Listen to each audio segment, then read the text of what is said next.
Picture waking up and realizing you're inside your favorite story, as the main character, but not the chosen one. You're the villain everyone wants dead. Welcome to your nightmare fantasy, dream gone wrong.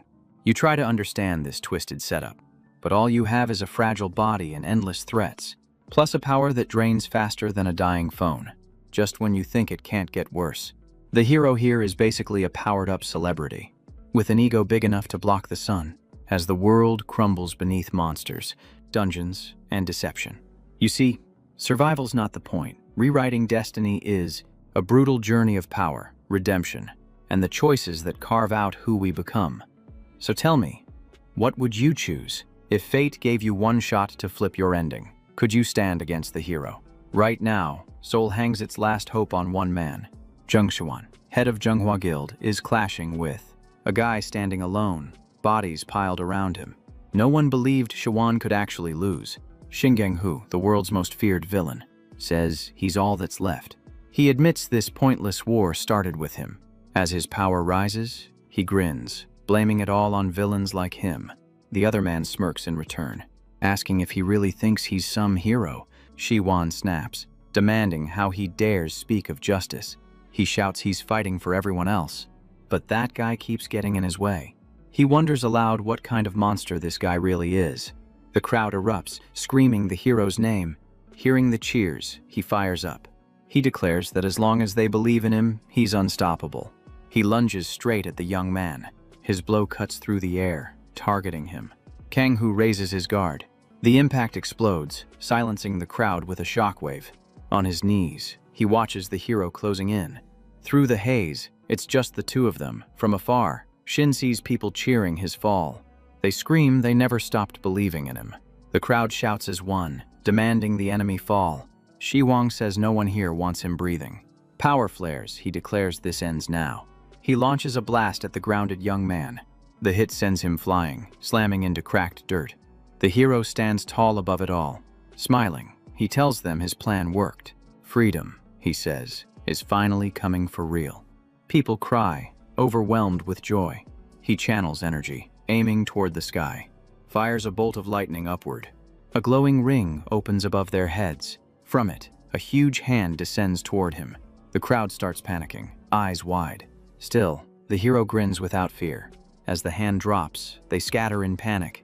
He begins, as the Demon King arrives. Peace will, but Shin cuts in, saying only tyranny waits. The hero sees him alive, calls him a bug, tells him to watch the world his creation will shape. That's how the world was born. Keys clacked fast under tense fingers. The readers must have been shocked, since Zhang Xuan, the lead, backed the Demon King. The 13 stars were ancient, ruthless forces, but stories reflect the truth we live. That novel came from his student life. Back then, he saw power twist right and wrong, even overshadow school cruelty. So he dropped that ugly truth into fiction. But reviews tore it apart. Nothing else to fix anymore? He shut the comments and slumped onto his bed in a cluttered room. He kept scrolling, reading cruel feedback, shrugs it off, planning to nap when a loud crash jolts him upright. He blinks awake, sees men with pickaxes smashing the ground he's on. He touches it, realizing it's stone, not floor. Nearby, a young guy is being beaten, blamed for disturbing the eclipse. That face pulls a memory from long ago. He wonders why that face keeps showing up in his dreams. A guard grabs the boy's collar, orders him back to work, says this is getting wild. The guard rears back to punch when something pulls every eye toward it. He turns his glare toward the writer, starts swinging while the writer questions why pain feels this real. A second guard steps in. They argue mid-scuffle. The writer questions if this is really a dream, because everything hits too hard. As he walks off, the guard warns he'll be his next target. The boy, bruised and aching, calls him Kang-ho, asks if he's all right. He stares at his hands, confused. Then he takes off running, and collapses to the floor. Palms pressed down, he senses mana rising through him. Power bursts out, rushing in all directions. He could absorb mana naturally, an extreme sensitivity to it. He touches his forehead, sees his face reflected in a puddle. No doubt, he was Shingang-ho now. He laughs, asking why he had to end up as this guy, if his friend was still alive. This was 5 years before it all ended. If he'd landed in Jiang Shihuang's body, he could have been the top hero. But now, he was locked on a path to the Demon King's defeat. Only the Demon King's squad would survive that arc. If he didn't flip the script, he'd get erased without impact. Lucky for him, he knew how to escape. As expected, after taking over, Shin's past and instincts were now his own. Even stuck at level 10, no constellations, just dead weight. A few hours of grinding left him completely drained. He felt like trash and regretted giving Shin high mana sensitivity just for being the villain. With a pistol and a rough map scratched into the ground, he called it his only shot. His buddy ran up shouting his name, then asked if he was good. Shin nodded, said he's fine. The boy asked if he needed rest. Kang Ho grinned, said if the guards allowed breaks, they wouldn't be dumped here. In a holding zone run by Eclipse, the outlaw unit. Rookie hunters with mana forced to mine like NPCs in a bad game. Looking over, he told him to chill and just keep swinging that pick. The boy froze when Shin admitted he was hatching an escape plan, but he told him to forget it. Just work before the guards picked up the scent. Told him not to try anything stupid, and he nodded back. He got to work, thinking the warning was enough. That guy was the character he built around that kid he once knew. Changing the plot now wasn't an option. His goal was clear: get out of here. Workers moved fast, dragging mana crystals. He saw a guard grab a kid nearby. The moment they got distracted by rookies, he bolted. A second guard stepped in, shouted at everyone to focus. The kid froze up.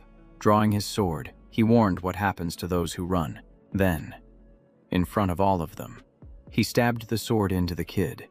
Everyone stood still, shaken, angry. The guard kept hitting him, blood splashing all around. Shin trembled, furious at what he just saw. Looking at the body, he muttered the kid was dumb, said he warned him. A guard stepped up, told him to play dumb like before or end up dead. Kang Ho said he didn't care if the kid died. Asked to hit the toilet, said that mattered more, confusing the guard. The guard mocked him, asked if he peed himself. Shin stayed silent, so the guard gave in, told him to come along. At the door, the guard said he had 1 minute. If he took longer, this room would be his grave. Inside, the boy saw corpses scattered across the floor. He stepped deeper into the room. While outside, the guard began counting. A few seconds in, Kang Ho found what he needed. At 49 seconds, he started drawing with blood on the ground. With 18 seconds left on the clock, he had already completed the symbol. It glowed, and Shin whispered that he knew someone was watching, that he knew the pain, the trials, the crushing weight of it all. The guard yelled through the door. 10 seconds left, told him to hurry up. Facing the mark, he asked if it wasn't curious how a weakling summoned it. Stay 1 second more, and the being would appear, just like in the book, ready to persuade. It would tell him waiting 1 more second could destroy the world he craved. Since he became its entertainment, it would answer the call. Shin claimed he was the best at using this power. As the glow spread, he smiled, certain it had arrived. In the novel, Shin Gang Ho's contract was with the constellation called the Dimension Raider. She scoffed, said she'd lend her power for a second because he intrigued her. He looked up and said to prove it. Shin told her to stay put and watch. Outside, the guard started pounding the door. He burst in, yelling if someone was messing around. But the place was empty. Dust spun through the air. A dark figure in the center made him freeze. Shin had gained power from the constellation. Wild. Right. He dashed straight at the guard, but vanished before the guy could grab him. The guard spun around, only saw the door, swore he vanished. Then bam, Shin reappeared behind him, holding a metal rod. He slammed it into the back of his neck. The guard realized what happened, cursing non-stop, then stammered, trying to speak through shock. Shin yanked the rod free in one clean move. The guard hit the floor, knocked out cold. The boy looked at the girl nearby. He nodded. That moment pushed him to escape. The constellation found Shin amusing, sealed the pact. Now Kang Ho had payback for the fallen boy. He grabbed the knife and tucked it into the car, hidden in a glove box taken off the guard. The system beeped, confirming the weapon was logged, no turning back now. As night came, Shin prepped for the break. With gas cans, he soaked the area. First, he needed a second-class guard's uniform. After that, he would burn this criminal whole to ash, then escape right through the front gate. The fire spread, guards sprinted into chaos. shouting, confused, calling for fire support. One barked orders, told them to regroup at the crematorium. Everyone jumped in a van, sped off. One guard spotted him, asked if he swapped with the one on shift. He nodded, said someone escaped from Building 18, mentioned the fugitive ran for the northwest fence, then asked why they hadn't left yet. The driver hit the gas hard. That northwest path led straight to Mount Chungmyeong. Seemed perfect, dark and easy to slip through, but it was laced with eclipse traps, making it a death route. Shin would twist that trap to escape. He told the others the guy ran toward the mountain. Just grab the body. Behind the wheel, the guard nodded. They punch in the code and unlock the gate. At last, he slips out of the prison grounds. The van glides through the dark streets. The driver asks what went down in Building 18. Staying in character, Shin says taking out inmates would be easy since no one would hear it. The driver agrees, calls them useless. Hearing that, Shin gets irritated at his tone. He asks how long the guy has been stationed in Building 18. Shin says 2 days. Others say he should be in Unit 9. He plays along. But the driver says Unit 9 isn't real. The van keeps moving through the night. Kang-ho grins, says he's right. He slowly pulls out the knife, then strikes the man in the front seat fast. Cold and focused, he cuts down the 2 guards, saying he will finish every one of them. With one down, the van shakes out of control. When it stops, he tosses the body out the window. The guard uses mana, curses Shin and lunges at him. His force is so strong the ceiling cracks when Shin dodges. That sight makes the guard break into a sweat. He shouts, asking how Shin dared to fool them, and charges again. A blast punches another hole and knocks Shin back. The guard smirks, calls him worthless. But when he looks to the side, he sees Shin's reflection in the mirror. In that instant, Shin disappears. Kang-ho appears beside him and slices his neck before he reacts. Their eyes meet as the young man pulls the blade free from the guard. The body gets thrown out. Shin feels dizzy from draining his mana too much.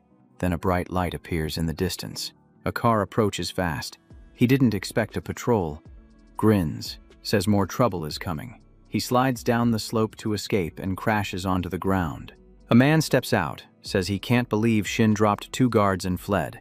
He carries an axe and calls him a worm. The red symbol overhead shows he's bound to a constellation. Shin wonders what ability he holds. His constellation links to mana and tracks it.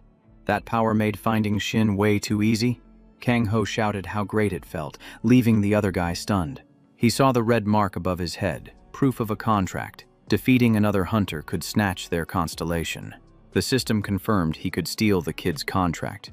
Grinning at that, he thought it was time to use constellation loot for real. If someone had a contract, they were level 100. Fighting head-on was a bad move. So he dashed away, planning to bait and strike. The other guy grinned, called him a pathetic worm. Leaves rustled behind a bush. The guy taunted him to keep hiding, said his eyes could spot anything, no matter how hidden. Deep in the woods, the man searched for him. Using his scan skill, he checked every tree for movement. His thermal vision picked up heat behind one tree. He rushed over and hurled the axe, yelling that he found him. But when he got there, the tree was sliced clean and empty. He looked around, wondering where he vanished. His answer came fast, and it rattled him. Shin lunged from below, slashing at his neck. He never expected close combat without a weapon. As the cut landed, Shin said it was his mistake for underestimating his. The system announced the kill and transfer of the solid connector contract. He now belonged to the dimensional looter, with no way out but death or release. Every one of his powers now belonged to Shin. Shin checked the new skills he absorbed. Reading them, he was thrilled with the gains. Switching to night vision, he scanned for more enemies nearby. Just then, he covered his mouth with his hand. A wave of nausea hit him. He dropped to his knees, blood dripping from his mouth. He worried he pushed too far hiding from that guy. He had suppressed his mana sense and stayed hidden, then dumped all his energy into a single stone. If left alone, it would pull mana in and explode violently, so he had to quickly mute his mana sense and ditch the stone. That bait let him drag the enemy in and strike. But to get that close, he burned a short-range teleport. That move wrecked his body. If he pushed any further, his body would break. He had to find cover fast. After a few steps, he hears a sound nearby. A truck hauling mana-purifying sand rumbles past. He runs toward the cliff's edge. and leaps down to the road. He lands on the sand, lies flat, thinking he just downed 3 enemies, which never happened in the novel. He had to level up without shifting the timeline. Given how weak he was in this world, there's no way the future would budge from that. As the truck rolls, Shin chuckles, feeling calm. He stares at the peaceful, annoying sky. At the site, the boss says they've got more to mine and tells them to keep going. One worker nods behind him. As he walks off, the boss says the prison escapee was smart. Walked out the front like it was nothing. Jin finally arrives, drained, thinking it's tearing him apart. Mana overuse wrecked his stamina, slowing recovery. Undai. The system notes he's a level 10 assassin with no stamina. But he took down a level 45 and 55 both with constellations. Kang Ho steps into a phone booth and dials. He says he's outside Daejeon Station. Leaning on the phone, he asks for a favor. Back at the company, the boss says this hunt could be fun. Shin lies on Han Soyeon's couch while she patches him up. He thanks her for helping out of nowhere. She asks what happened. He says Eclipse caught him. She panics, asks if it was the mana mines. He nods. They used weak hunters like him. Still, he trusted her and reached out. He knew she still cared about Shin Gang-ho. Then, Han tears up, apologizing. She says she should have stayed after their breakup. She was just a rookie. Now she's level 150 with a constellation backing her. If she stayed, she might have ended up in Chungmyeong too. He says they shouldn't get close. She replies her level keeps her off radar. Facing him, she says he doesn't need to worry. She asks to use her power for herself this time. Soyeon hands him a bag with money and a burner phone. Without looking, he says his guild got the tip. Every move back then felt tense, like walking on glass. Even now, she's tied to a guild, hesitating. She asks if he'll ever join one. She offers to team up, but he cuts her short. He tells her not to cling to the past. Her tears fall again as those words hit. She pulls herself together and says she figured he'd say that. Han explains everything was planned. His contact's a leader, and the phone has the details. Still teary, she tells him to stay safe. He gives her a smile, says the same back. He hops in a cab, tells the driver to head for Daejeon Station. Driver asks to play the radio. Shin tells him to go ahead. News breaks. The Younghwa Guild just wiped out the Pink-White Corporation. And they say Judgment Day has arrived. Driver tells his wife something feels off. No cars in sight, gets worried when she stays quiet. Glancing over, he sees her face is a sketch. He panics, looks up. A massive scythe is at his neck. In the sky above, strange energies fly over the burning car. A reporter says the sky's turned purple and it's getting worse fast. Before she finishes, monsters drag her away. No one knows what they are. Dungeons opened, streets flooded with beasts. People with powers became hunters. Chaos spread. Everyone thought it was divine punishment. Hunters started calling it justice and turned on civilians. Then suddenly, they lost it. No reason given. Just when it felt like the end, everything shifted. A woman gets cornered by a gang. One of them raises a weapon, ready to end it. Then he appears. Zhang Shawan catches the blade mid-air, asks if she's hurt. Younghwa Guild rose, seen as heroes and healers. Everyone chased after their sanctuary. Shin hears the news and realizes Pink-White wasn't a terror group. The bombings weren't theirs. It was all Zhang Shihuang. In the cab, the driver says his son wanted to join Younghwa Guild, but exposing the truth would brand anyone a villain, meaning the result was already decided. That's why he asked to be linked with a mercenary corps. It was the only way in. A few minutes later, he arrives at the place. Freelancing under a mercenary company was the perfect setup. Lee Yeren shows up, greets him warmly. He decides to hide his name, says he's Jung Sung Kyu. They shake hands. She says nice to meet him. She says she's got an easy collection job ready. Shin says he wants something harder, worth a bigger payday. Yeren chuckles, says she heard he's just level 10. He nods. She bursts into laughter at that. Still giggling, she wipes her eyes, her tone suddenly sharp. She asks if he expects her to clean up a dead body. He says mercenaries should be judged by skill, not level. Lee Yeren was a mage and support caster with a mid-tier constellation, a character she built to one day challenge the 13 stars. Shin knows earning her trust is step 1. He asks if she ever wasn't a mercenary. She replies that spirit and reality are on different planes. As she walks by, she adds that truth and bias don't mix either. Smiling, Yeren decides to test him, says she'll allow it. They face off, both braced for combat. Power crackles. She says she'll judge one thing: whether or not he can dodge her spell. He only wants proof he can survive a fight, and dodge well enough to strike back. She summons mist puppets, tracking fog that follows him from afar. It won't deal damage, but dodging it keeps the test going. Shin yells, "He's ready, let's go." She hurls the tracking fog straight at him. A burst of energy flares as it makes contact, but she can't see the result. Then, she spots him sprinting up the right wall, which stuns her, since someone his level shouldn't even leap that high. She thinks he's mastered short-range movement. Watching him, she decides he's not just all talk. She casts again, asking if he can dodge. This time, she rushes him fast and hard. The fog lashes out as she charges close. He looks back and sees her smiling again. The fog surges once more. It sends a powerful pulse until it locks on. She looks up and sees he dodged again, then wonders if that was teleportation as he appears behind her. Her eyes widen, a blade now at her throat. Shin calmly says they can end the test here. She smiles at the blade near her skin. Thinks he's quicker than expected, fitting for a merc. Yeren turns and asks if he trained before. He says, "Honestly, no." She touches the sword, says no level 10 should move like that. Kang Ho asks if he passed. She says yes, but he needs to be level 50 to be hired. Shin slides his sword back, muttering, "Solid hit." Then, she eyes the boy through the mirror. She asks if the bulletproof glass caught his attention, since someone's aiming behind him.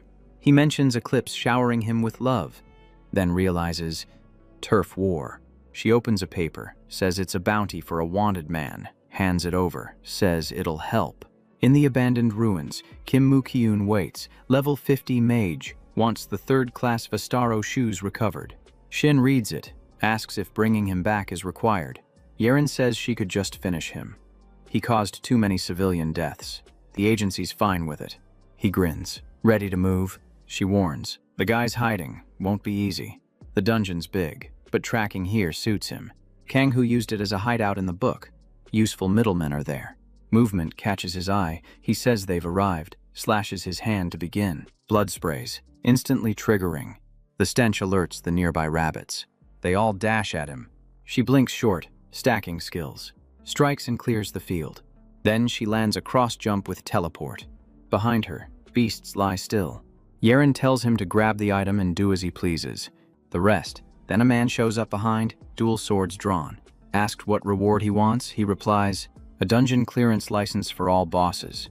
Glancing back, he notes the guy is a handy mid-boss. Shin greets Ventus, who coldly replies, he'll kill him. He tells him to quit whining. Then, Ventus lunges in full attack. Clones drop with him, hiding the real one. One leaps overhead, sword raised. He swings down, aiming at the boy. But Kang-Hu dodges with cross-teleport. It looks like a straightforward strike, but he catches the real one closing in. He short jumps forward, slams a hit to his gut. Ventus feels the blow, rages. He slashes again, misses, Shin dodges, calls him a fake mid-boss. The fight up front was just a decoy, the real threat behind. Kang-Hu stomps his back and right into the knife wound he made earlier. He draws his weapon and slashes straight at the head. The strike lands, blade drives into the back. Shin leaps away, leaving the enemy down. As the foe fades, the system notifies. He's acquired the illusion skill from that kill. Energized, he scans the area around him. A strange glow flickers behind him. He kneels, sees green light, realizes it's Salacium. Nearby, a guy tells Nim that getting it isn't easy. Youngji can't believe someone nailed Ventus like that. The girl says she saw Shin at the market. He was asking for gear at checkout. Looked like he was prepping for dungeon runs and farming. Watching him, the guy says he moved like a pro assassin, but was new to him. Another says Shin doesn't belong here. The girl adds the guy wouldn't survive a fight with him. Suggests dragging Shin over, but Youngji says there's no need. Better to let him fight than take what's left. She smirks, says that's how he rolls. They just need to wait. Kang-Hu spreads resistance points, trying to manage mana hypersensitivity. For once, he actually felt alive. Salacium had a cold, soothing effect. It helped reduce mana hypersensitivity. Normal dungeons rarely had it, and it couldn't be mass-produced. Only one person knew how to grow it, and she was at the origin point. That area used to be a DMZ, far from here. If his hypersensitivity triggered mid-fight, he'd be done for. Leaving the area, he mutters he needs money now. Yoren says calls weren't bad last year, now they're a mess. The caller says Eclipse vibes are rising, it's making her uneasy. Says she sounds rough after dealing with Eclipse. Glancing in the mirror, the woman says she's fine. She's learned to stay alert always. Easing off the gas, she hears a voice ask if she knows any hunters, since they are shorthanded. As Yeren darts through alleys, the voice says they had to reach out. She begins saying she wasn't sure. Shi Huang hears her admit she's unsure if any hunter suits his needs. Says he needs more time, not ready to judge the guy yet. He says her picks never failed him. Losing people to bad luck was tough. Yeren says that's old news, no point dwelling. She'll check the guy and update him. Then asks if he's got anything useful. He shares a tip on a syndicate. She'll get the case details in a secure email. She thanks him. Siwan smirks, says it's nothing and he'll back her with info anytime she asks. Younghwa Guild was starving for real talent. He eyes the last recruit she sent, tied up, and tells her to send someone reliable next time, he'll treat them well. He wonders how she even considered recommending a rookie on their first commission. Meanwhile, Shin clashes with Ibuki, a mid-tier boss. He flings his sword at the creature. The blade digs into its leg. The beast swings a claw at him. Laws tries using abduction to Aben, but it phases through him and hits the stones behind. Realizing Shin isn't there, Ibrea freezes. It lifts a pile of stones to hurl at him. Shin slips away using illusion magic, with abduction leaving a huge blind spot. He prepares to strike. The entity hurls the stone. It crashes toward where Shin was sprinting. He dives forward to evade. The stone slams down and bursts apart. Thanks to illusion magic, the one hit was only a clone. Ibrea stares, startled. Kang-Hu uses cross-teleport to slip behind her. In an instant, he grabs his sword and drives it into the creature's back. She reels from the blow. He pulls the sword free, leaving the body down. Afterward, he studies the scaffold ahead. A watcher nearby mutters about having another guy who could steal. He taps the wall, calling the others out. Wolf spirits creep forward, growling, and he says it's mealtime. They sprint toward Shin on command. They leap straight at him. Calm, Shin makes a chunk of meat appear and lifts it in his hand, noticing the creature is a wolf. The watcher stares, unsure what Shin is doing. As all three wolves quietly munch the meat, he can't figure out why they liked normal meat. Kang-Hu uses their distraction to reclaim his sword. He takes down the wolves one by one. Their handler panics at the loss. Shin looks at him and says there's a reason the wolves lost control over that meat. He prepared it to match their exact taste. Minutes later, all three beasts dissolve. Shin says flatly, that was a warning. He tells him to return the stolen items if he wants to live. The guy curses Yaren. From atop the scaffold, he yells for Shin to come get him, and as Shin runs inside, he mutters, that's what he'd do too. Mukyun grins, says he planned well but lacked brains, wonders what fool walks into enemy ground like that. Tossing a bomb, he tells it to blow and end him. Yang-Hu uses mana tracking, spots more bombs scattered around. He short jumps between each one. The man sees this working and gets pissed. Shin dodges every trap, weaving between metal bars. Mokyun can't believe his eyes. Frustrated, he asks if Shin thinks that'll scare him. Kim says a constellation named Chaos Fighter protects him. He shouts that he'll show dark magic from hell, casting a blast at Shin. Shin warps with cross-teleport, chaining jumps, slips past the attack, appears near him. The guy's a level 50 dark mage, backed by a chaotic constellation. While fleeing, he says Shin's next move is too easy to read. Tells him he won't escape this time. He activates vision capture. The world turns black. As darkness surrounds him, Shin stands still, says it's not time yet. The void creeps closer. Kang-Hu tells himself to hold. He lifts his sword, blocks his sight, then charges in. Charging. Mokyun asks how Shin knew the trick to block it. The young man replies, of course, he created the skill. In stance, the man scoffs, says stop making stuff up. Shin grabs him with abduction, pins him down, says the skill came from a beast. Claims the move has a flaw, says Shin cheated, but Shin says he just froze him. He quickly drives the sword into him. Trapped. The man can only scream. Kim triggers mana burst. Energy explodes, throwing Shin back, freeing him. He yells he'll burn him, and Kang-Hu, retreating, notices his casting speed is unstable. Wonders if an item's pushing him into awakening. Thinking fast, he jumps far away. Shin stays up high. The man below calls him a rat. He flings a magic orb up, screaming for him to die. The magic hits instantly. He drops. The enemy laughs over him. The man mocks him, asking how he dared to fight, but then spots copies of Shin all around. Annoyed, he starts building power. Casts heat rain to hit them all. Two dodge and charge straight at him. Kim looks around, confused. Then, something rattles him. Kang-Hu grabs his neck, sword pressing the same wound. The man screams, realizing it's the same spot, deeper now. He cries out, collapsing. Clutching his gut, he curses, asks how he was fooled. Shin grins, says he knew he'd fall for it, says it was a flawless plan. The system blares next to him. The Gorilla Master constellation loved that attack.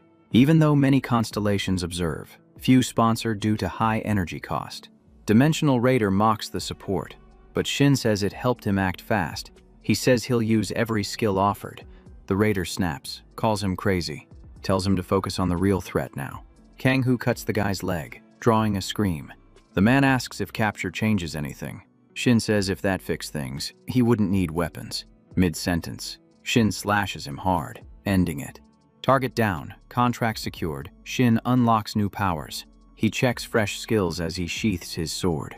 Gained vision capture and surface level, chaos, and wonders if he should grab the stuffed gear too. Without hesitating, he digs through the body, grabs loot. Impressed the guy had such solid gear for level 50, he notices the gloves could connect mana threads to the dagger. Armor boosts energy, and the ring increases resistance. Then he pulls a talisman that cuts cooldown for 1 mana per second. Fully geared, Kang-Hu reviews the buffs, calls that talisman the best. With the loot gathered, he plans to sell all rank 9 items. Hitting level 20 would be huge. Dressed in new gear, he walks off, thinking it's time to use the assassin skill. On the street now, he finds it odd. No monsters. This was supposed to be rabbit territory. A flash from a magnifier catches his eye in the distance. On a rooftop, a huntress asks her boss how to reach the top. Says they can finish fast and grab the loot. The boss agrees. He flashes a signal to his crew behind. One of them sees it, says he'll handle her kangaroo by unleashing beasts to distract while they escape.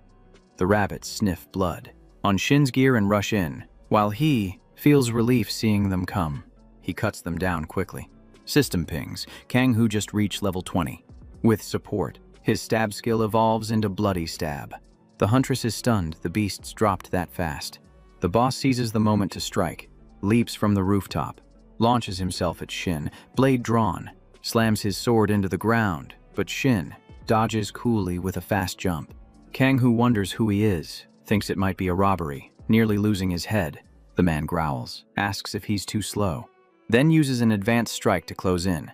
Shin dodges cleanly, lands a bloody stab right after.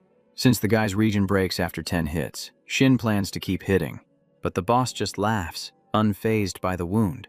Huntress smirks, says the boss is a berserker, grows stronger mid-fight. Right after, he charges in again. Shin dodges, admits the guy fits the berserker type, but his wild swings leave him open. Shin strikes back. The man taunts, begs for more, but Shin knows just 4 more hits to go. As he closes in, the boss feels off, vision blurring. Kang-Hu's already in range, activates vision capture, blinds him, then adds superficial chaos, scrambling his mind. With defenses down, Shin hits over and over. The berserker doesn't feel pain, keeps swinging, says he didn't notice cuts. When the effects fade, sight returns. He growls, asks if the tricks are over, but pain suddenly crashes into him, leaves him wondering why he's weakening so fast. The huntress freezes, worried. Her partner tenses. Fear creeps in. The berserker roars, claiming the more he's hit, the stronger he gets. But just then, abduction activates. Kang-Hu steps forward and drives his blade deep into the boss's chest, calls him human, even if he's a berserker. Says bleeding out ends it, and right after, the boss collapses, stunning them both. The huntress and her partner panic, run from Shin. Shin figures if bandits are around. National hunter security must have failed hard. System pings, he just got the Blood Glutton contract. Kang-Hu celebrates, tells his constellation that's 2 wins today. Says it's about time he got backing, but the looters think he's just weird. The leader, known for absorption and assassinations, thinks Shin's decent. Reflects on the wild scene that just happened. He had a talk with a kneeling guy about some loot, including a bracelet with magic resistance. Plus, he got shoes that boost his speed, and a glove that buffs his physical defense. He thinks mixing it with a throwing glove balances attack and defense, making hard fights easier. He wonders if it's time to finish the commission. Walks off pumped. In Daejeon, buildings line the distance. A wide road stretches ahead. His magic shoes glow, drawing attention. The woman stares. Stunned he found Vardaro's shoes so easily, he just nods. Thanks her, ends the short talk. Young QC says the first job's usually a warm-up, but he crushed it beyond most. Says half the rookies fail the first job. And the woman, cold and smart, has a high clear rate. As promised, she gives him a dungeon pass with intermediate bosses. She explains everything he needs to clear it. In the Howling Winds Moor, near Gapyeong Station, there are 4 mids and a final boss. Shin Gong-hoo reads the sheet as she asks if he's into it. Grinning, he thinks the dungeon holds 5 skills worth grabbing. He asks her to hold the item till morning, wants it ready. Still talking, he's unsure if she'll really buy, curious about her plan. Kim Moo-hyun had stacked up loot, and she sees a shot at a good trade. They go over a new mission, checking every line. He points to a photo in her file. Hyo Jung-tae, wanted for national theft and violent crimes. Seung-kyu says tracking him down won't be easy. He rarely shows up. But it's fine. They've got a lead to follow. After selling extras, Shin pocketed 250 million won. On a call, he worries about beefing up security with the new cash. A voice answers, asking who's calling. He jumps in, orders 10 salatiums, says to meet at Yongsan Station. A mustached man confirms, then hangs up quick. After that, he notes there's still time before the dungeon raid, so he heads to Club Hades for a drink and intel. Inside, a brutal fight breaks out, drawing all eyes. The long-haired guy gets wrecked, screams loud. Around him, the crowd roars like it's a championship game. Shin Gong-hoo tells the redhead bartender he's betting everything. With a wild stare, he orders a Salacium burst. Benny, the bartender, looks shocked at the request. She laughs, says it tastes weird, nobody orders it. He figures bartenders in places like this hold good info. But this one's still unconfirmed, so he's not fully convinced. Then his eyes widen, caught off guard by what he sees.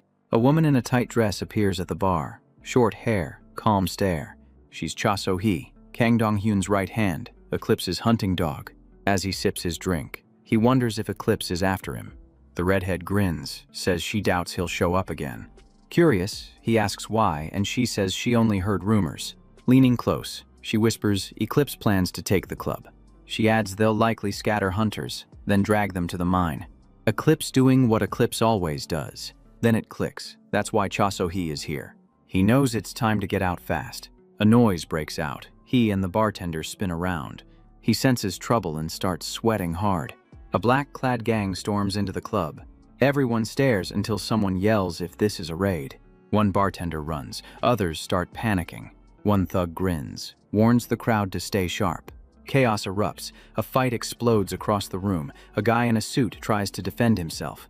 He trembles, barely holding it together. Desperate, he lunges at one of them with all he's got. Steel clashes, loud like a concert gone off the rails. A man with glasses pauses, sensing something strange. Shin Gong-hoo stands right in front, locking eyes. Axe in hand, the man asks if he's ready to die. But Shin's faster, cross-teleports in and vanishes, leaving him lost. The man gets hit without warning, already on the ground, too late to react. From afar, Cha So-hee watches, silent, eyes sharp on every move.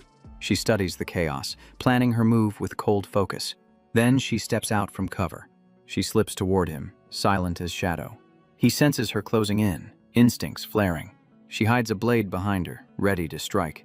With a sharp motion, she hurls the knife at Shin Gong-hoo. He reacts fast, but the blade instead hits an enemy creeping behind him. The man staggers, staring at her, unable to respond.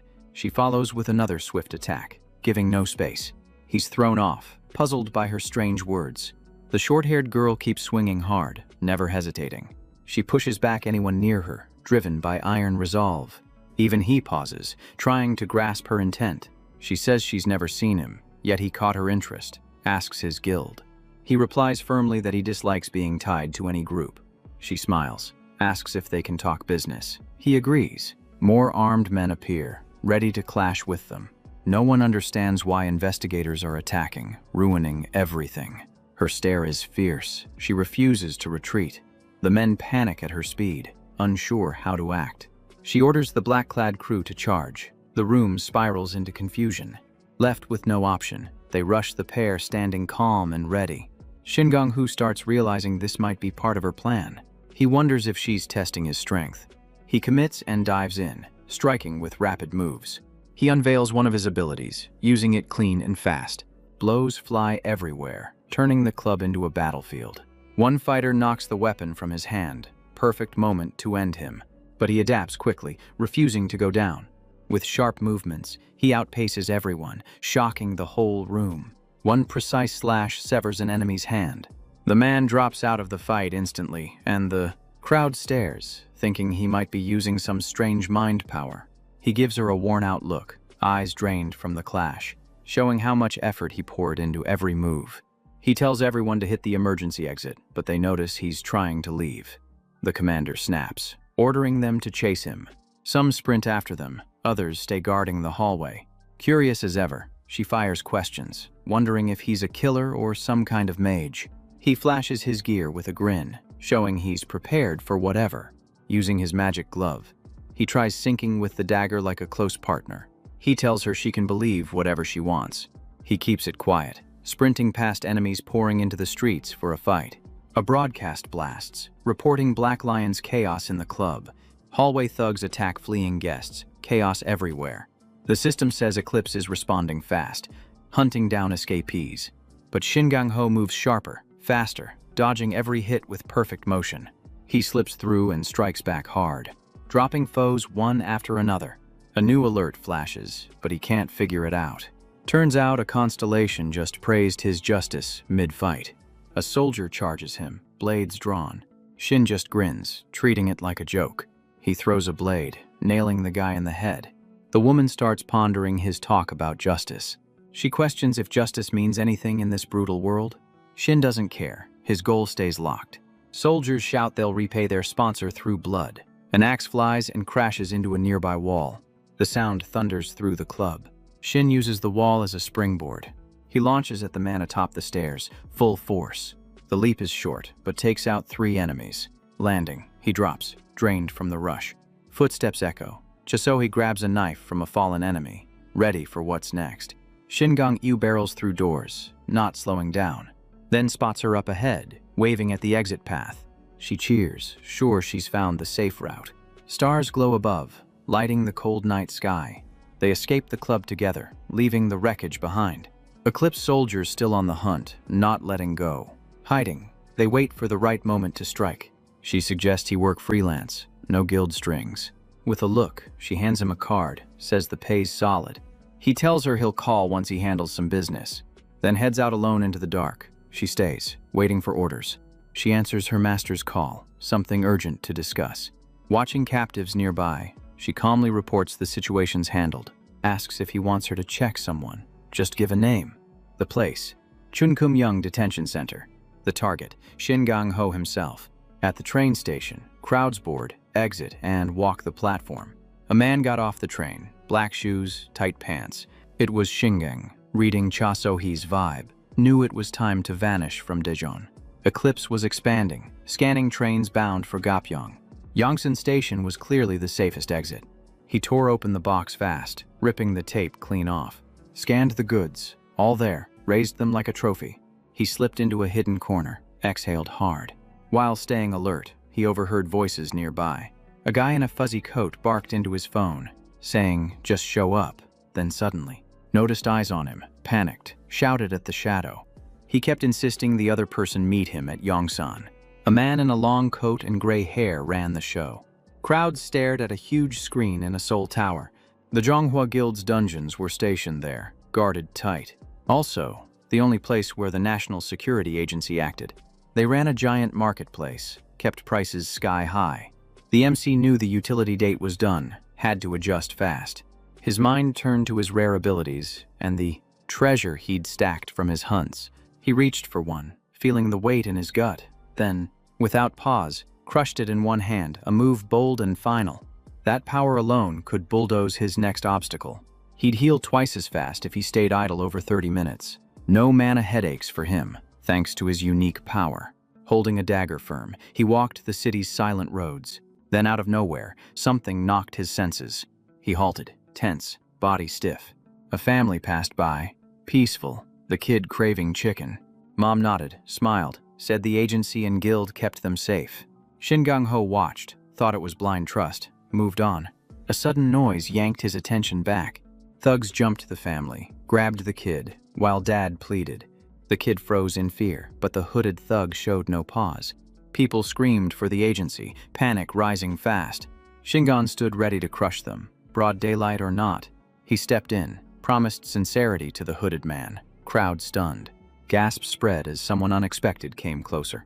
The crooks froze, spotted Choi Kwan-hyung from afar, and panicked. Everyone reeled seeing Shin Gang-ho from the Yonghua Guild appear. His constellation mastered swordplay and warped space skills. The hero wondered why that man even showed up, since he never joined scenes like this. Choi Kwan-hyung charged the thugs, flicked a card straight at them. One thug snatched it mid-flight, looking extra shady. The suited man said he could take anything if he returned the kid. The other thug dropped the boy fast, no pause. But the kid hit the ground hard. The father rushed to him. He checked the boy while the thieves sprinted off. The whole rescue went messy, and Choi Kwan-hyung could pull back. With the family safe, the swordsman pursued the fleeing men. Shin Gang-ho saw how fearless and sharp he was. A true blade master. His spatial control made him unpredictable, and he refused to let those hooded men escape. The swordsman pushed full power, landing fierce strikes on them. The two thugs staggered, lost in the chaos. With tight and forceful blows, he drove them down, giving them no room to recover. They barely blinked before Choi Kwan-hyung moved again, fast as a snap. When the mask slipped, one thug was exposed, the same guy from the station call. He panicked, begged, said he only followed orders, and it was all an act. No one around caught their hushed words. The man kept pleading, desperate for mercy. He tried to face the terrifying swordsman shaking him to his core, but no one could stand against power like that. Choi Kwan-hyung ended the second thug and walked off, leaving the area secure. The hero knew this outcome long before it happened. He used outside hunters to boost trust in the Yonghua Guild and prepare to claim every right. People thanked him while the hero slipped away. He figured every chance Choi Kwan-hyung got today would circle back to him later. A quiet apology came as someone held a small notebook. The man passed her a sheet with details on the fugitive the woman brought up. She read it instantly, flipping through like it was fresh news. She tore through each page, absorbing everything fast. Shin Gang-ho appeared near two men in the forest. One recognized him the moment he arrived. The protagonist's profile was already in Cha So-hee's hands. She smiled, saying the face in the photo looked familiar. The hero said it was time and asked them to step onto the porch. The guard confirmed the dungeon setup was ready. Then the sentinel recalled Shin Gang-ho said it was level 20. That level was far too low, making the whole plan feel dangerously unstable. Asked if the hero could really handle what was coming. He figured hitting higher levels was key to moving forward. He aimed for level 50, which meant serious grind ahead. He had to climb fast, even if it hurt at first. The view twisted. Massive mountains rising in the backdrop. Shin Gang-ho pushed through the desert, strong winds wrecking his movement. His vision was nearly gone in the storm. Only his own fading footprints led the way. He jolted when his foot hit a sharp edge. A hidden gorge stretched wide before him. Nearly stumbled into the deep pit, blocking the trail. A loud noise echoed behind him, full of creepy eyes blinking to life across the terrain. Lizard-like monsters locked eyes with him. If he played this right, he'd reach his target fast. The lizards charged in, moving hard and fast. Elsewhere, Cha So-hee kept analyzing the fugitive data. She asked for details on the chase results. The man said Shin Gang-ho outplayed a level 100 hunter. A hunter with major mana. He couldn't believe someone with just level 10 cleared missions like that. An image came up for deeper review. Cha So-hee gave thanks to the director, then casually said she met the fugitive days ago. She claimed he felt like a level 100 stunning the director.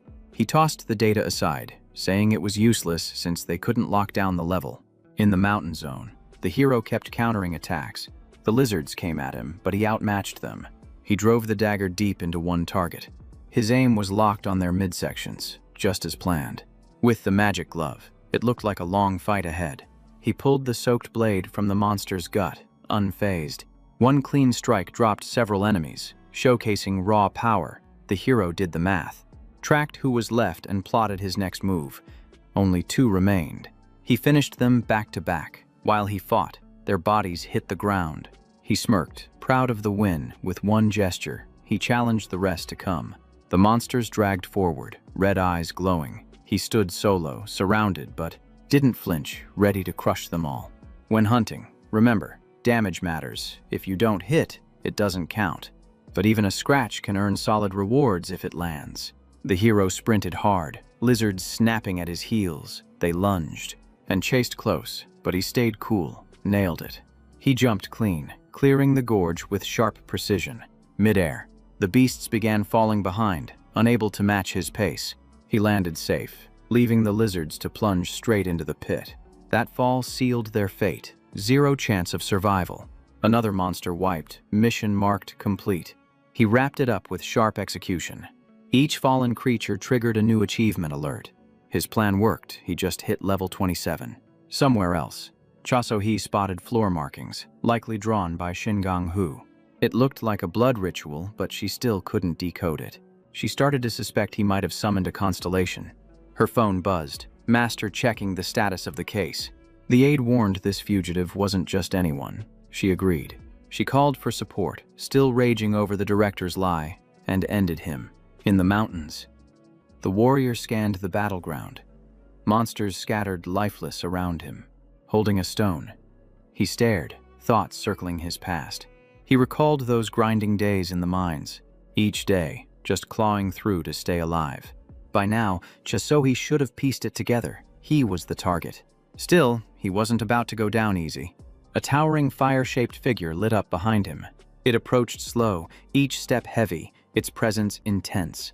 He grinned, saw the creature coming, already set to fight. Dagger in hand, he stated this was his first skill. They squared off in the mountain's heart. A hooded archer aimed his drawn bow. The beast later floated defeated in the water. Another victory marked for Shingon on his path. System flashed that his skill was now unlocked. He could now channel fire into all his weapons. Above, a watcher stood stunned by how fast the boss fell. His hunting approach was flawless. He poured every move into that fight. Drove the fire beast straight into the oasis. Used illusion magic to seal the trap. That guy moved like someone far above his level. No wonder the captain had her eye on him. She gave the order. The guard had to trail him everywhere. That's why he locked the warrior's face into memory. Captain said the results were solid, but her concern was his low level. She wanted the man ready to support Shingang-ho if things went south. Also told him to share a few words on teamwork when needed. The warrior could boost the Blue Eyes' odds if they helped him grow. Still spying, he decided to stay and observe more. A dagger cut through the air from far off, nailed the barrier dead center. After the hit, cracks spread fast across the shield. The hero noted their defense wasn't weak at all. One guarded the rear as an intermediate-ranked boss. Another held the side as a mid-tier defender. The third covered the front with solid skill. All 3 stood tight inside the shield, handling a trio's job solo. Each covered the others, working smooth as a unit. It reminded him of Li Yaren's old advice. The guy promised to reach out once Heo Yung-tai was handled. She told him to hold off a bit longer, then pitched him a full-time offer. He glanced at her quietly, not giving an answer. Smirking, he said she looked like she belonged to some group, and he wasn't into sharing. Back in the fight, he made a short leap forward, closed in on the glowing blue shield, studied it sharp, ran circles, shaping a plan. With tight aim, he drove his dagger into the barrier, aiming to break it down. He moved fast, weaving around attacks, keeping the edge. He triggered another skill, this time using cross-teleport. The defenders were completely confused. He now tried to land a capture move. The enemies couldn't see a thing. He jumped again, covering ground in a flash. Everything felt smooth, just how he wanted it. He reached the exact range he needed. The abduction would go down soon. The defenders started realizing what was happening. Using the capture power, he picked them off one at a time. No pressure. They didn't know where the attacks came from. Shinnok moved with electric speed. The barrier was almost destroyed completely. He said nature moved in squads for a reason. Threw shade about trusting others when they couldn't even handle themselves. He used cross-teleport, striking fast from nowhere. The enemies couldn't keep up with his raw speed. He mapped out a clean short jump, gaining the edge. Grinning sharp, he fought harder, every move precise. Shield bearers couldn't block him anymore. This fight was already over. Victory notice popped up right after. But one boss remained, and he planned to go full force. That boss was already in position, ready. A direct duel, both standing firm. The hero swung his blade upward, landing solid hits. The boss lifted a fist, aimed one desperate blow. Illusion magic threw his aim off, left him open, completely lost. No way out. The boss was helpless now. The final blow came fast, ending it clean. No defense left, nothing to block it. Dagger struck. He dropped. Shin Nog hit level 29. Another flawless win for the undefeated hero. Rear, side, and front defense fused into one shield skill. That combo caught the hunter's interest, useful for what's ahead, but the hooded observer still watched, impressed, thinking maybe solo was enough. But it was still early to judge. He'd know once he saw the main boss fight. Shin Nog faced the next enemy already. The follower tracked him close, eyes locked tight. They stared each other down. The hero's excitement was rising fast. The white-haired beast prepped the bloodburn move. The very skill the hero chased from the beginning. The monster lifted off, circling, planning its strike. It roared loud, sound crashing through the field. Dark purple fireballs burst from its hands, flying fast. The hero dodged with 3 sharp backsteps. The monster took note of his quick steps. A light beam slashed through, defense magic triggered. It used wind arrow to block incoming threats. The hero struggled to find a clean shot. He bit down on something green, full of energy. Then the beast struck near him, splitting that object in half. With heavy skills up front and defense magic behind him, he could pressure the mage in close range. Landing hits. But Shin Na paused, knowing he'd spill too much blood doing that. That bloodburn skill was vicious, sharp, and dangerous. Brutal, with enough force to finish him instantly, while the mage circled above. The hunter searched for another angle to strike. The mage had revealed all his tricks, while Shin Nog only showed the bare minimum. So the mage had no clue about the rest of his hidden defenses. Under the red sky, the clash dragged on, the observer whispering that neither side was landing real blows. He noticed the hero studying every move, hunting for a weak spot. The mage's spells grew harsher by the second. Annoyed, the monster lit up its red glare. Seeing that irritation, the blue-haired boy started provoking him. Perfect timing for his big move. Time to unleash everything he saved. He made rapid hops, cutting the distance to the mage drifting through the sky. With a fierce stare, he closed in enough to shatter any fighter. Mission locked. He reached the ideal position. The mage barely realized the kid was next to him, his white hair rising as fear of being taken down kicked in. He fired a spell, but Shin Nog's plan kept moving. Power bursts lit the field, explosions shaking the rocks where the observer hid. He prepped universal teleport, ready to strike the mage from behind. A quick glance showed the monster hovering right beside him. With a wicked glow, it prepared to pour all its magic onto the hero. A purple blast of dark energy filled the sky, but pride hit too early for the mage's display. The hero raised his hand and used the shield he earned earlier to block the incoming blast. He then tapped into his fire element and slammed a burning strike into the mage's back, sending him crashing down, screaming. Shin Nog's eyes sharpened as victory came into view. Flames kept roaring, wrapping the mage in blazing heat. Taking down the enemy, he realized the power wasn't bad at all. The hooded watcher was stunned, seeing the hero defeat Alicia alone with zero help. Now he held the blood-burning skill he wanted, completing his main mission. He also noticed the man trailing him quietly slipped away. His level reached 32, unlocking the basic assassin skill, acceleration. Checking his new achievements, he swallowed the green objective. He even scored a surprise sponsorship, earning a touch of constellation power. At his feet pulsed a glowing blue item, packed with strange energy. That constellation power was finally his, something he never expected to grasp. And it would serve him well, helping him face whatever challenges still waited. Inside a dark building, something shady unfolded under cover of night. Shasohi updated her master about Shin Nog's progress. She stood outside a locked room with a few guards. Their goal: break in and find anything useful as evidence. A man in a black jacket sent live updates through his phone, messaging his client that Eclipse was sweeping Shin Nog's place. But once inside, they found nothing. The room was bare. On the other line, a guy exhaled smoke. The short-haired girl listened as her master spoke, saying the protagonist was becoming more interesting. He said the kid moved without hesitation, both cautious and bold. That careful instinct was something the master lacked. Her eyes widened, realizing her master saw him as a potential rival. He asked again if she found anything to push the case forward. She read from a sheet, claiming a lead, said the house owner was a skilled, dangerous hunter. Someone across the street watched but didn't move closer. After wrecking the place, they left with what clues they had, leaving the mountains. The hero thought of the blood-burn skill. Selling the green magic stone scored him 50 million won. He also grabbed a bleed-boosting ring and a rare skill book. Then came a sudden ping, sounding from his phone.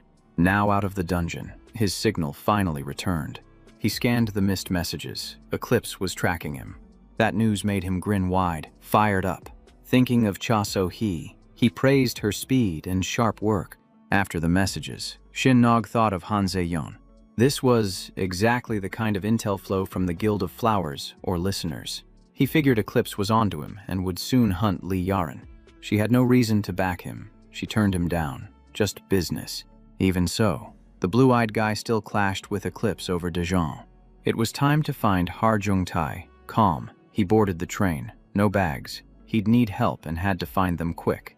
A red-haired man stared up at the brick building. He scratched his head, doubting he'd catch Heo Jung-tae now.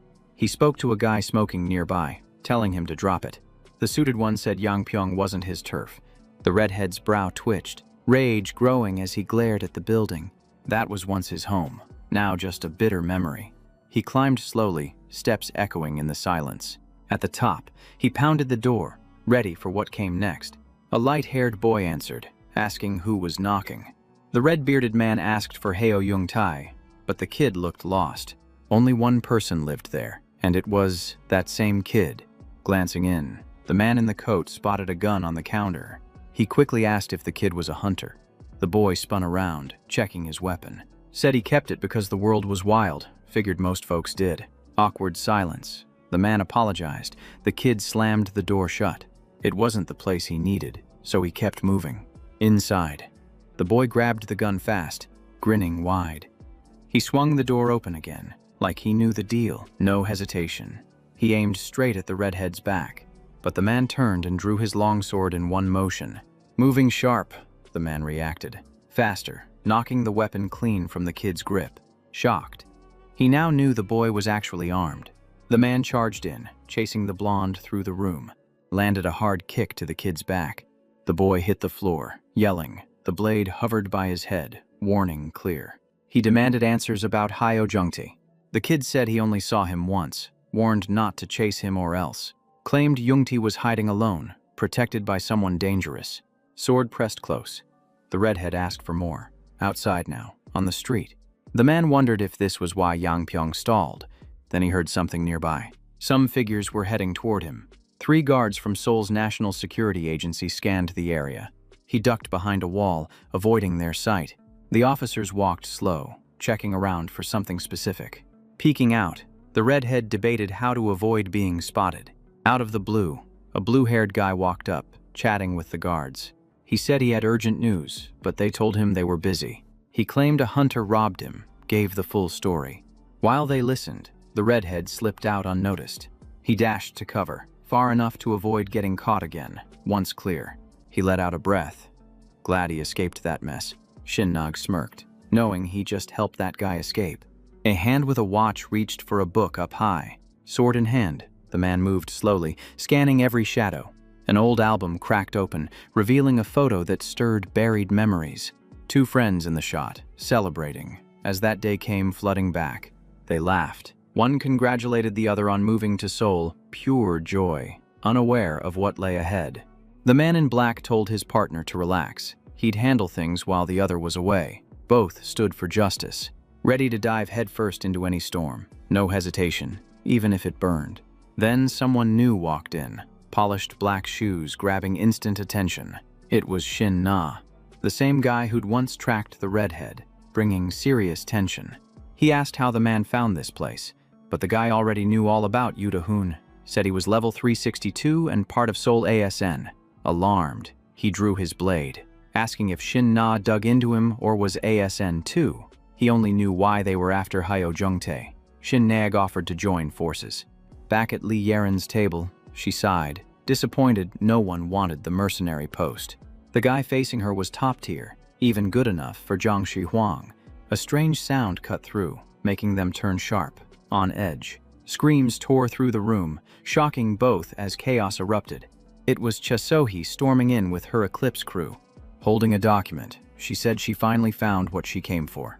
Li Yaren jumped to her feet, stunned that someone barged in with zero warning. Smirking, the long-haired girl said she came in peace, just wanted a chat. She passed over Shin Nag's file, asking if Li Yaren knew him, gaze intense. Li Yaren stared at the paper, frozen, trying to make sense of it. Back to the two hunters.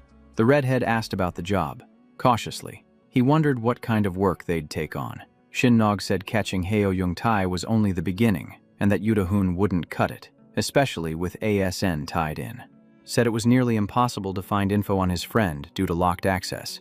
The redhead said that's because it was outside their scope, but still wondered why the guards nearly crossed his path earlier. Yuda-hun looked puzzled, not sure what he meant. Shin Nag said Hyo Jungtae had someone behind him, someone powerful enough to shake the National Security Agency. The redhead remembered the blonde kid's warning, and his chat with the suited man. He started connecting dots fast. Now he had to know who was backing him from the shadows. Turned out, that person was a high-ranking figure in the Yanghua Guild. The truth stunned him. Hard to believe it was real. Thought the man was full of it. Shinna said they should partner up. Their goals aligned. He gave a time and place.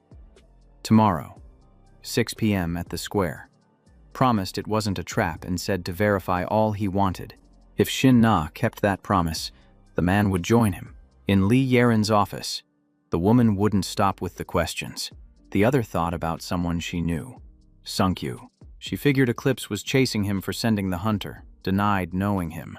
Still, Chasohi got irritated and said she was already confirmed as a referral. Holding her head, the short-haired woman admitted it, but said it got cancelled, then ordered her and the crew to leave. Furious, she pressed her lips in silence, then warned not to mess around or lie again. She marched off, heels pounding the pavement hard. The second she vanished, Li Yaren ordered someone to monitor the hunter's path. She debated whether to clue Shin Nag in, maybe win him over. We cut back to the calm sky, oddly still above the chaos. Hyo Jungtae's phone buzzed, warning him someone was tailing him hard.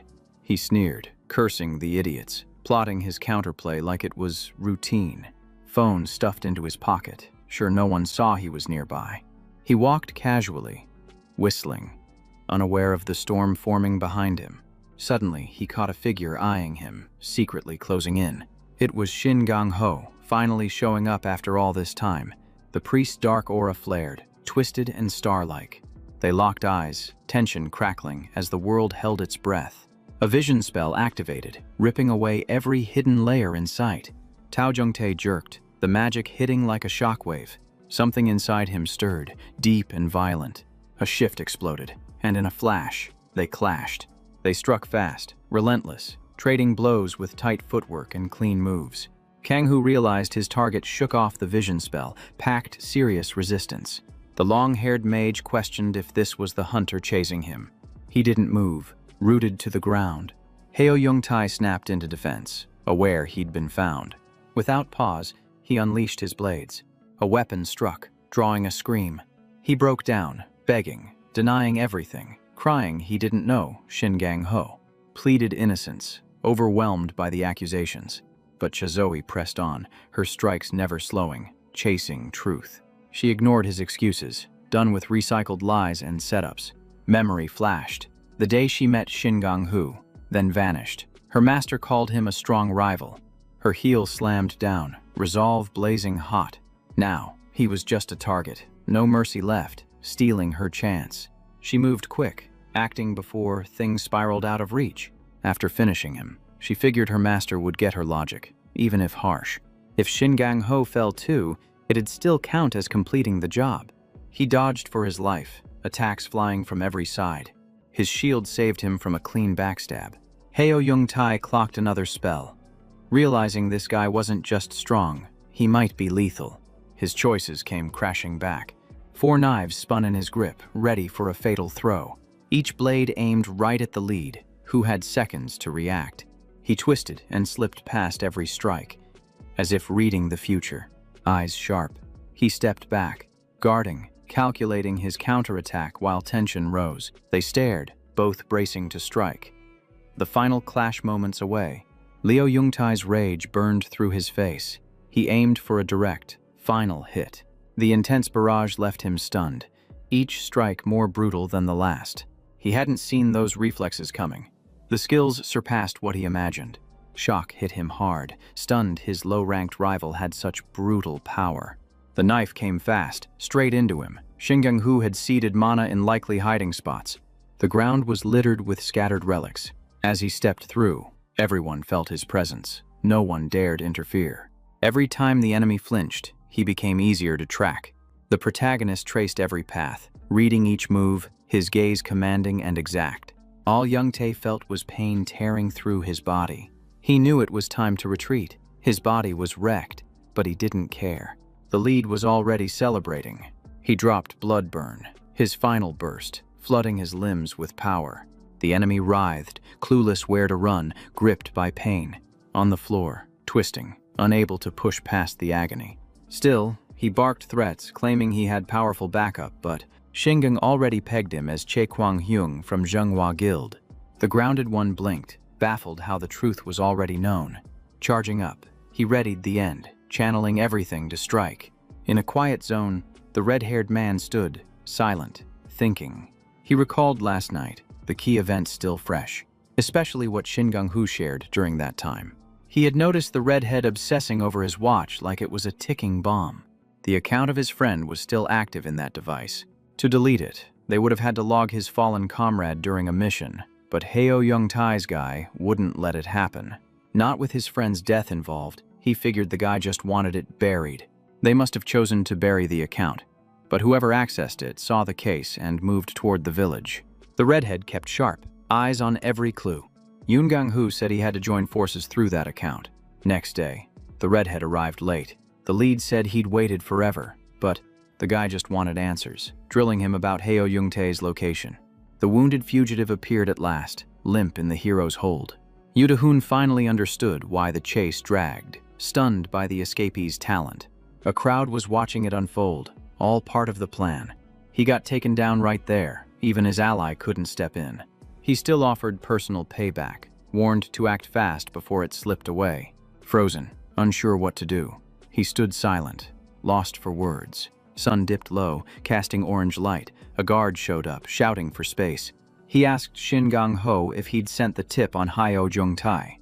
The protagonist nodded, showing the captured fugitive known for staying hidden. The guard requested his hunter ID number, needed to process the bounty. Without pause, he handed it over, smooth and in control. The guard thanked him and completed the deal, delivering the reward. He earned 300 million won and a dungeon pass. Night fell. The red-haired man stood, eyes fixed on the distance. He had let revenge go, but he didn't regret it, thinking of his fallen friend. Both had just wanted a place to rely on in a brutal world. They saw the National Security Agency and Zhenghua Guild as that hope. He shifted back to the conversation, angry at ASN's mess. He couldn't let it slide. A plan was already forming in his mind. It was the same path where he once led a bold rebellion against ASN. In the book, he was called a villain and rival to Zhenghua Guild, while the protagonist pushed forward chasing his goal. He got tangled in the Heo Young-tae mess, but now he'd leave nothing behind. Still thinking about the job offer, drawn by the payout, Shin Gang-ho reminded them he never worked for free. With a grin, he prepared to take down Chae Kwang-hyung. The guard reported Heo Young-tae had been captured. His arms were torn up. He demanded to know who did it. The cop grabbed the hunter ID, scanning it closely for errors, then flinched. Something was off. The data incomplete. Info had vanished. The cop froze, lost. Another guard's account had wiped it all. erasing proof. Problem was, the account belonged to someone already dead. Then, rage erupted. Taekwon Hyung refused to believe what he just heard. He rejected the cop's explanation. He lashed out at the kneeling guards, begging for mercy. They swore they checked Yangpyeong, saw nothing strange. He burned with doubt, refusing their words. They told him to calm down, but his stare said otherwise. A red glow began to light up the room. A pale man stepped inside, asked what was happening. Jang-hoo said he took Heo Young-tae's gear, including resistance buffs, and claimed enemies of enemies made strong allies. The redhead stood there, lost in the strange exchange. The lead needed a sword to fight Yonghua Guild, offering revenge for an ally. The blade wielder started to realize he was the story's real lead. He didn't like that thought, and he said he wasn't the lead in this story. Shin Gang-hoo existed so Jiang Shi-huang could rise. He said he'd head to Seoul, got a glare, then vanished downhill. Meanwhile, Shin Gang-hoo kept moving forward. He thought about leveling up, moonlight guiding his path. The fight with the cops escalated, their patience long gone. He kept yelling, fury boiling over with every word. A tall man in white appeared, radiating heavy pressure. He said Guangyung was angry, danger was rising. The guards froze, realizing Jiang Shi-huang had shown up. He told them to leave, no delays allowed. Intimidated. The cops bailed fast without a word. He shut it down fast, the others backed off. No resistance. They sat quiet in a dim room, watching each other closely. The talk began slowly, each word weighed. Jiang Shi-huang asked what the issue was. Why the rage? Kwang Hyung said his device broke, blamed sabotage. He kept going, but got interrupted. He'd already been warned once. The man in white leaned forward, calmly asking for details. He said he no longer cared about the plague. Every enemy in his path would burn. At Yangsu Station, a hand touched a dog statue. It was Shin Gang-ho, quietly observing the scene. The novel's hidden dungeon held deadly secrets, and he knew it. For Jiang Shi-huang to gain anything, he'd need to face tough trials. The blue-haired one was fired up, seizing every opening. He walked fast, eyes sharp, steps sure. In his hand, a glowing blade cut through the dark. He reached the gate, ready for any sneak attack. John Young, the mid-tier boss with many eyes, appeared, shifting the air. He crept closer, danger thick around him, waiting to strike. They stared each other down, the monster towering high, eyes lit with magic. He launched the first move. Shadows burst out as it split itself mid-stride. A perfect copy formed, doubling the threat, poised to lunge. It darted forward, fast as light, while the real one faded. With a leap, shadows closed in on Shin Gang-hoo from all sides. But he stayed calm, waiting for his shot. Shadows rushed him, sharp and fast. He readied his dagger for the counter. His glove flared, releasing a blast to end it. But he never saw it coming, blindsided as the creature slipped past his strike, revealing its face in one smooth dodge. Its raw speed stunned him, leaving him breathless for a beat. More figures closed in fast, tightening the circle around him. Pressure spiked as the showdown grew sharper. In a blink, his dagger was buried in the dirt. He lunged to reclaim it.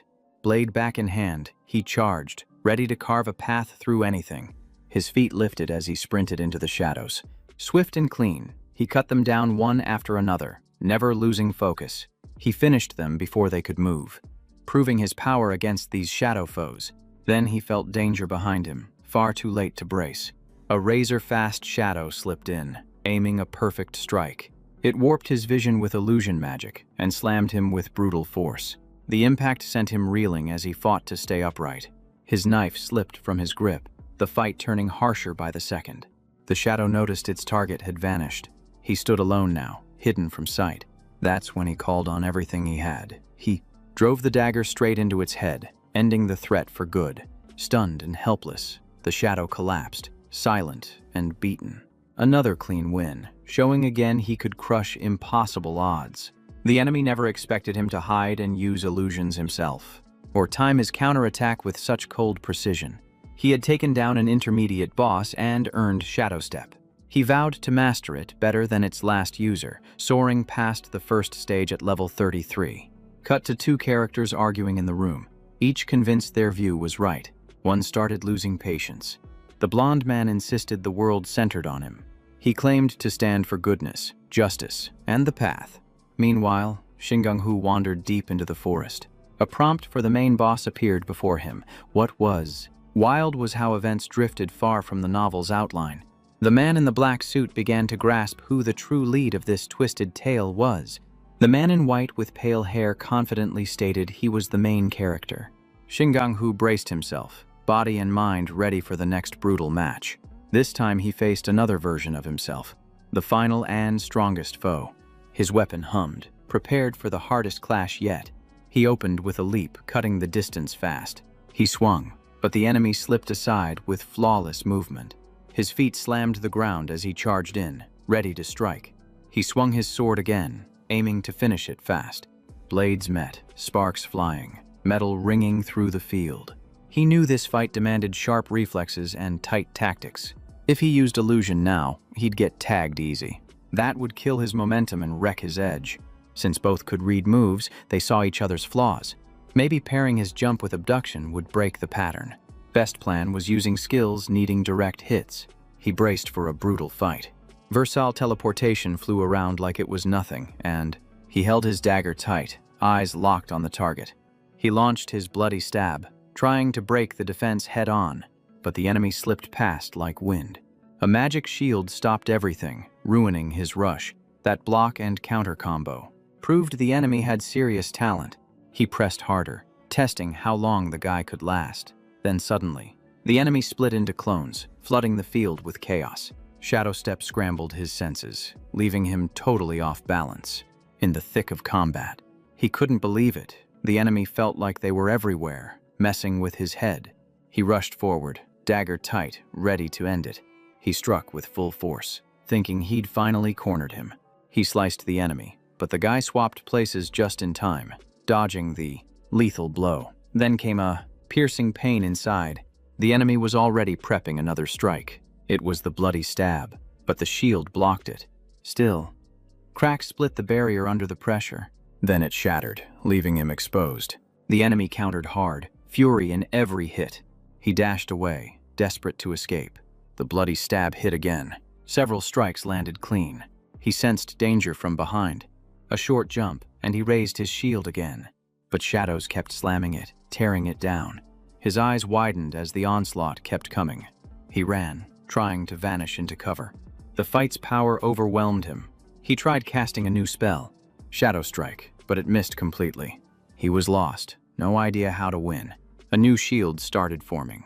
Desperate, he tried guarding against the shadows. Someone yelled to keep pressing the attack. He charged in, ready for melee. The swap skill triggered again, repeatedly. He couldn't decide what spell to cast next. He stuck with the barrier, but it shattered fast. He was drained, out of options. His mana gone, he couldn't cast anymore. No way to copy mana hypersensitivity like before. Bloody stabs sealed his defeat.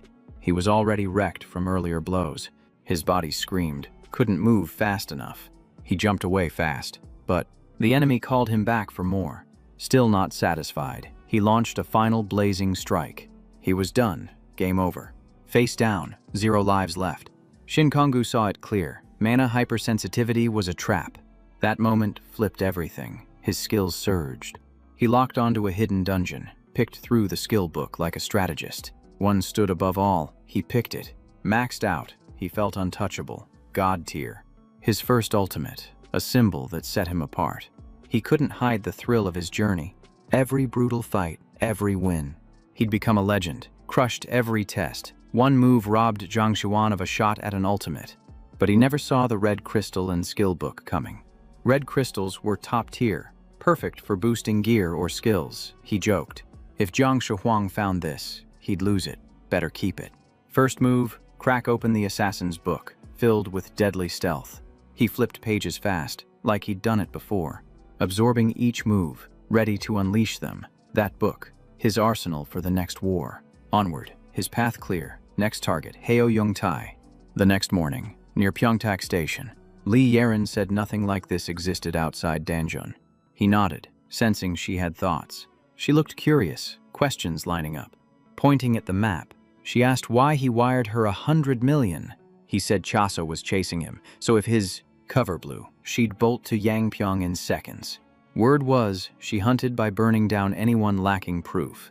She said guarding client data was obvious, and he added one more thing. He told her he already caught Heo Young-tai. Her eyes widened. That's why he never shared who he really was. Lee Yeren stared, couldn't grasp how he caught the fugitive clean. She had faith in that kid. His skills kept shocking her. She asked what name he wanted now. She'd honor it. She already knew his real one, thanks to a crazy twist. He told her, "Stick to the alias, for safety." She joked, said Sungkyu worked for her, then they talked shop. At the bus stop, the commissioner led the crew herself, eager to see them in action. Yoon Sangmin, excited to meet Songkyu. He smiled, said it was great to meet her. They faced a secure transport bus. Hunter guards stood armed, magic rounds loaded. Running this service burned through cash, but people stayed protected. He boarded the bus and passed out, aiming to sleep till Ulsan. Inside, passengers chatted about hunts and upcoming plans. Shin Gang-hoo jerked awake, annoyed by non-stop chatter. He just wanted silence on this draining trip. Suddenly, his sword lit up, drawing everyone's attention. He caught a glimpse of the guard's reflection beside him. He stayed calm, face unreadable. The guard glared, watching closely, sensing no threat. He walked the aisle, scanning passengers. He inspected each rider, gun low but ready, pointed at Shin Gang-hoo, who stayed still. A gunshot echoed inside the crowded bus. The officer hadn't fired. Something felt off. The target had vanished from the shot's path. Using transverse teleportation, Shin Gang-ho appeared behind the guard. Sword drawn, he slashed hard, dealing more pain than before. He felt the power of his new skill. Perfect for tight fights. Passengers froze, staring at the fallen body on the floor. Another officer jumped into action, weapon raised. Shin Gang-ho expected the crowd, but stayed cool. A red beam shot across the bus, stealing every eye. Classical music apparently boosts healing speed big time. Yoon Sungmin stood ready to help him, but he refused backup, thinking they'd just get in each other's way. Her green eyes calm, she stepped back, eager to watch. The fight began. He moved into position, surrounded, but sharper. He blurred their vision, sparked chaos, summoned shadows, then struck fast. The officer snapped, tired of games. No matter how hard they tried, they couldn't touch Shin Gang-hoo. Shingon, who slashed the guard, who yelled in pain. He swapped spots at the last second. Shots flew past, missing, though injured. The guard kept charging, fueled by vengeance. Shin Gang-hoo tore through every threat, unshaken. He gripped enemies hard, using his powers to dominate. With his wine cellar in hand, Shin Gang-hoo stood firm, fearless, ready for anything. Suddenly, a new shooter opened fire, aiming straight at him, but he slipped past bullets like nothing. The swap skill turned the fight in his favor. He dodged every shot, untouched. Then he dashed straight at the shooter. Blade up, one leap, closed in, attack primed, using acceleration. He sped beyond reach. Everyone froze, shocked, but it still fell short. Shin Gang-ho laughed at foes pushing on even as defeat closed in. He wanted this over fast. He triggered his ultimate at full force. He aimed to finish quick. They had no idea who they provoked, their lesson coming hard. His strikes landed clean, crushing their guard. Blood burn drained them dry, leaving them exposed. Their strength collapsed, overwhelmed by his raw force. Only bodies remained scattered across the floor of the vehicle, silent proof of the clash. One after another dropped, no chance of surviving that storm. One man stayed upright, barely holding on, already done. Two girls crouched behind seats, watching everything unfold. The music listener spat blood, showing how hard he got hit. Shin Gang-ho asked in a mocking tone if the music still sounded good. The man, still stubborn, raised his weapon to fire. With a twisted grin, the passenger moved fast and started shooting wild at Shin Gang-ho. Yoon Sang-min stepped forward and stomped his foot hard. Simple move, but strong enough to launch him toward the enemy with the sword. One precise strike ended him before he could react. His final moment hit, nothing left to save him. The protagonist cleared another impossible fight, showing unmatched strength. Near the driver, the two girls stayed frozen, waiting for the outcome. Yoon Sang-min watched closely, taking in every action. Eyes bright, she shouted that he passed the test. After dropping his target, he secured his contract with Music Father and boosted his recovery. He figured classical tunes might be his new break time vibe. He chuckled while checking the pockets of the fallen foe. He found a resistance item at his tier, a clean glove. He pulled out a special shoe that boosted agility. A solid find. Everything else would be sold fast to fuel his next upgrades. Curious. The girl asked if he'd at least compliment her for helping. She expected credit for her role, but he stayed spaced out. Smirking, she said she wanted to name him Captain of Tewa River. Olsen's organizations were just side paths in the story, and Tewa River stood right among them. Unwrapping a lollipop, she revealed the reward, 2.5 billion. She called him the King of Olsen and asked him to take Gong Taiso's left arm. Even with that massive offer, he added one condition, surprising everyone. He wanted Tewa River to control Olsen. And they agreed. Then he demanded a one-on-one with the feared leader of the Abyss. The girl almost choked on her lollipop, stunned by what he said. The Abyss ranked among the most feared forces in Yanghua Guild, a military group with brutal power and unity.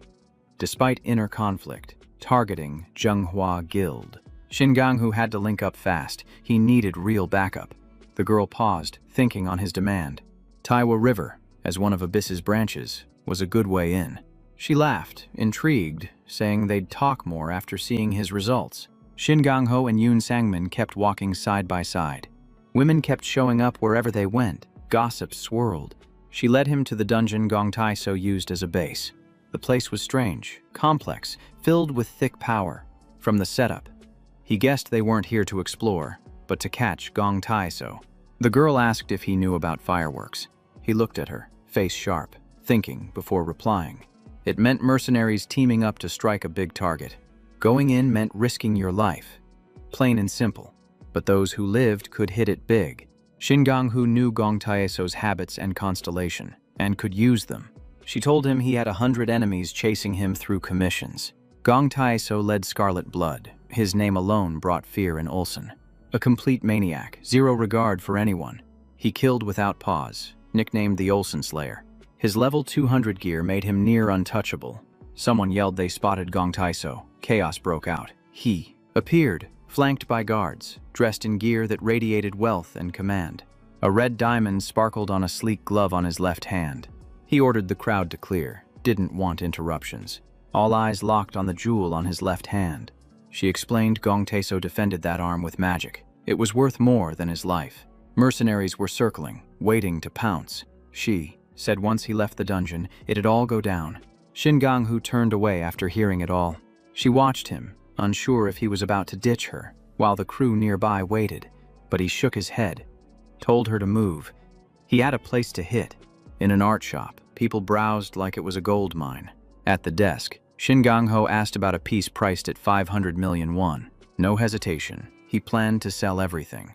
To grab that item even if it meant starting over with nothing. The ring promised pain relief and resistance, a huge upgrade. He knew finding a 4th-rank relic like this was nearly impossible. He tucked the item away, slipped out unnoticed. He searched for something that would truly push his mission forward. But what he needed most stayed completely out of reach. Gong Taiso came to mind. No constellation, but his squad had them. He figured the guy checked gear before heading out, always prepared. He kept running scenarios, trying to land on a plan. Then noticed a short-haired girl quietly tailing him. The Sacred Archer's magic and bow skills were 5-fold stronger. Shinganghu sensed a strange pull from this new gear. Their eyes met, and he realized it was Gong Taiso in disguise, inside the hunter's shop.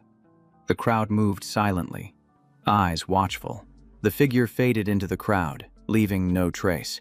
Curious and cautious, he followed, trying to learn the truth. The disguise was flawless, only sharp eyes could crack it.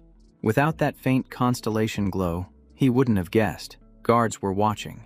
Gong Taiso hopped into a moving ride, vanishing fast. If left alone, he'd just slip away again. He shook off distractions and leapt a short distance. He moved across rooftops, vanishing from sight. So he stuck to foot travel, no risks. He needed to understand the enemy's actual goal. The sun set, casting pink and orange across the sky. Gong Taiso grinned, proud his disguise worked just right. He couldn't wait to see the mercs realize they'd been duped. A new figure joined the group, instantly treated as boss. But the fake one didn't like what he heard, eyes narrowing. He turned and hit one henchman with a hidden power. The man stood alone, looked dazed, confused by the sudden shift. Doubt crept in, his instincts shaken. Shin Gang-hoo finally understood how he survived the fireworks trap. The guys panicked, asking what was happening. Now the protagonist had his answer, and his path was clear, as night covered the sky. Tension climbed, all waiting for Gong Tae-so. Sung-kyu missed the meet time, running late. The muscular boss got suspicious. He said the White Corporation went down the same way. All members wiped. He suggested tossing a question toward the abyss. She told him to relax. The blue-eyed leader, Lee Yeren, was gaining her edge. She ran client ops smoothly, stayed neutral in every deal. Those sharp eyes meant serious skill backed her up. So, the girl figured waiting on him was the right call. Her phone buzzed with a new message. She froze, stunned by the encryption. She read it and couldn't believe the intel. She told him to gather the crew. They were moving out. Everyone inside the dungeon watched it unfold. Engines hummed. Boots echoed down the street. Gong Tae-so and his squad arrived. A boy yelled loud, grabbing attention, saying the man had finally shown himself. People rushed to prep, bracing for what was coming. They armed themselves with scraps, heading straight for him. Guards blocked every threat, ready to defend their leader. The fighters, driven by hate, came hard. Someone lifted a nail-studded bat, ready to swing big. The guards formed up tight, nothing slipping past.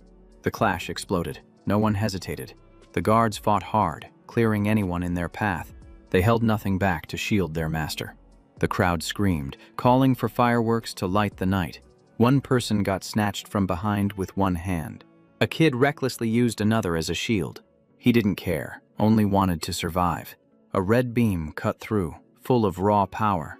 Then a blast hit, tossing bodies through smoke. Flames caught one man on the spot. Gong Tae-so appeared in disguise, saying he came to set it all off. People panicked, thinking he appeared from thin air. Screams echoed, panic spreading fast through the crowd. Fists flew, kicks landed, chaos burst everywhere. Guards wrecked hunters one by one, leaving wreckage behind. With a smirk, they asked if the hunters liked fireworks. Turns out, that was their plan from the start. No one saw it coming. The blast tore through, hitting those already down. A roar followed, shaking the ground like thunder. Flames spread fast, engulfing a boy on the ground. No one could tell where it all started. Panic spread, from afar. Gong Tae-so fired with closed eyes, but Shin Gang-hoo had read him, spotting the sacred archer's pattern. He unleashed a barrage, wiping out many in one hit. Sacred Archer's blessing pushed magic and bow strength sky high. His job was simple: blow up anything he touched. He enjoyed the chaos from a safe spot, but just before his next cast, the strike came. Shin Gang-hoo was set to end Gong Tae-so. He locked him down, making escape impossible despite the fight. The guys nearby looked confused, unsure what hit their leader. Gong Tae-so, dazed and lost, couldn't tell who was coming. Focused and fast, Shin Gang-hoo pushed forward. Shin Gang-hoo dashed in, sword ready, targeting Gong Tae-so. Gong Tae-so dodged, sweating, barely missing the lethal strike. Kang-hoo's blade aimed straight for his chest, but Gong Tae-so used a short blink to slip away. The hero noticed his jumps were small, no real escape. Kang-hoo picked the next strike point instantly. Best shot was hitting him from behind. He made one clean jump and landed behind Tetsu, ready to strike with surprise. His stab skill triggered, hitting Tetsu hard without warning. Tetsu screamed as Kang-hoo's blow landed fast and clean. Gong Tae-so couldn't react, caught completely off guard. A blast tore through the rooftop, flames pouring down. The fire spread fast, wrecking everything. Ground cracked, walls lit up. The heat surged beyond what Kang-hoo had expected. Gong Tae-so locked eyes on him, furious. His arm throbbed from the earlier hit, seeing the damage. Kang-hoo knew it was time. He smiled, grateful, and spoke. Bloodburn activated. Gong Tae-so couldn't run. His end had come. He let out a scream. Couldn't handle the pain anymore. He howled, swearing vengeance through fire and ash. Rage consumed him. He shouted he'd kill Kang-hoo. Then he realized the room was empty. Tried to summon him, but Kang-hoo was gone. That's when he noticed something wrong. His left arm lay on the ground. His worst fear had become real. Shin Gang-hoo grabbed the severed arm tight. Gong Tae-so couldn't believe what he saw. Swearing hard, he ran after him, nearly spent. The hero stayed cool, showing strength and skill. His enemy shouted threats, trying to scare him. He searched everywhere, demanding Kang Hu show himself. He ran fast, clutching the bleeding wound. Soon, he sensed figures closing in. He felt their presence. They knew where he was. He narrowed his eyes at someone ahead. They wiped out his men without pause. Others closed in. She appeared, glad to see him fall. She figured out the Gong Taiso entering the dungeon was fake. Bait to trap the mercs. The real one waited in the dark, ready to strike when the portal opened. So they had to hide, head for the building, follow the plan. Following that route, she'd find Gong Taiso wounded, missing his left arm. Shin Gong Hu dropped clues. She spun her blade with skill and speed, cut down everyone nearby, leaving destruction behind. Her blows launched bodies, slamming them down. Blue light lit the space, showing her precision. Gong Taiso, finished, had no shot at escaping death. Outside, the chaos grew louder, weapons clashing, screams ringing out. The copy, lost in confusion, didn't know why support stopped. He wondered why the boss vanished mid-battle. Blows kept raining down. No one knew he was fake. They were ready to end him right there. He hit the dirt, and they circled. The wizard had fooled them all. They searched for the real one, but he was gone. Reinforcements arrived, diving into the fight, swinging hard. The girl watched, drawn in by the wild energy and risk. Blade raised, she scanned every path, ready for danger. The enemies realized they'd lost, no chance left. Still, they pushed back with what strength remained. Guards got wrecked by the crowd, who fought to end the oppression. The field turned into a mess, injuries everywhere. She paused to check a fresh message. People asked how she knew Gong Taiso's exact spot. It reminded her about her promise to Shingang Hu. He wanted a meeting with the Abyss leader, she replied, saying she'd clean up the rest, then honor her word. She felt sad he left without a word. Elsewhere, Sunkyu walked into an office, greeted. Li Yeren, gripping his arm, praised his work. He asked what Chisohi was planning next. She said Chisohi was in Jeonju, and false info had spread. She smiled, chatting with him casually, then asked if he heard the latest talk. Shingang-hu was now famous, everyone watching. His video had gone viral. He felt like the story was drifting off its original track. Gong Teso didn't matter much, but anything on Zhang Shuhuang needed caution.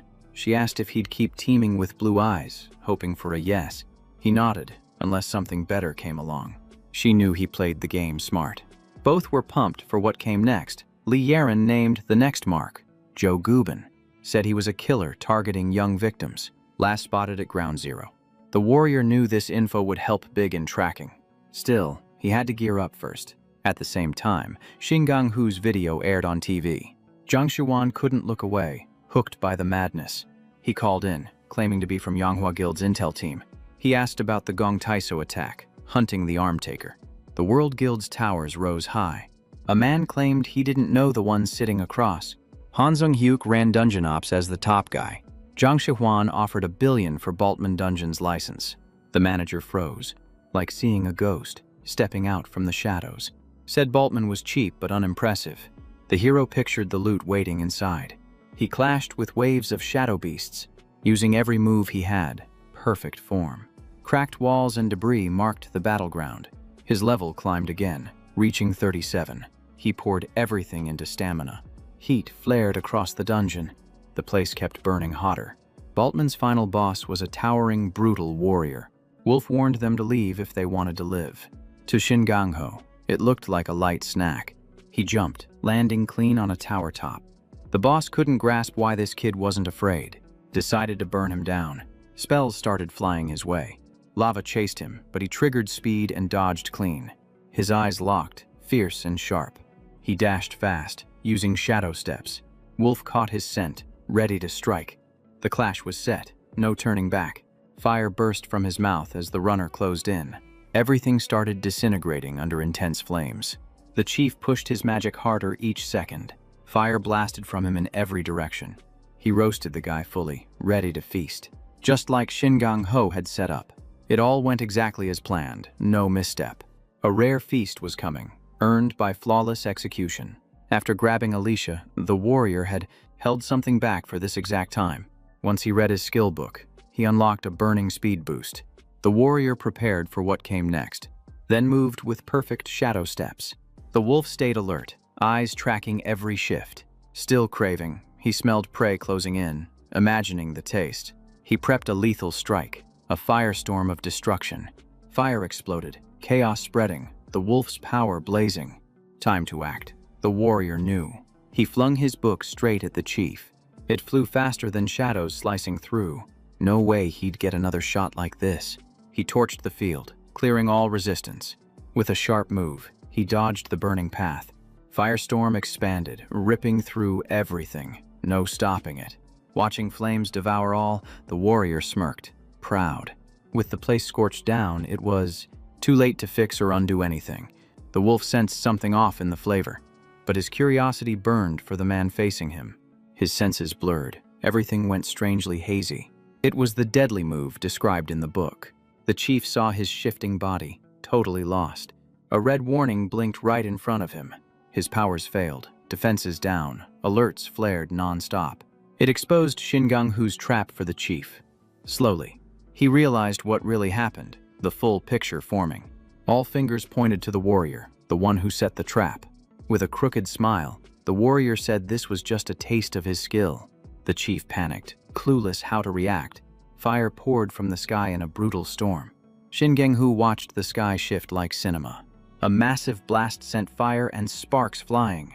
Wolf said the guy was finally where he should be, right in the blast zone. But once the smoke faded, he was gone, swapped out fast. Abduction was another trick he kept hidden. Wolf panicked. Shingang-hu had warned him he'd crush him slowly. The ew. Wolf snapped, tired of hearing that smug voice. He wanted to burn him down and end it now. He was done chasing this guy forever. The warrior raised a shield to block the crowd. He already knew this had gone far enough, and with a clean stab, he could finish him in a few hits. The wolf kept howling, taking blow after blow. Sword drawn, the guy unleashed rapid strikes. Their powers collided, fire and defense clashing. But the warrior saw the barrier breaking down fast. He leapt back, putting distance from the beast. The beast chased, refusing to let him go. The cries made him pause in place. Calmly, he replied he wasn't running from anything. He'd win this with bloodburn. The chief was finally falling apart. Dead silent, he collapsed to the ground. Shingang-hu reached level 39, grinning at the alert. The beheading was exactly what he aimed for. The book said different shoulder classes didn't stop skill learning. That meant he could pass the skill to a monster, then take it. Use someone to learn the move, then grab it back. Time to head toward 0 point. From Seoul Station's view, he had no choice but to go to Seoul and start moving. A giant screen showed Jiang Shihuang smiling. Guildmaster Zhenghua shook hands with Guildmaster Fortune. Fortune Guild, famous in the US, was now going global. But all of it was part of a joint move by the 3 stars. The 13 stars were top hunters, called heroes in the novel, like Jiang Shihuan's crew.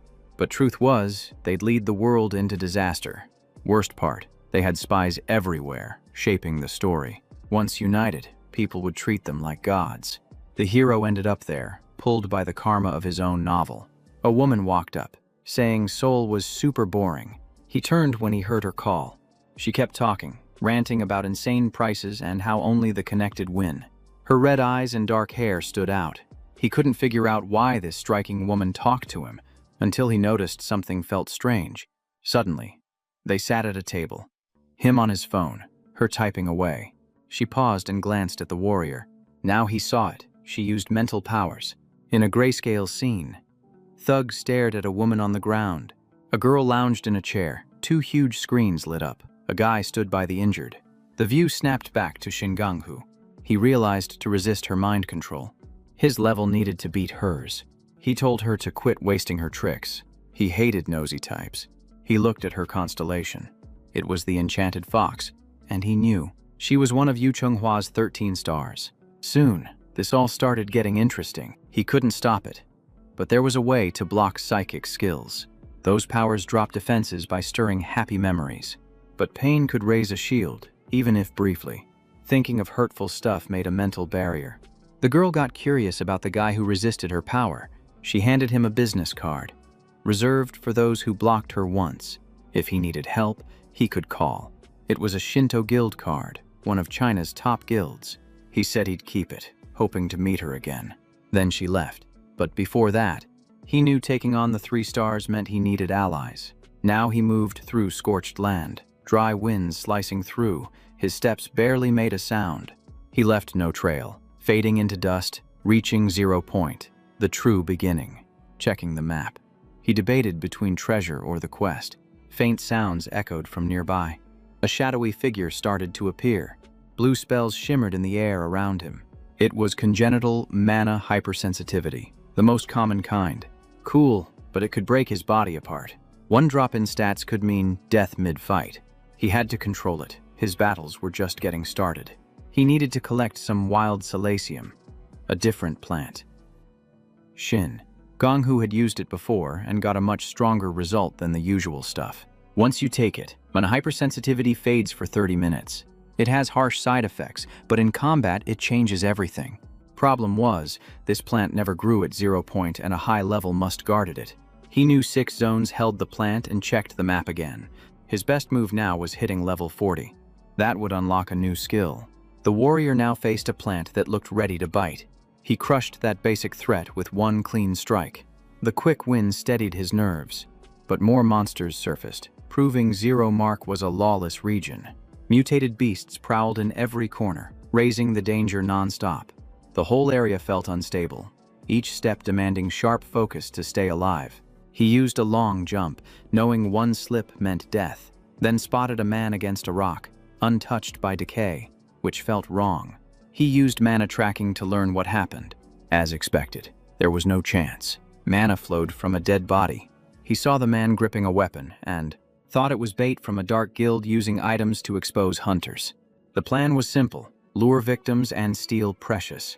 Then he noticed something odd about the body in front of him. A quiet kid appeared in the vision, mocked by classmates, chased and ridiculed for fun. The image blurred, but the meaning was clear. Shin Gang-ho turned away and left the corpse behind. Then he noticed the plant on a high peak, perched on a steep cliff, forcing him to act fast and find a way up. He dug his feet into the ground. Preparing for a risky leap, he threw himself toward the cliff, reaching hard for the rare plant.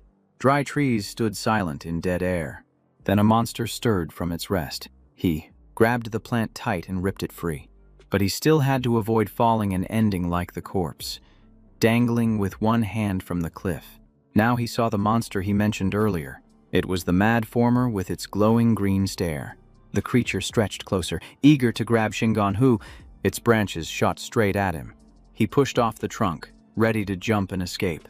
He made a fast leap, saying it was a pleasure meeting the infamous monster. Frustrated, the mad former swung its branches at the fleeing boy, but he moved like lightning, dodging every strike. He warped around fast, keeping the monster off balance. Then he powered his blade with fire, ready to strike harder. He drove the flaming sword into its back, landing the final blow. Fire spread fast, boosting the impact by 33%. He watched the chaos unfold. While the creature burned, he stood calm, soaking in the victory. The monster crashed down, lifeless, while he stayed alert atop the cliff. Another fight done. He sheathed his dagger, ready to rest. One more beast down, showing again he could handle anything. After the grind, he finally reached level 40, unlocking a new stage. He gained a dodge skill and even surprised the system. After getting that power boost, he turned to greet the unwanted visitor. He jumped through the trees to reach his shadow, already crouched on a branch, black smoke swirling around him. He had to know why that stranger kept following him. The follower froze, unsure how to reply. It was a curious girl, trying to understand how he caught her trail. Her sudden presence left him puzzled. She stood there, hiding something, raising his guard. She matched the face from school photos he had seen. Her name was Young Yuri, daughter of a rich businessman, known as a model student, and tight with Choi Kwan-hyung, until he dropped her after her family lost everything. That girl now called herself a rival in the novel, carrying a grudge against Kwan-hyung. She began apologizing for tailing him. Grinning, she said he was cool for taking out the dark guides, and remembered her win over the crazy farmer. He raised his dagger and made a clear warning move toward her. Shocked, she blocked, bracing for a hit. Fear kicked in, thinking she was done for, but he had no plan to strike her. His real target was the beast creeping up behind. Just a huge bug, and he wanted her out of danger. He thanked her for the kind act. Still, he told her to stop tagging along. Then he dropped from the tree, landing clean and silent. Without looking back, he walked away, heavy-hearted. She stood there, sad he left without a word. The warrior paused and checked his dagger buried in the dead beast. He yanked his weapon from the monster's chest. Exhausted, he'd cleared 6 deadly zones already. After surviving non-stop threats, he figured it was time to handle his commission.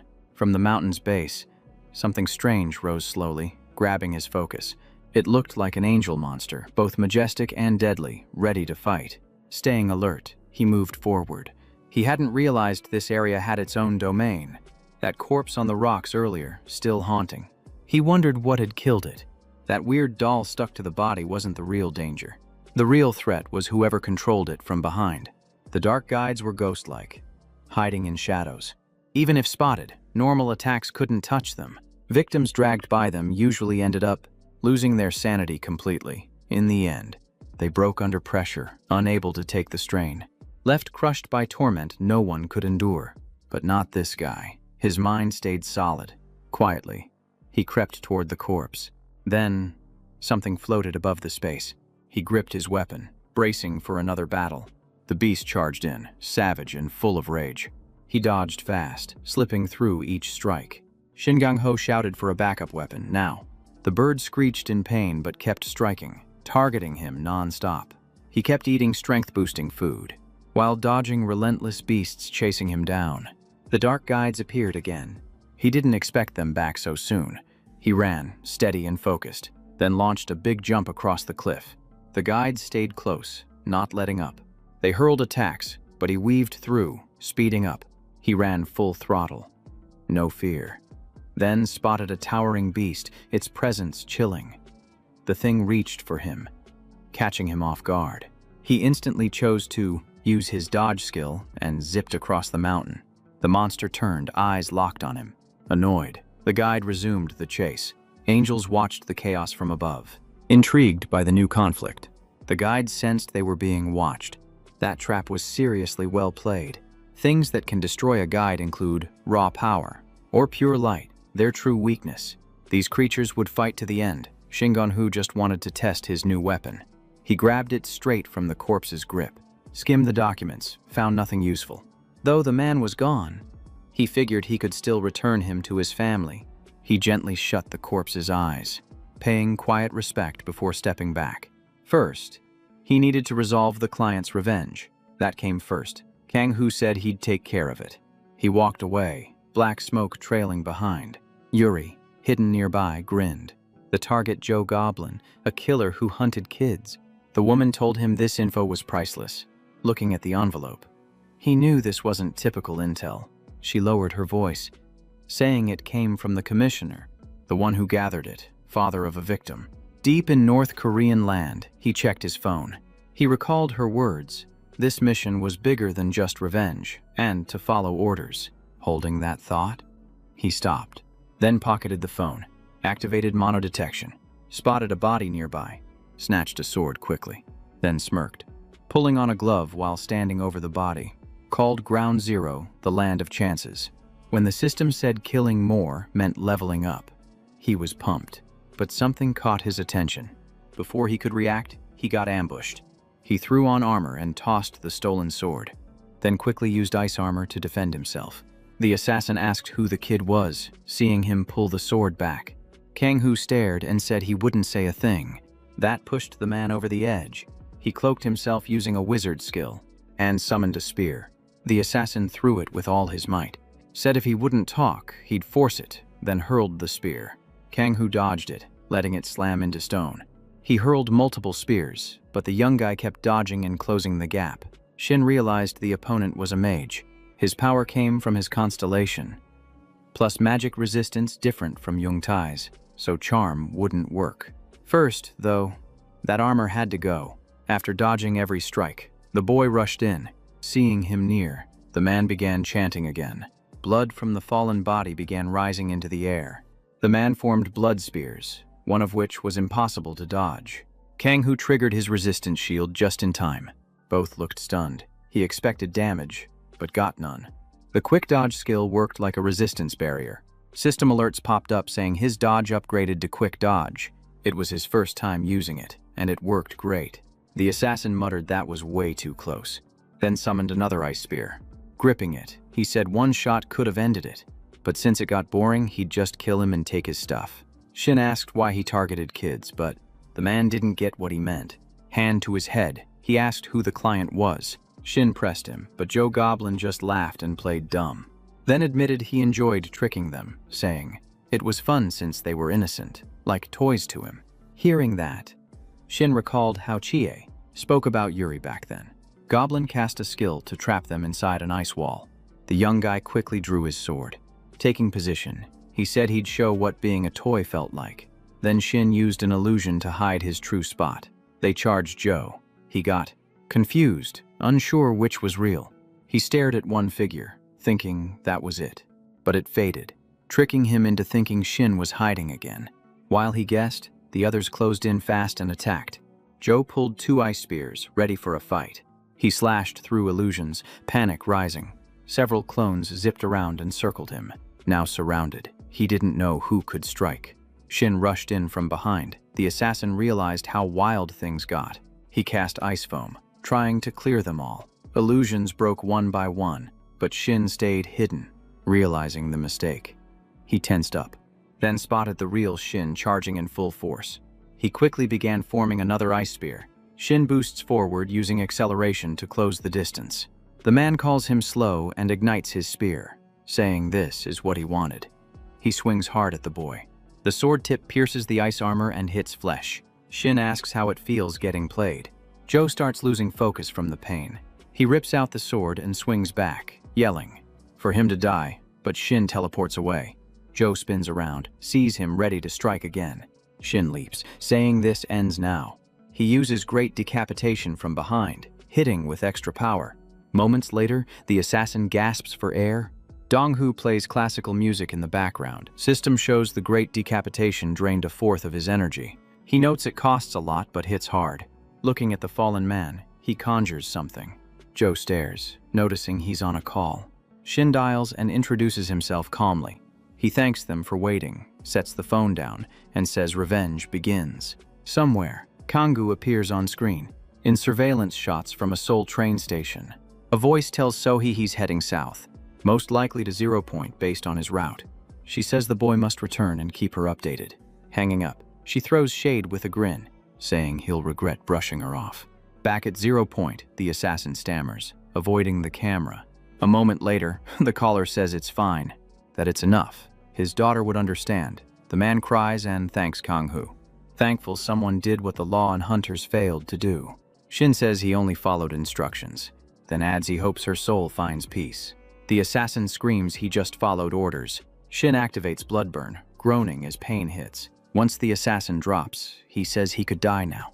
System pings, target eliminated. A constellation appears, saying it was meaningless. The looter dimension says he needs solo training. Kanggu agrees. Shin grabs loot off the body, joking about cashing in. Then he turns to see the phone ringing again. Yaren reappears, bragging he nailed it.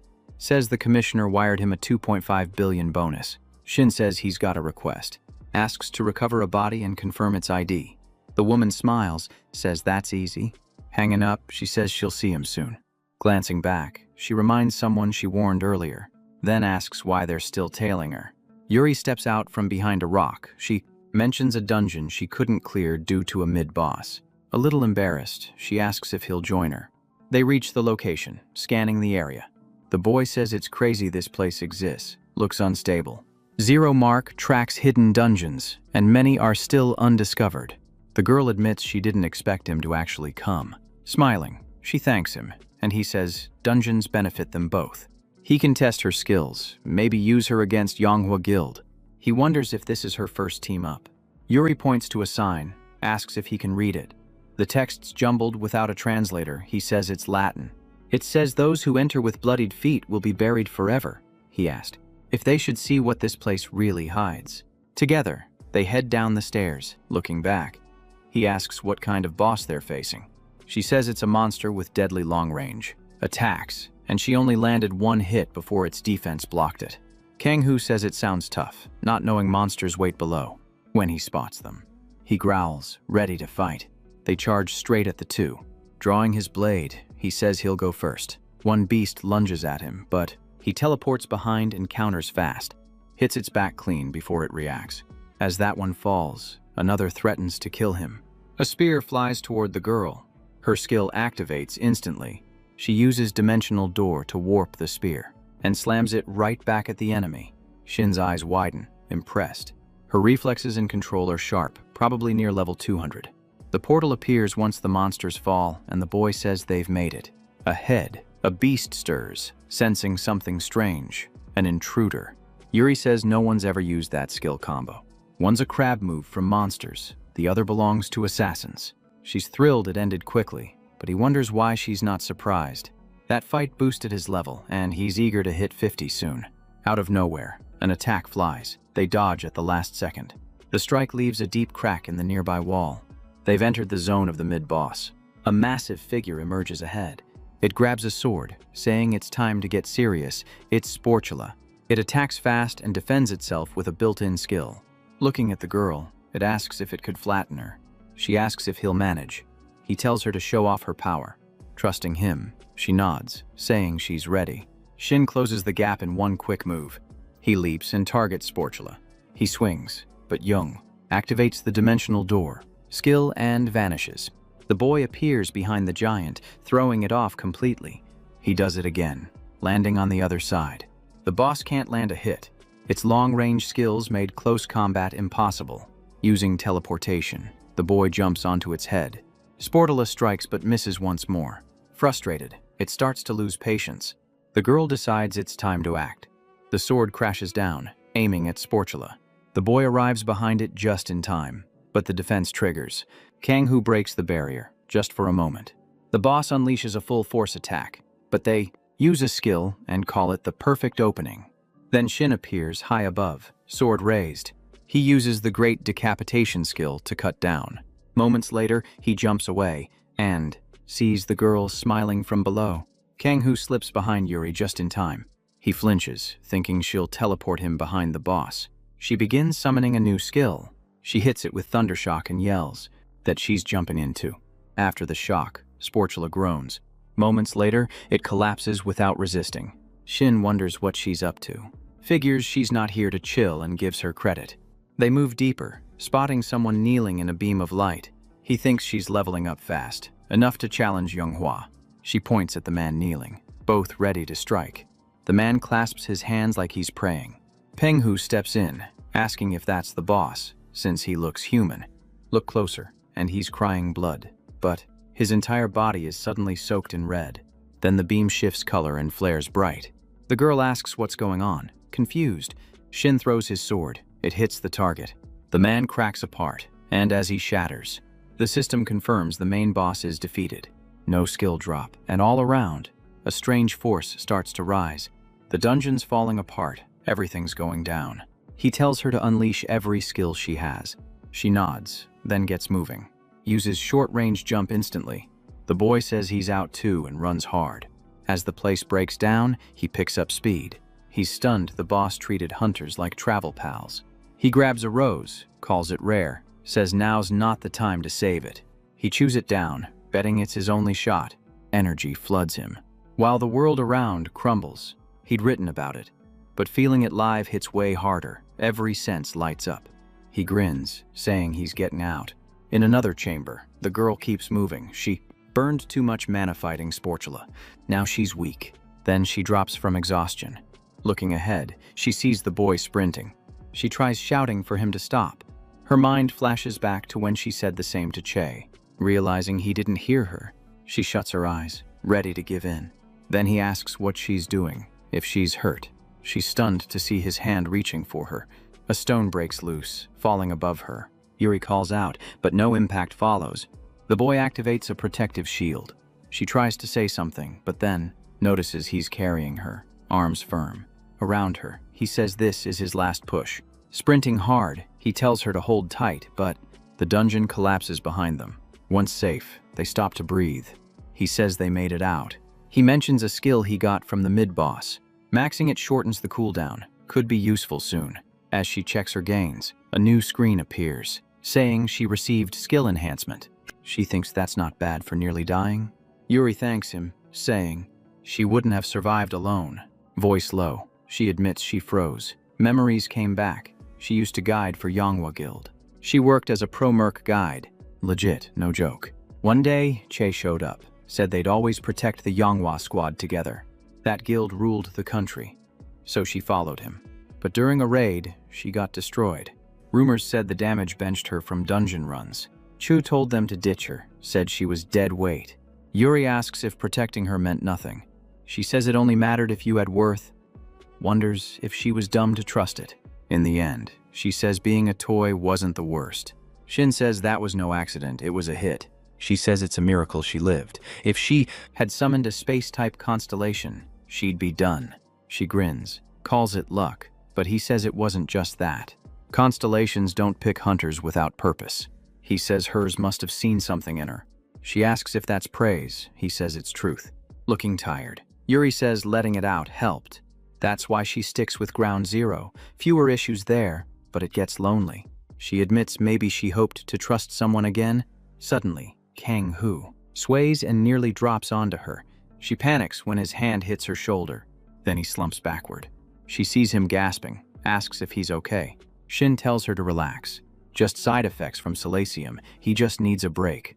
Yuri places a hand on his forehead, smiles, and thanks him. He smiles back. At Imjin Station, Kang Hu thinks if Yuri stays in Ground Zero, she'll do fine. They'll meet again. Waiting for the train, he decides to kill time.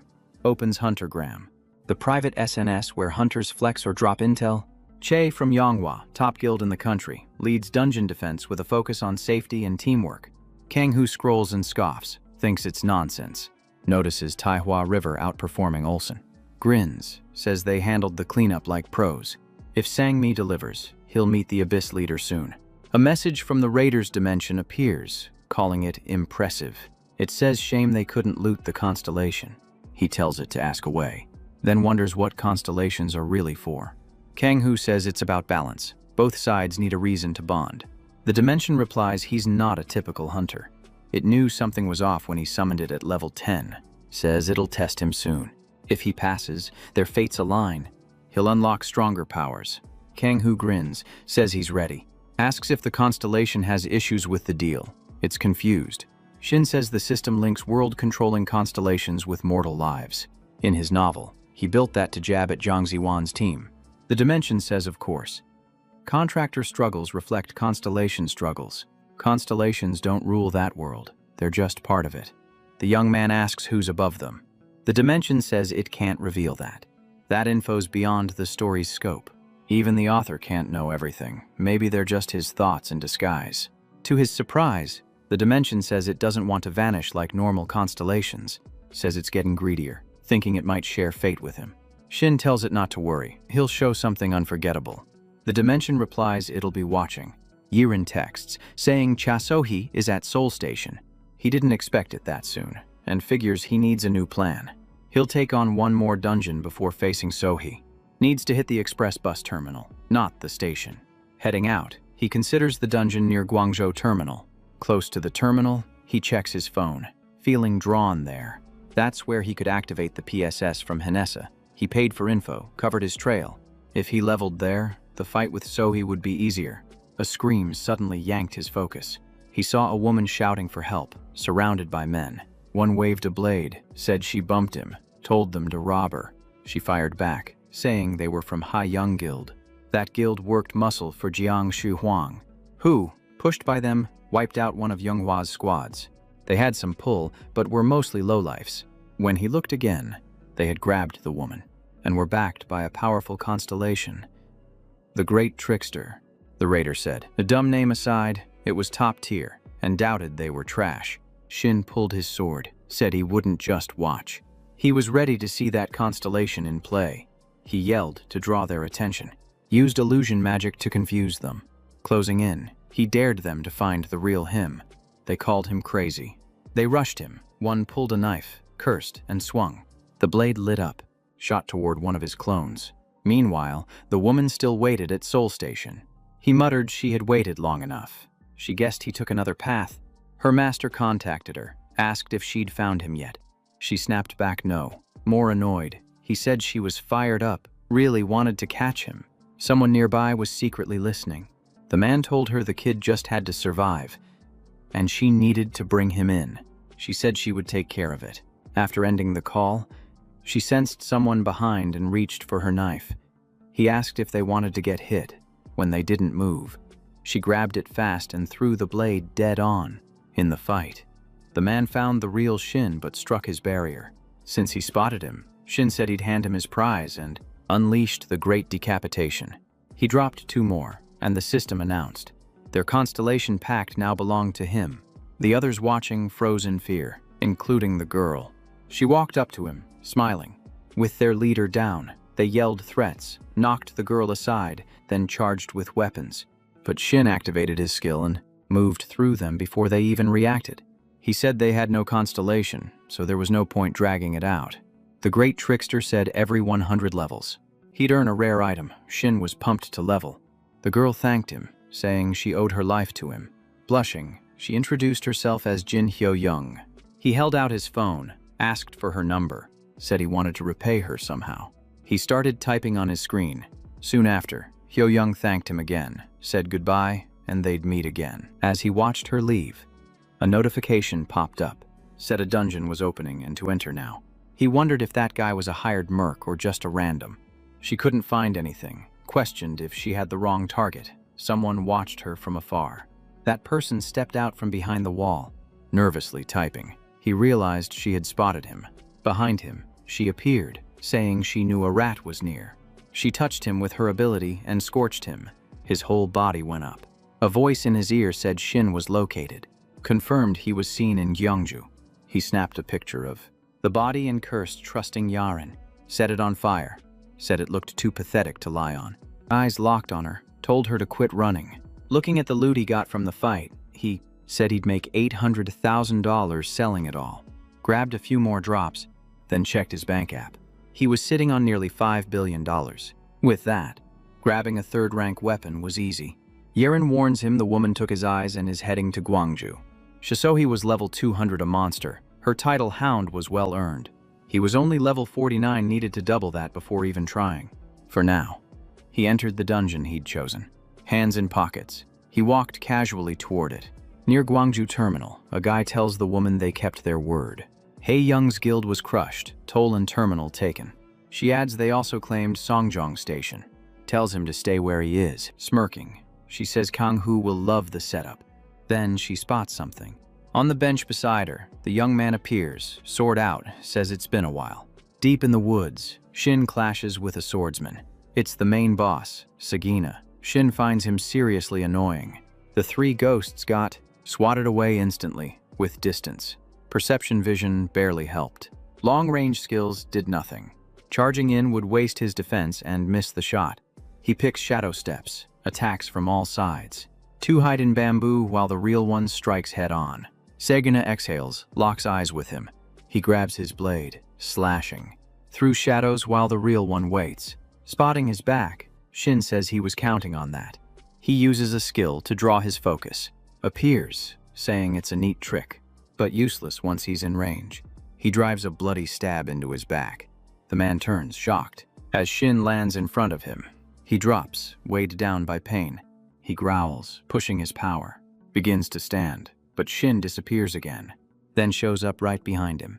Gina grabs 2 swords, charges straight in, toward the fighter hiding in his safe zone, asks if he really feels safe there, watching him closely.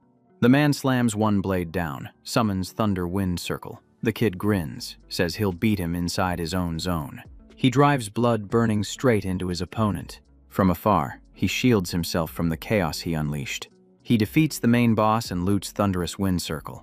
The system chimes. He's now level 51 with stealth in hand. Even maxed, stealth fails the moment he attacks. He thinks that's rough, but if it worked, it'd be insane. The dimensional looter hypes him up for the next fight. Leaving, he says he'll shop before meeting her at the station. He rises, sword ready, says it's been a minute. She smiles, says she thought he'd keep running like a scared rat. Says he couldn't run forever with a hunting dog chasing him. Pointing his blade. He says he brought a new tool for catching brats. She says since he called her that, She asks if he plans to be an eclipse dog. He says confirming what she knows is pointless. She thanks him for rejecting her offer. Aiming at him, she says she's always wanted to take him out. He drops hiding, calls her a rat, pulls off his gloves. A van blasts by, the woman says. She worried since Shin hates help unless he asks. Yeren says she's starting to talk like him, but there was no choice, and she wanted to keep her gifted gig longer. Her words leave the woman oddly pleased. She turns a corner and bolts, straight into an army waiting for them. Yeren says they hit the jackpot. With no fear, the woman floors the van and mows them down at once. At the station, Kang-hoo was dodging Sohee's relentless swings. Seeing the destruction behind him, he knew. One hit meant he was done. Another blast erupts, shaking the ground. She tells him to just die already. He raises his protection field and sprints away from her strikes. Shin grabs the flower to unlock more power. Eating it, he thinks it's rough. But good thing he boosted his barrier and weapon. Watching her rush in, so he asks how long he plans to run, then ramps up her assault. Gripping her weapon, she thinks she reinforced it enough. With it strengthened, she closes in and sends clones swarming her target. The woman ends up surrounded by a cluster of them while the real one watches from above, though they all look the same. The woman just grins. Meanwhile, the girl wipes out the guys easily, left surrounded by bodies. She turns and sees Yeren stepping through a door. Running up, she says the others are handled and asks about Kang-hoo. Yeren says she couldn't find him anywhere. He was busy, all his clones getting torched at once. Looking up, he says her efforts were useless. She sees him and says it's over. Shihan knows fighting barehanded won't help. She throws her sword, planting it in front of the woman. The woman steps on it, asks if it slipped. She was scared to run and brought out 3 fire dragons, saying that's real aim. Caught off guard, she fails to dodge, flames erupt, and Shin drops in from above. Seeing her attack fail, the woman wonders what her plan is. Kang-hoo unleashes the Thunderwind Vortex. It shreds the fire dragons with raw force. Moments later, they vanish. He brings the wind crashing down, then speaks. Says he should be the one teaching aim. Watching from afar, Sangmi observes the battle. She says it's fun to watch. Good she stayed out. Didn't expect to mess things up for Sohee. Honestly, it's wild. After clearing Sagina's dungeon, she copied the boss's skills. Her master calls, and she says she's just watching like she was told. Kang-hoo stays mid-vortex, slamming the girl. He grabs her with a giant hand using abduction. She sees it and freezes. She boosts her speed and aims her weapon. With a bloody stab, she hits his gut, making him scream. Then pulls a dagger from her thigh. Sohee barely blocks with her knife. The woman asks if he thought it was over, but blood burning cuts her off and makes her scream again. Sangmi hears her master ask for a report. She tells him not to panic and says Cha's losing. He says she's not what she used to be. Seeing things turn, she wonders if this is really how it ends. She remembers when a man asked why she burned him, and she said she meant to teach him not to play with fire. But he never learned. She recalls torching a house, then asks if the woman was the child who saw it. The girl screams that killing him won't bring her parents back. Flames rise and engulf her in seconds. Cha stares as the body burns, then senses something right behind her. She dodges fast. A knife slams into the wall. 2 men appear, calling her insane. They say she'll be their warning to others. She screams for them to chase her, and more rush in. Frustrated, she sparks fire in her palms. She hurls flames at them. Some get hit, but another man with a knife appears beside her. He stabs her hip, cursing as she recoils. One curses her out. The other says to search her for loot. Burning with rage, he wonders if he's really about to lose to this trash. From afar, a man clenches his fist, asking who's wrecking his turf. They spin around, confused, just in time to see his punch flying in, with wild speed and strength. He flattens them all, throwing bodies aside. He says this land belongs to the Eclipse. Only the injured girl remains. She asks if she did all this. He says yeah, with hands in pockets, says taking her in was worth it, then tells her to come with him. The boss gave her a place to belong. In return, she cleans up his messes. One day, he told her caution was never her thing. Now he thinks it's smart to test this guy and maybe recruit him. He wonders if the guy would risk it all for a stranger. Fire swirls. He shouts not to underestimate her. Shin's eyes go wide, stunned by her power. She grins, asks why he looks shocked. Fire in both hands, she starts explaining. She tells him to come closer, reaching toward him. His personal defense field is the only thing saving him. Her face tightens, annoyed by the shield. She asks how many skills he's hiding. With a snap, he says it's a secret formula. But nothing touches her, and he's left scratching his head. Watching her stand firm, he's completely baffled. The woman smirks, says she nailed the guess. The skill detonates wounds. She shrugs, annoyed she already patched every wound. Flames twist around her. She warns that move's useless now. Fire rains down, and he starts panicking. A giant fireball drops from above. He dodges, weaving through falling fire with sharp reflexes. He shoots back, probably aiming to trap the ground. The heat's too much, his shield won't last. He brings the barrier back up.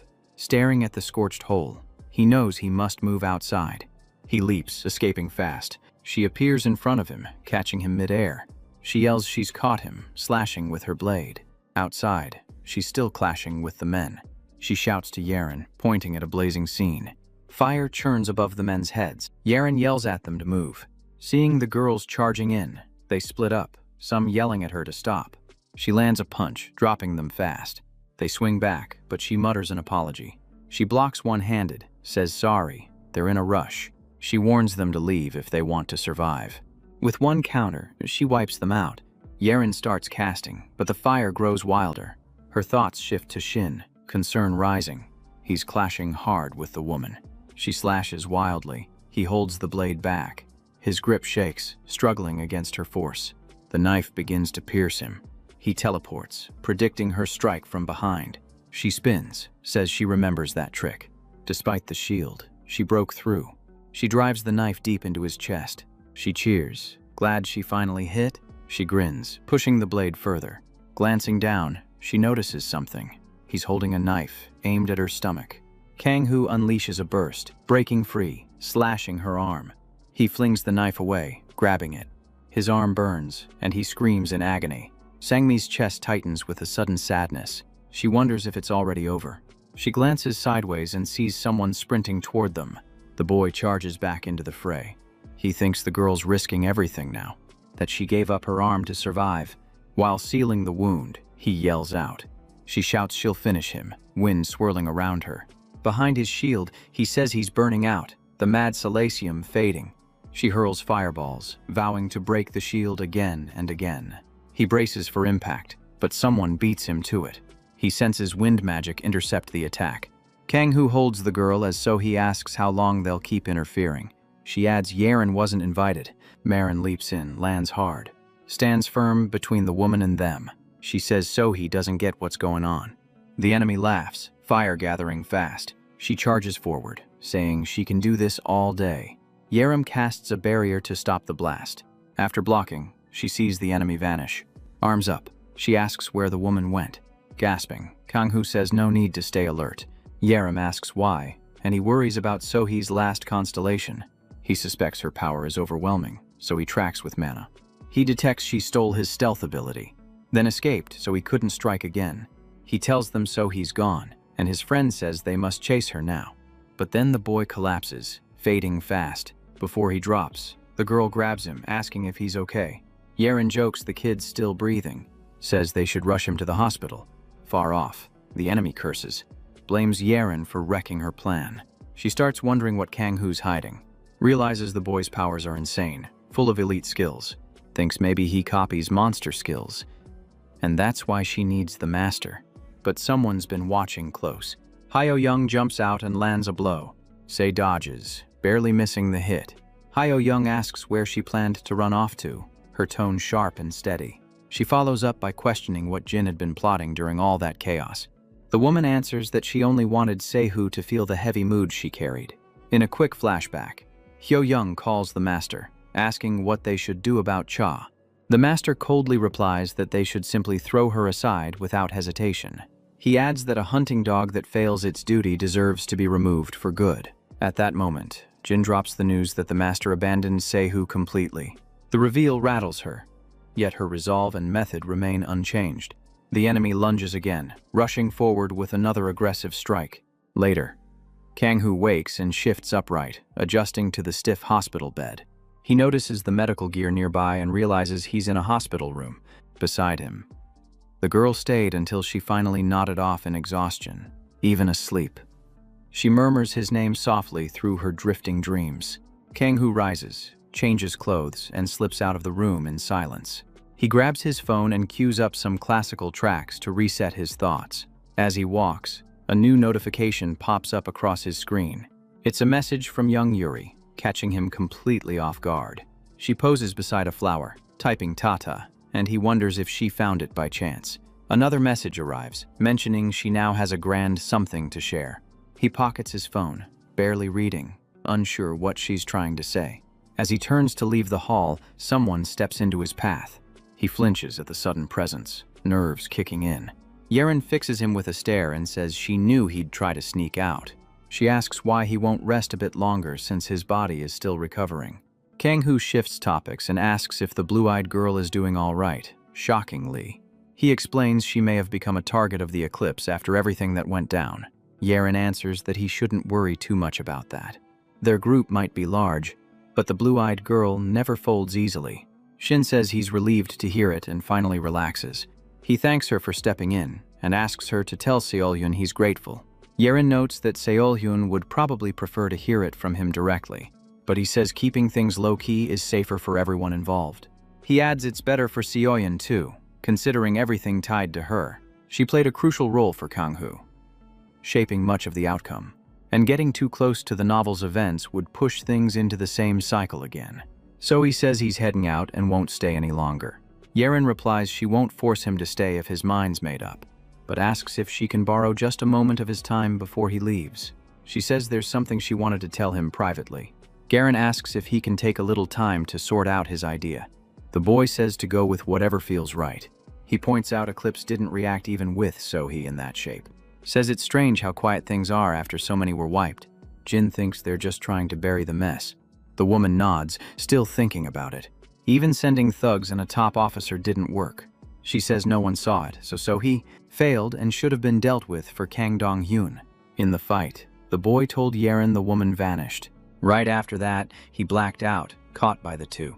The raider said the fight was wild, that the boy proved himself. Told him to call if he ever wanted to level up. He suspects it's shady, but got through thanks to Sohee, then says bye again.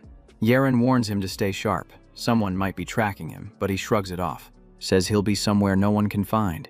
The Gwangju Guild got wrecked by Daejeon's crew. Sewon says they jumped Hye-young for no reason. And he feels bad for not watching her. Chaos keeps hitting, just like when Ryo Taiwa finished off Gong Taizo and took over Olsen. He still doesn't know who took Taisu's left arm. Not enough leads. He slams the table, grabs his phone to call. Says he needs to find out why Eclipse targeted Hye-young.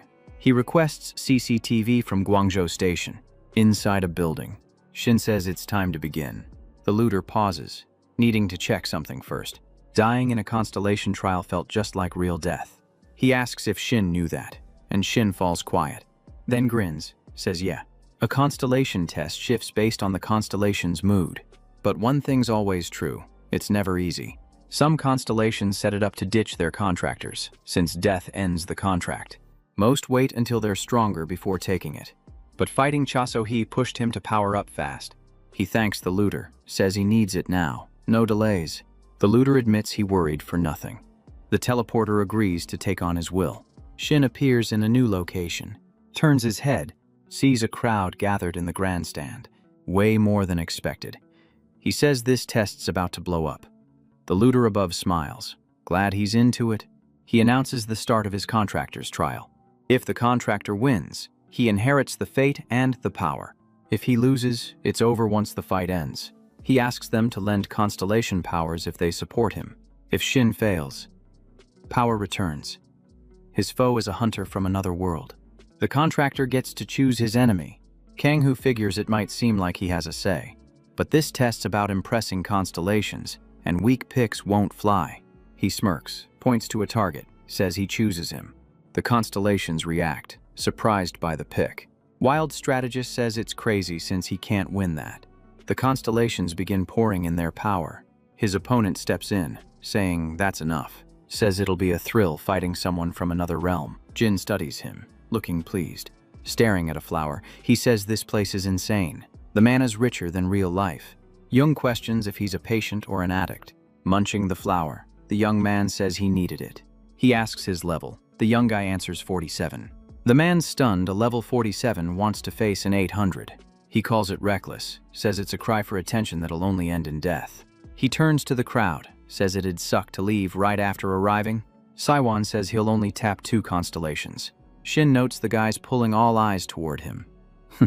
As expected. Normally, top constellations hate the spotlight going to low ranks. Smart Morning nods, impressed. While crazy, Mathematician says it's a great chance to see his limits. But in a crowd like this, someone will notice his skill and mess up the plan. Someone walks into Shiwan's office, handing over documents. He asks if they're about Eclipse. The guy says no, it's the Abyss case. Reading the file, he says they're a tough group, a hard one to decode. He asks why they care so much about the truth. Says people believe what they want anyway. Asks if the intel's solid. The guy nods. Shawan says it's time to hire Black Skeleton. Team, Lee Hyun-suk, captain of Abyss, and Park Dong-jae, his bloodkin. Suddenly, Lee's phone buzzes. Sangmi's on the line, thrilled, says it's been ages. He mentions Olsen. She says they just cleared out the pests. She tells him Taisu was handled, then asks if he's got a minute. Says she needs to share something, but he replies he's buried in work. He couldn't reach Dong-jae, had no clue he was trapped in a dungeon again. She asks if he's ghosting him like last time. He says Yusiak went after him, so it'll get sorted. Then he asks her to head over herself. Says they should meet again, plan the next step. She smiles, says that sounds good. The fight between Kanghu and Shiwan gets fierce. His defense already starts breaking. The man tells him to relax, it was only a warning. His speed's unreal, body alone is deadly. Shiwan asks how long his barrier can last. Tossing purple fireballs, he tells him to flee if he wants to live. Grinning, the boy dodges, but not cleanly. The man fires wind arrows next. He'd seen his moves before, but now, they were sharper, and one hit could end it. He weaves through attacks, casting dark magic fast, picked pure dark truth as his first. Watching the crowd, he says good thing the bug was quick. Says no need to drag the fight, it'll end soon. The constellations whisper, wondering if he's buying time. Raider says it's not done yet as he spots Shin charging straight at the man. He thanks him for talking. It helped him close in. Shawan casually uses Dissipate to stop the strike. That makes the boy tense up. The man notes his skill, says he'll need to reassess. Right then, Shin uses illusion magic, triggering a full assault. Everyone surrounds the man, but he warps them away with space magic. Shin grips the wall with his blade to avoid falling. His second constellation was the special guide. Gained speed to close in fast. Out of nowhere, Shin lunges at him. His clones follow, jumping at the target. Shiwan assumes it's a clone trick. Plans to strike the real one. Fires purple dark spheres, but hits a clone as the real one slips behind. Then the man realizes all he sees is the knife flying in. He hurls it fast. The enemy tries blocking with spatial magic. As it connects, Shin leaps to strike head-on, but something grabs him mid-air. Across the way, Dong-jae gets yanked by the collar. Yusiak pants, trying to hold him back. He asks what's going on, but the man tells him to calm down. In a whisper, he asks for his full focus, says the Yanghua Guild is targeting him. The boy, rattled, asks if it's true. The man says there's no time to explain. Glad they linked up. Behind them, a man spots the escape, curses, and shouts the target moved. Back in the fight, Shin's shield is breaking down. He lies flat as his clones return. Then he notices green energy circling around. Shawan says he forgot his place, asks why he dared to strike from behind. He activates the Oxidize skill, but Shin slips out just in time. With spatial magic, he says resistance is useless. The man handles both space and dark spells at once. Clones take hits while Shin keeps dodging clean. Still, one clone keeps trailing him while hidden. He loses track of the rest. Then one sneaks up and grabs him from behind. The hit makes him scream, and where he stood, a huge blast erupts. One enemy warns Yusiak to stay put or lose the hostage. Furious, the man swears at them. One grins and strikes him from behind. Dong-jae yells his name, panicked, seeing him fall. They grab Dong-jae and flee. Weak but shouting, he calls the boy's name. The shout draws nearby attention. They rush over, find Yusiak, and kneel. He apologizes, says Dong-jae was taken. Panic sets in. He curses himself for not being more careful. One says to search more and asks which way they went. The man points left, says that's the way. They reply they've got it, then dash off to rescue Dongjae. But he suddenly smiles weirdly and says thanks. In the fight, Shawan waits for the smoke to clear. He starts chatting again, asking the constellations if they liked the show. Says even if it was short, it was an honor meeting them. Glancing up, he notices the donations still pouring in. As the smoke fades, confusion hits him. Shin steps out unharmed, nods to Zhang. The crowd noise helped him recover. As the music plays, he vibes hard. Putting his phone away, he thinks staring longer changes nothing. His attacks won't work anymore. Using his power, the guy smirks, saying that after wrecking him. The energy feels deadly. One hit would drop him. But if he can't break through, Shawan's defense is untouchable. He decides it's just an act. Then blasts black lightning at his opponent, who stands still. As the lightning closes in, the guy dodges smooth. That puts the man on full alert. He wonders how the dodge even worked while Shin flashes a grin. Hyunsuk shouts, asking if Dongjae really got taken. Yusiak bows, says sorry, blames himself. He tells him not to beat himself up, it wasn't his fault. He sits, tells him to sit too, then spill everything about them. Says they were elite hunters, likely in it for money, and they'll use Dongjae's phone to call. Hyunsuk wonders if it's just ransom or the Yonghwa Guild's doing. Says the guild's been shadowing him more lately. If word got out, it'd make sense they'd target the kid. Not sure. He tells him to list who knows Dongjae's his nephew and to stay sharp. Yusuk jumps up, says he'll handle it now. The other thanks him. He adds Saimi's on her way and to let her help. He thinks about the girl and how big it'd be to take her too. Shaiwan says he doesn't care how Shin dodges. Says he's still going down, then charges. Kanghu can't see to dodge. He reads mana only because the mana here is denser, cleaner, letting him track it. He starts weaving through the magic blasts like a pro. He finally sees how strong mana hypersensitivity can be. The constellations cheer, saying they need to watch how this ends. He notices them watching and gets annoyed. Unleashing black lightning again, asking who dared ruin his show. But when he looks down, the guy's gone. While he scans the area, the young man appears right behind him. He goes for a clean decapitation, knife aimed at his neck. Dongjae gets tossed, tied up, slammed against a wall. One guy warns him to stay still or lose fingers, then storms out. Dongjae's shaken. Yusuk warned him about Yonghwa Guild, but these guys don't match. The man calls someone, saying he's secured the kid. The other side grins, says it was easier than expected. Says they'll come grab him in two. Shawan traps Shin with chains before he lands the strike. Says Shin gave up his advantage. Then reveals he's using his third constellation, Nature's Suppressor. Pushing the knife closer, he claims victory. But he's thrown back and asks if Shin will surrender. The ruined prophet says that move was solid. Says no one expected him to pull off a locked skill. Drug King asks if that power wasn't a monster's, impressed by how well he used it. Iron Apple's martial god says he's hyped by the upgrade. Shaiwan, annoyed, demands to know what trick that was. Shin replies he just went stealth. The man says that's assassin tech, usually claimed at level 50. Kanghu agrees, asks if he thought he was being serious before. A constellation asks if he hit his level, saying no need to reveal it to enemies. Shawan, furious, starts summoning a giant fireball. He admits he misjudged, says Shin's worse than he thought. Says he'll reveal what he really is. Yangmi's hyped, finally going to see the captain at Donghae after ages. She can now fulfill her promise. She texts Sungkyu, says he'll get it in 2 days if free. During the fight, Shin calls him reckless for using so much power here. The constellations begin praising Shaiwan's power. He rides the giant wave, thinking he should have done this sooner. That Shin will be reduced to dust, then launches everything straight at him. Red flames explode, lighting up the arena. A huge blast rips through the field. Looking down, Yang mutters, "This is insane," asks if that broke the rules. Shin chills on a rock. Flames wreck everything around, wonders why a constellation stepped in.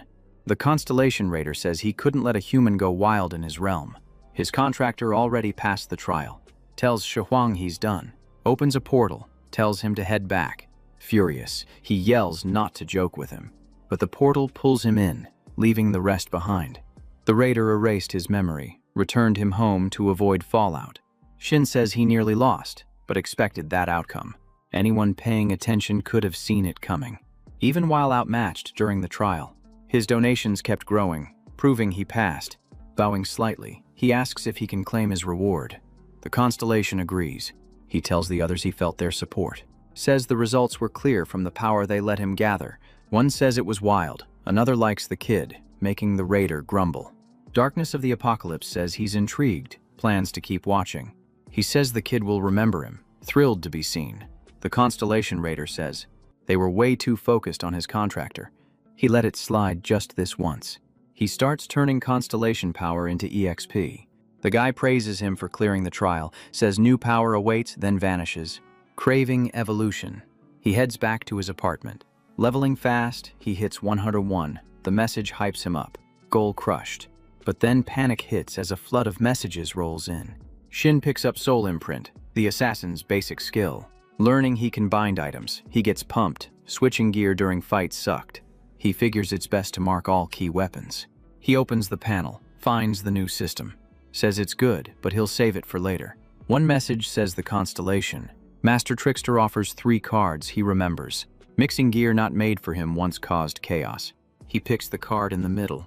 The Constellation praises him, says it's a top-tier item. He stares at it, completely drawn in. He could copy Zhang Xuan's move, but thinks it's not worth it.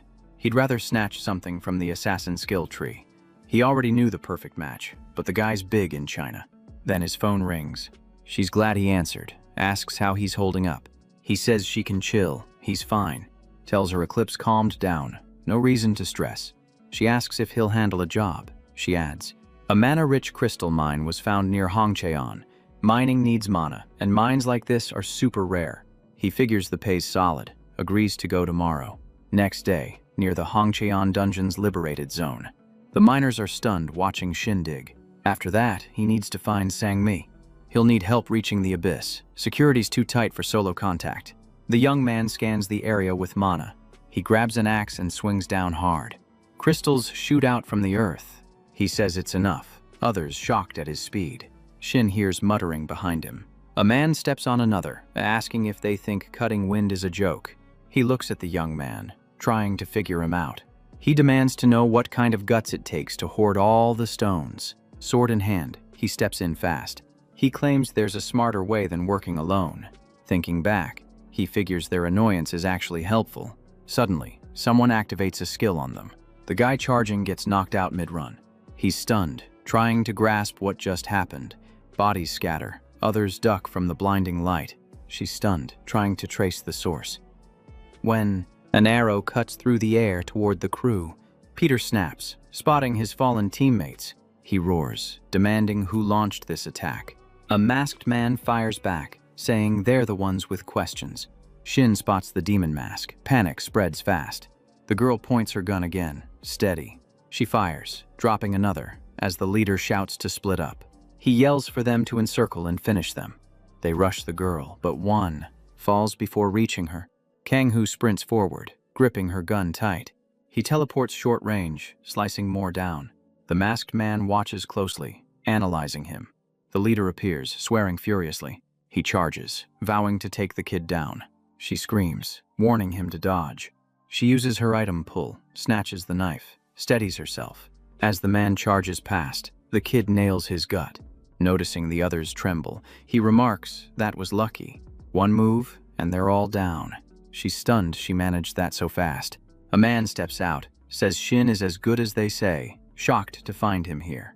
Sehyuk pulls his mask off, surprised to see him. He calls out the young man's name. A teammate rushes up, thanks him for saving him. The leader tells everyone to calm down. He says his mission with Jaeon was to free abused hunters, and he'd kill anyone who stood in the way.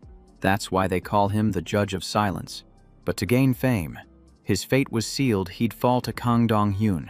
Kang-Hu asks how he knows his name, realizing he hasn't said it yet.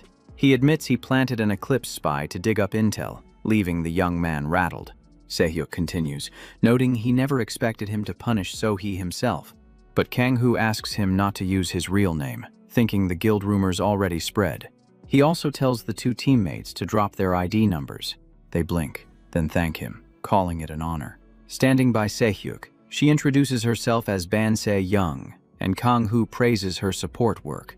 The leader explains Eclipse still has their eyes on the young man, so he needs to stay alert.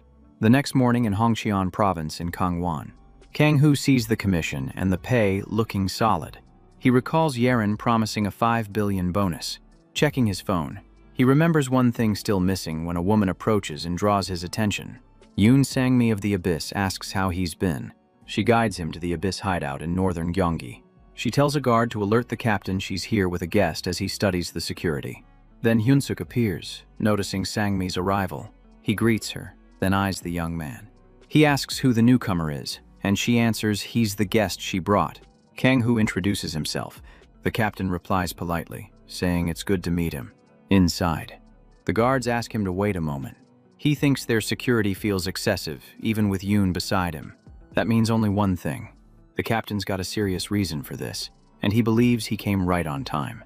With that, he could gain Hyunsuk's trust and protect the Abyss. In the meeting room, Sangmi jumps up in shock, asking if Dongjai was kidnapped. The captain apologizes for the rough welcome, saying it's urgent. And she understands. She asks to hand the mission to the young man, saying she trusts his skill, but Hyun Seo questions the choice. She explains she has an intermediary covering everything and asks if the captain wants to speak with him. After a moment, Kang Hu gets called inside. The captain says the young man asked to meet him. Without delay, the young man says he wants support from the Abyss. The captain stiffens, thinking he didn't come to join, only to request backup. He tells the young man the Abyss isn't popular and already tangled in conflicts, not the safest place to stand. Kang Hu drops the fact that Yunghua already controls the Abyss, but if the captain still holds the reins, he must be strong. That's why Shin came. Seeking a rough zone others avoid to sharpen his skills, and Kang Hu feels that explains the captain's calm. The Abyss overflows with dungeons and prized loot, and leader Lee Hyun-sik was a powerhouse. So sure, suspicion is natural, but keeping space is the smarter play. This moment is perfect to shape a clean business foundation. He says he's not here to leech and will help according to the support he receives. The captain says the young man has a solid will and respects his direct approach. But in the Abyss, trust matters, and as captain, trusting Kang Hu won't be easy. Inside the hideout, a guard pushes the hostage, asking why he's being taken back. The second one says his uncle's a big shot, so they'll raise the stakes later. The first asks how they'll collect, since the price is already insane. The second drops that Yonghua Guild's covering it. They get fired up, saying threats will land harder. At the hall's end, the guard yanks open a heavy door. Once wide, he shoves the hostage in, calling him clueless. A shadow creeps in. Both guards flinch. He warns the hostage to stay still if he wants to live. Slamming the door, he says a monster will watch him. Soon, a giant figure blocks the doorway. Dongjai wonders who leaked things, avoiding thoughts of his uncle. The Yonghua Guild clearly took him to pressure his uncle, dragging the Abyss into trouble. Feeling hopeless, he questions his weakness. He repeats that he just needs one person. Kang Hu drives while Yeren breaks down the job. Find Park, save him, get paid only if it's done and reported. Shin ends the call, saying he'll check in post-mission. In his head, he recalls the captain rejecting the Abyss pitch, but still considering the rescue. Kang Hu thinks Hyunsuk might support him after and fix the Abyss mess. Now in Gamcheon's free zone, the young man activates a skill, saying he's finally ready to use what he got in the test. That night at the base, one guard tells the other it's time for shift change. As the door opens and the guard enters, Kang Hu sneaks in unseen. One warns to stay alert, contractors near, and Kang Hu guesses Park's about to be moved. The novel's from Zhang Shihuan's view, so the captain's lesson on gossip was expected. Even without full info on the kidnap, Taisik got ordered to grab him quietly and find Dongjae. A car pulls up outside the base. The door opens. A guard walks up to meet the contractor. He tells him the leader's been waiting. Shin watches from a hidden spot. He notes the contractor's punctuality and rushes down the hall, heading straight for the underground level. He sees few guards while searching for the hostage. Scanning the area, he decides to check the lowest floor, but the monster's already nearby. Kang Hu freezes, stunned by the beast. In another room, the black skeleton leader says he's surprised the contractor came in person. He offers a handshake. He says his name is Shin Junho, and the leader notes this mission has drained resources. Junho says he assigned an assistant, so grabbing the target should be easy. But the leader reminds him big plans burn big cash, and guild members know that. The contractor asks how much, and the leader smiles, saying he figured Shin would understand. He asks if they can double the original amount. Huno feels the request is pushing limits. Still, if it works, Younghwa gets most of Abyss's funds. He agrees but says he needs to confirm the hostage first. The leader assures him there's no reason to worry. Says they can check it together now. Huno says the leader's pretty relaxed about security. He replies the commission is loaded, and no matter who intrudes, the hostage stays secure. Then he asks if Yunho has heard of Bejumi. Downstairs, Kang-Hu dodges the giant's attack. While moving, he recalls Bejumi is a Russian hunter turned living weapon. The man lost it during training, now follows only orders and kills on instinct. The beast senses the boy's invisible presence and preps to strike again. Shin wonders if the monster smells him. Built with heightened senses, Bejumi charges, and the boy realizes its nose is wild. He slips aside just in time, barely avoiding the blow. If the beast guards this spot, then the hostage must be behind that door. The giant pulls back fast, then swings by the door, but Kang-Hu dodges. Amid the mess, he sees the black skeleton team starting patrol. He debates taking down the beast or making a break for the door. Bejumi lunges again, missing as Kang-Hu activates a skill and reaches the door. The beast charges full force. Shin times it and lets the beast smash the door, slipping through clean. The giant stands stunned.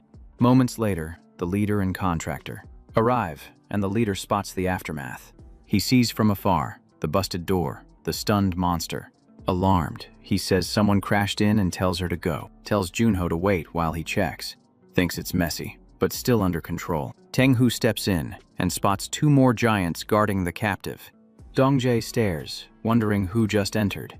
He steps forward, pulls his phone, then flashes back. Yeren says she'll send Park's info and he's using a special item. Showing a barcode, it'll prove who he is in the room. He scans it. Dongjae uses a skill and confirms Kang-Hu came by his uncle's orders. Suddenly, the first giant charges in. Kang-Hu dodges, but both giants rush him. Shin sees his mana's low, must use it smart. One giant raises its axe. It swings hard, but Shin dodges fast. He thinks fighting two at once is a pain. Park starts catching on, noticing Shin's just dodging, aiming for him. Kang-Hu fires off another skill. The hostage activates a buff to help him. Boosted. He closes in while dodging swings. Reaching him, he nods, impressed. Activating another skill, Kang-Hu says he's ready. The giants storm in, but the man grabs Park, wishing him luck. Before the hit lands, he teleports them out. The leader bursts in, out of breath, panicked, asking what happened. Seeing chaos and angry giants, he yells where the hostage went, far from the base. Shin and Park confirm the teleport worked. Shin adds it was smart to act while Park was held by the skeleton squad. Kang-Hu thinks the kid's buff helped a ton. With him, escaping with teleport is no problem. The hostage thanks him, saying he made it out alive thanks to him. Kang-Hu says don't thank him yet, leaving him puzzled. Shin tells him he still needs to do something. Back at base, Junho asks if he's seeing things wrong. Looking at the leader, he says he doesn't see the hostage, making the man stutter. Cutting him off, he says if so, there's no payout. The leader panics, calling him insane. Yells, asking if he's lost it. Does he know what this cost? Furious, he orders the giants to kill the contractor. Junho summons a guandao, a bladed spear. He slashes one giant across the back. The leader freezes. Stunned, the giant went down in one blow. Junho points the blade to his neck, saying he should be the one asking if he's lost his mind. Weapon dripping. The contractor demands answers, saying the hostage must be retrieved no matter what. The leader panics, swears he'll find him, then bolts for the exit. Shin wonders how the plan got leaked and they showed up. He trusted a team with no guild ties and handled it himself to keep it quiet. Pulling his phone, he suspects it's been tapped. Yusak tells the guards to report immediately if they notice anything. His phone pings. Junho warns he might be tapped, and to shut it down after reading. Due to a shift in plans, the meeting place and time have changed. Hyunsuk also needs to be redirected to the new location. Reading the text, the man chuckles, saying time's almost up. At Abyss HQ, the captain sighs, thinking he hired a stranger and lost both Yuseo and Sangmi. He's sure it's not Park's father and thought he kept him safe. Growth meant nothing if he couldn't even manage that. His phone rings, and he picks up. He asks if it's Yushuk, who confirms it. On the call, he says Dongjai was with the black skeletons. The deal was money for the boy, but he had to go alone. Hyunsuk believes he can still help, says he's on the way and asks for the spot. A dark warehouse in the middle of the night. The man steps in, says things got messy, but it worked out. Park tenses. Nervous. Park asks if this whole mess is on him. Walking closer, he says it's his fault for being his uncle. Park asks why. Yusuke thanks the figure for capturing the boy. The man steps forward, revealing it's someone Park saw earlier. He asks if Taesuk's not coming. Sangmi appears upstairs, saying luck just wasn't on their side. He hoped it was all a huge mistake. The man asks what's going on, and the boy says Taesuk's searching everywhere in Gimcheon. Park unties himself, runs to Shin, catching him off guard. Yusei brings up the message. The boy nods, already knowing. Showing his phone, he says they were the ones who sent it. He expected things to get ugly, so told them to cut their phones, and says it paid off. He had no choice, shouts not to blame him. He's been searching this whole time. Park says it's strange, asks who knew he was Hyunsuk's nephew. When Kang-hoo mentioned a traitor, the puzzle clicked. He suspected him right away, since one hit couldn't drop him. With everything lining up, Yusiak starts sweating. Shin thinks if he'd caught the boy, Moon would have slipped away. Stirring things up was the only real move, even if annoying. That chaos helped him see what kind of fool the guy was. With the victim and a recording in hand, he knows the captain won't let it slide. Yusuke starts yelling, throwing a chip over, saying it's the data he wanted. Shihuang asks what kind, and hears it's CCTV from Guangzhou Station, though a bit corrupted. Smirking, he says he'll take a look. He starts watching the footage, showing Shin fighting Suhei. He says one of them belonged to Eclipse. Watching the kid, he says he looks oddly familiar. Sangmi questions why he took Park. Was being Abyss's second not enough? Yusiak calls the Abyss a waste. Says even with strong dungeons and loot, they're trashing it by opposing Yanghua Guild. No one values that mission. From the outside, they seem like criminals. Pointing to Park. He says the kid understood. Park thinks about it, but someone cuts in, saying he knows exactly what that means. Tells them to quit talking. It's useless now. Says it's crazy to hear him try selling out the Abyss. Yusiak draws his gun, ready to wipe them all. The squad grabs weapons, bracing to fight. As Yusiak pulls the trigger, the captain storms in and slices off his arm. The gun fires upward, exploding on impact, stunning everyone. Hyunsuk drives his blade through Yusiak, ends him with a glare cold as death. With one clean pull, he rips the sword free, dropping Yusuke. Silence floods the warehouse, sheathing his blade. The captain looks at his old friend's body. Park sighs in relief, calling for his uncle, who rushes over, glad he's okay. He asks if the kid's cool heading back to base. The boy shrugs, says he's got nothing better to do. Kang-hoo feels the pressure lift, while Sangmi praises the captain's sharp moves. Hyunsuk asks Shin if he can ride with him. Wants to thank him properly for saving Dongjae. Shin nods, seeing it as a chance to talk. The captain grins, says he'll grab the car. Sangmi joins him, says she'll scout the area, tells them to relax after they go. Park exhales and asks Hyunsuk if he's a bad guy.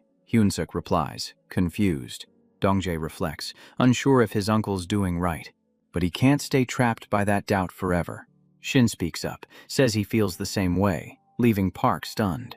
Adds he's not risking his life to play hero. Says Park should live how he wants, but from his view, there's no reason to reject what family offers. Inside the office, Hwan's on the call, asking if Dongjai vanished and Yuseo's missing. Junho just says he's got no comment. Jong cuts in, blaming weak choices, says they won't repeat it. They talk about wiping everyone out, but Shin reminds them they already crushed the black skeletons. Their leader crawls through corpses, begging them not to come any closer. Junho kicks him in the back and grabs his weapon. No hesitation. He drives the Guandao into his chest, ending it fast. Shin tells the crew to burn all the bodies, says they need to control the media spin. Back at the office, Siwon wants to erase Gimcheon, but plans to strike the Abyss later. While scanning the map, he thinks the truth might be somewhere unexpected. He studies the computer images with focus, suspecting Cha So-hee might be behind it, decides to start there. In the Abyss hideout, northern Gyeonggi-do, Dongjai lies on the bed, saying he needs real rest. Sangmi calls him a good actor, asks when he set it all up. He says Sungkyu helped him plan it. Since he had Yusuk's number, he told him to send a traceable message. Now that he's safe, he wants to talk with his uncle more than ever. She says that's perfect, tells him to rest, and says goodnight. Kang-hoo sits across from Hyunsuk, bows, and thanks him for saving his nephew. Shin says it was just the right thing to do. Lee says he's been a loyal right hand for years, and without him, things would have gone bad. He admits it feels awkward and asks if he can revise his earlier offer. The boy says, go ahead. But first, he says he wants to confirm one thing. Asks if Shin joined the Abyss only for personal gain. Surprised, the boy doesn't know how to answer. Hyunsuk says it felt like Shin helped because he cared about them. Kang-hoo says he just wanted the Abyss to stay strong. That was it. Since they stood against Manhwa Guild, says he didn't want to risk himself and kept his distance. The man nods, saying it checks out, smiling. He says it was a good answer, and he'd count on them if needed. He gives him a token, says use it to meet any time. The boy takes it and thanks him. Hyunsuk says it's good he knows about Manhwa Guild. Shiwan and Gwangyong seem to be building a hidden team. Not sure what they're planning, but it's shady, so best to stay away. Shin says he's sharp enough to spot the 13 stars. The man offers a place to sleep, and the boy says sure. With that, he dodged the biggest danger threatening the Abyss. Bit by bit, pressure builds on Shiwan.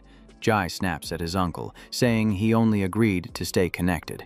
Uncle tells him to lay low in Gyeonggi-do, but Jai says buffers need strong networks. Watching the fight, Sangmi says she hoped things would shift, but people don't change. In the novel, Park wanted to see Kang-hoo's skills, but guild politics blocked it. The boy turns to Shin, apologizing for acting out. Says they'll be seeing each other a lot, so better stay cool. He's a rare buffer with more perks than most. Getting close is smart, so he asks for his number. The boy hands it over. He turns to his uncle, says he's heading out. Sangmi asks to grab food, while the man offers his hand, saying to visit any time. Shaking it, she says she'll wait, sure they'll meet again. Shin walks off toward another location. As he walks, his phone vibrates, and he picks up. Yeren says they found out who the body was he asked about. Shi Huang looked into Suhi's records and recent activity. He questions why someone would go that far for an escaped convict. Asks where she is now. The guy says he's tracking her down. Says an investigator named Hyo wiped them out. A young agent sent after Suhi. Wonders if she got dumped for screwing up the job. She chased and fought the target, probably holding big info. He wants to meet her, check her bank, asks if there's more. The guy says there's talk a blue-eyed leader helped the target that day. Shocked. He asks if Yeren was close to him, since a hunter wants to vouch for him. Wonders if they're actually the same person. Wants to ask her, but she might keep quiet. Protecting her client. Says there's no need to burn bridges. That blue-eyed guy had a good name, known for supplying elite hunters. At the VIP market, the secretary tells Xing that President Kang will see him soon after a meeting. He's stunned that Kang Bakhua is guarding the corpse. She runs the VIP market, a billionaire boss. In the novel, that place helped characters grow, and Bakhua was a well-known NPC. He never expected real connections hiding behind all this. A woman appears, says she didn't expect to see him there. Asks what brings him to Busan. Her weapon's wrecked. She needs a new one, and after this, she'll return to the market. They take a seat and start talking. She demands why he ignored her message. She kept waiting. Shin freezes, surprised she really waited. Yuri's glad to see him, says she brought something. It's mad salatium. She picks it up. Holding a plant, she offers it, says her grandpa raised it. Only her master K grew salatium in the region. He's stunned, realizing she's his granddaughter. She thanks him. She says escaping the zero mark and meeting her grandpa was thanks to him. He claims he did nothing. She says he helped her trust again. Without him, she would have feared her grandpa, run away instead. She says the man had a granddaughter her age. They shared the same name, so she became his adopted granddaughter. In the novel, Yuri was always alone, obsessed with revenge on Yanghua. But the younger self had family, so she doubted her memory. Shin asks why she was at the market. She says visiting her grandma, though they got stopped. He's curious, but she cuts in, says her grandma owned the market. A woman appears, thanks them for coming. She says Bakhua was the one who called him. She thanks him for returning the young man's body. With no relatives, she'll arrange the funeral. She says he was like family to her. His dream, to become a hunter, came true. Manhwa Guild reached out, and he was thrilled. She felt sad, but proud. He joined the top guild. The man suspects the guild erased him to cover something. Maybe that's why his records got blocked. She hands him a sword, says it was his. Bakwa gifted it to celebrate his start. She tells the secretary to bring something, lifting the gleaming knife. She asks if he likes it. He smiles, says anyone would love it. Weapons with those stats go for at least 50 billion. He asks if he can really keep it. She says it's his reward. She meant to gift it when he returned, but Minjun would love seeing him use it. Shin bows, thanks her for the amazing gift. Yuri says she should feel heartbroken. The woman says she shares Bokwa's name, and her husband left, haunted by memories. She endured thanks to Minjun, but her husband couldn't take it. Holding Yuri's arms, she says now she can rest. Smiling, she asks Yuri to visit again. Yuri nods shyly. They head down the stairs toward the marketplace. The girl blames Guida Zhonghua for everything. With sharp anger, she hopes they pay eventually. Even with change, her hatred toward the guild stayed. Shin suggests splitting up. She agrees. He wonders if Master K knows about mana hypersensitivity. He asks if he can join her. She's caught off guard. She grins, thrilled, asks if he means it. Night falls. They're in a warehouse. Suhei wonders how long her wound will last.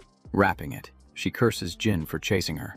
She assumed the master leaving was just drama, but no contact since then feels off. She thinks it's unfair. She gave her all. Then something moves, catching her attention. Suhei draws her blade, shouts at the figure. She hurls it toward the shadow. She demands why they keep hunting her. Jin calls her reckless, says she delayed finishing her, thinking kindness worked. But since that failed, she attacks, claws out. Shin and Yuri reach her grandfather's place. She says it's crazy there's a house at Ground Zero. He says it's where he grew Silasium. Shin knows this might all be in his head, but wonders how it connects. A voice behind says his granddaughter mentioned him. He gets nervous meeting the man. Mr. K smiles, welcomes them in. They sit quietly on the couch. Thanks to her, he finally meets the boy. He thanks Shin for helping his wife and Yuri. He recalls seeing the same boy Shin met, the one in the accident. Shin asks if Majun came here. Mr. K nods. The guild came for herbs, but he refused to sell some. Majun got recruited fast. Shin suspects they dumped him. Shin asks which herbs they wanted. Master K wants to know why he came, says that guy must know his medicine well. He lifts his arm, asks for a checkup. The man starts his exam. Then something he sees stops him cold. Back at the warehouse, the fight rages on. Sui surrounds herself with flames to defend. Then boom, a blast tears through, wiping Jin out. She doubts it's over, unaware the woman's already behind her. She turns fast and sees, claws slashing toward her, barely dodging. The woman asks if she plans to fight till the end. Swinging, she mocks her for being pathetic. Fire blazing, Sui says she'll fight as long as needed, until everything burns to nothing. Her power erupts, causing another blast right at the woman, flinging them apart. Sui freezes, eyes wide. Despite the burns, Jin keeps smiling. She steps from the fire, says it's going to be rough. Her wounds weaken her flames. Breaking through looks hopeless. Jin asks how long she'll keep stealing powers to flee. She dares her to fight harder, says easy hunts are boring. Sui drops, trying to catch her breath. Fed up, she calls Jin insane. Then something grabs her attention. Master K tells Shin he's never seen a case like his, despite years of research. He admits it won't be easy to cure. The mana hypersensitivity limits him, keeping him behind the main hero. Since it's hard to treat, Shin offers to sell Silasium instead. K agrees. He only sells in urgent cases. Shin thanks him. Yuri begins serving the meal. She tells him to try some, but he thinks it's too much. She watches closely as he eats. He says it's good. She exhales, relieved. Master K says he might have some helpful intel. He asks if Shin wants to take on the limited mana dungeon. He's surprised she's even here. Yuri lights up, ready to go, but Master K shuts it down. That dungeon belongs to Eclipse. Entry drains mana fast. Shin's stunned Eclipse controls it, but he won't let the shot slip. Limited entry dungeons promise huge loot, but have raid caps. Pushing back from the table, Master K says he'll go check his Silasium supply. Once he's gone, Shin leans toward Yuri. He tells her the guild likely caused Minjun's death. She stiffens, face turning grim. Shin says his grandpa understood what happened, leaving her stunned. He explains the young man visited asking for herbs. It's obvious he walked straight into a setup. If Shin learns which herbs they wanted, he can uncover the motive, so he asks Yuri to help. She grows quiet, remembering the young man. Shin says he won't push her, but he truly needs her. Someone appears holding a card. He asks Sue if she's with Eclipse. Grinning, he says he's here to recruit her for the Manhwa Guild. Back at Master K's home, he gives Shin the pills, warning the effects hit hard and to use them right. Shin says his farewells. He tells Yuri he'll see her later. She tells him to be careful. Master K tells his granddaughter to go inside first while he checks the crops. She agrees. He watches her yawn on her way in and smiles. Master K asks another man what he thinks of Sungkyu. The man says the kid has potential though still green. The other jokes he says that about everyone. He adds that as an assassin, he earned the title Master of 1,000 Deaths, though he never wanted it. He notes Shin is interesting with that strange illness, and bold enough to approach his granddaughter in his own home. He jokes if it were his daughter, he'd have taken Shin out, but Kei says Shin helped his wife and Yuri. He'll watch him for now, to judge if he can trust him with the truth about Yanghua. The next morning, Shin visits the club Master K mentioned. The place buzzes like any normal club. Du Young walks up asking if he's the guy who helped her in Gwangju. He's shocked to see her here. Jin says she loves the club's energy and can spill anything he wants to know. Shin wonders how someone with her constellations, high-ranked, got targeted by Guangzhou. He kept his distance since she seemed shady, but she might be useful. Kang Hu asks if the rumor about a special dungeon is real. She says the rumors are right, he's onto something. She heard the entrance is in the underground parking lot, guarded with a barrier so outsiders can't break in. He says the barrier sounds rough. She says she still owes him for that. Day then asks for his number again, saying his last one was fake. She lifts her phone, saying she's ready to claim her reward, but when she brushes his hands, she asks him to help her reach the parking lot. She grins, saying she can totally guide him through it. Shin has no clue what she's plotting, but since he's already in, he decides to follow along. His Liberator Master constellation proved surprisingly useful. She links arms, says they're basically besties now, as no one's watching. He plays along, then spots a guard chatting nearby. He senses something wrong. She rests a hand on his shoulder. She wraps her arms around his neck, says this is the move. She kisses him, catching him completely off guard. Looking into her eyes, he knows he's trapped. He needs to act first. As they descend, she waves at the guard. The guard smiles and waves back. Jin's sneakiness helped more than he realized. She opens the door, wishes him luck. He wonders what her angle is. She just sighs, pleased. A man behind her says she nailed it. It's Kang Dong-hyun. He says he finally met Shin Kyung-hoo. Says Shin focused too much on the barrier and missed details. No hunter had met the mana threshold yet. That under. Ground lot only links the dungeon and the upper floor. Shin tries the door. He suddenly turns, alarmed. A bolt of lightning strikes. The man says he's a rat in a trap. Shin blocks it just in time and is stunned to see him. He still hadn't hit the entry mana mark. Shin considers leaving. The guy asks if that wasn't enough. He pops the pills, says no way. Jong Yoon fires an energy blast at him. Kang Hu gulps the pill, refusing to quit now. He floods mana into the gate. He overfills the requirement, unlocking the dungeon. He dives into the portal, right before the blast lands. Seeing that, Kang explodes with rage. He can't believe Shin actually made it. Inside, Shin sits catching his breath, in front. Monsters creep in sticky and slow. They snarl, raising a racket. Hyo Young asks what happened, then sees her master standing there. She asks what's next. He talks about mana potions. She asks how many to make without even knowing the formula. Dong-hyun turns, dark aura rising, says make them all. Furious. The monsters charge at Shin, but he uses Ice Imbue, freezing them solid. The ice he earned from defeating Gubin remains constant. It's all about enhancing and channeling ice power. Ice-imbued weapons destroy slimes, since normal hits do nothing. Shin-ai, part of the crew, says that was the last one. The Slime King shows up, massive and furious. It launches a horde of slimes at him. Shin dodges all of them and rushes forward. His power and speed were locked in. One clean strike shreds the monster. He grabs a glowing red crystal from the mess. Grinning, he admits the loot's actually decent. He unlocks a skill, jokes he'd use it if the name wasn't so lame. Shin keeps walking until glowing flowers catch his eye. Earlier, he'd asked Master K if he needed anything. K handed over a plant list and asked him to check. It listed rare stuff mandrakes, ginseng, spiritual roots. Years ago, foreign hunters entered another dungeon easily. One botanist claimed rare herbs grew inside. His theory: the dungeon's aura let rare plants thrive. No telling if this one shared that vibe, but he asked for a Biollante if spotted. Shin figures no harm in scoring extra rewards. He figures he might as well bring it back. Soon enough, he spots the Biollante. That proves Master K's story was real. The area's massive, but he still needs more herbs. From beneath a tree, something watches him. Kang-Hu thinks maybe a monster guarding herbs. It's a hard-shelled turtle. Flowers grow straight from its shell. He plucks one, and they all start stirring. Shin ends up surrounded as they crawl in.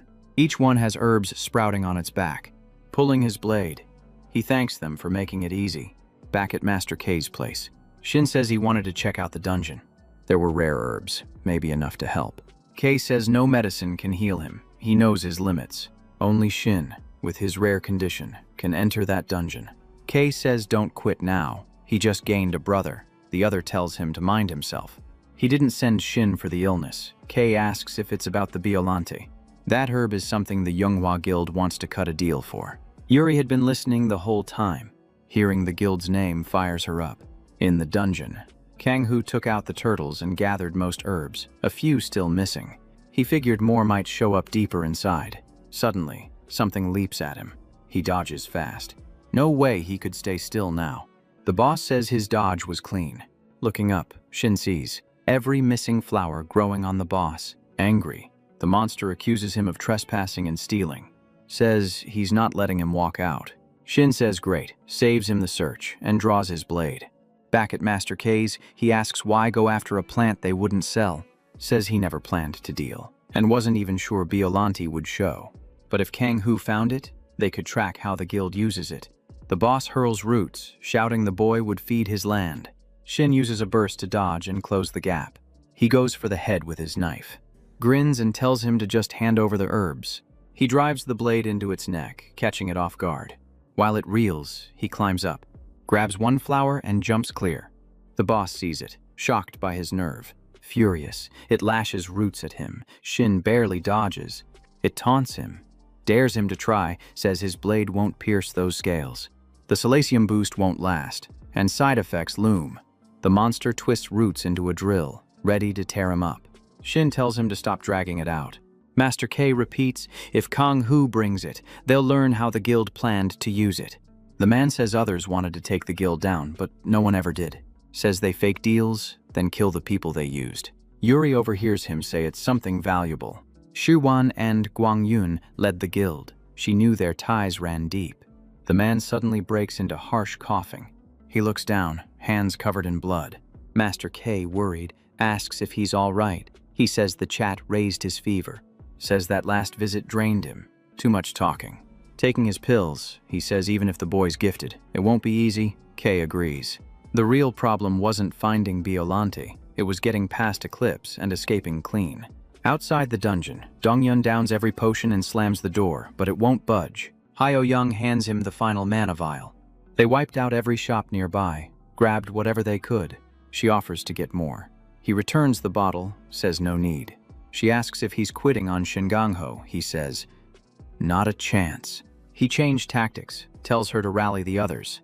Inside, Shin uses Shadow Step to keep the pressure up. The chief curses him, clearly pissed, while Shin and his clones trade spots, dodging the drill. He yells, demanding what Shin's trying to pull. Then Shin hides in a carcass and launches off. The boss roars he'll tear him apart. He spins into a rolling charge, barreling in fast. One hit would end it. Shin leaps on him. The chief screams that he's dead meat. Shin grabs his gear, braces for impact, slams his blade to the ground, carving a ring, summons a violent gust of wind, lifting the boss off the floor, seizing the chance. He jumps up and activates Soul Imprint. Right beside its skull, he aims to finish it. Blade drives deep, striking the weak point beyond the carcass. The boss crashes back with Shin clinging tight. Its body begins to crumble. The reward hit just like he hoped. Stamina shot up 20%, easing the backlash. He collects 2 red crystals and rare herbs, worth every second inside the dungeon of unlimited mana. Around him, the dungeon starts dissolving, probably triggered by the chief's death. Shin's already thinking about checking in on Dongyun. Outside, Eclipse snipers surround the gate, guns raised. Kang says he'll appear the moment it closes, orders everyone to be ready and fire on sight.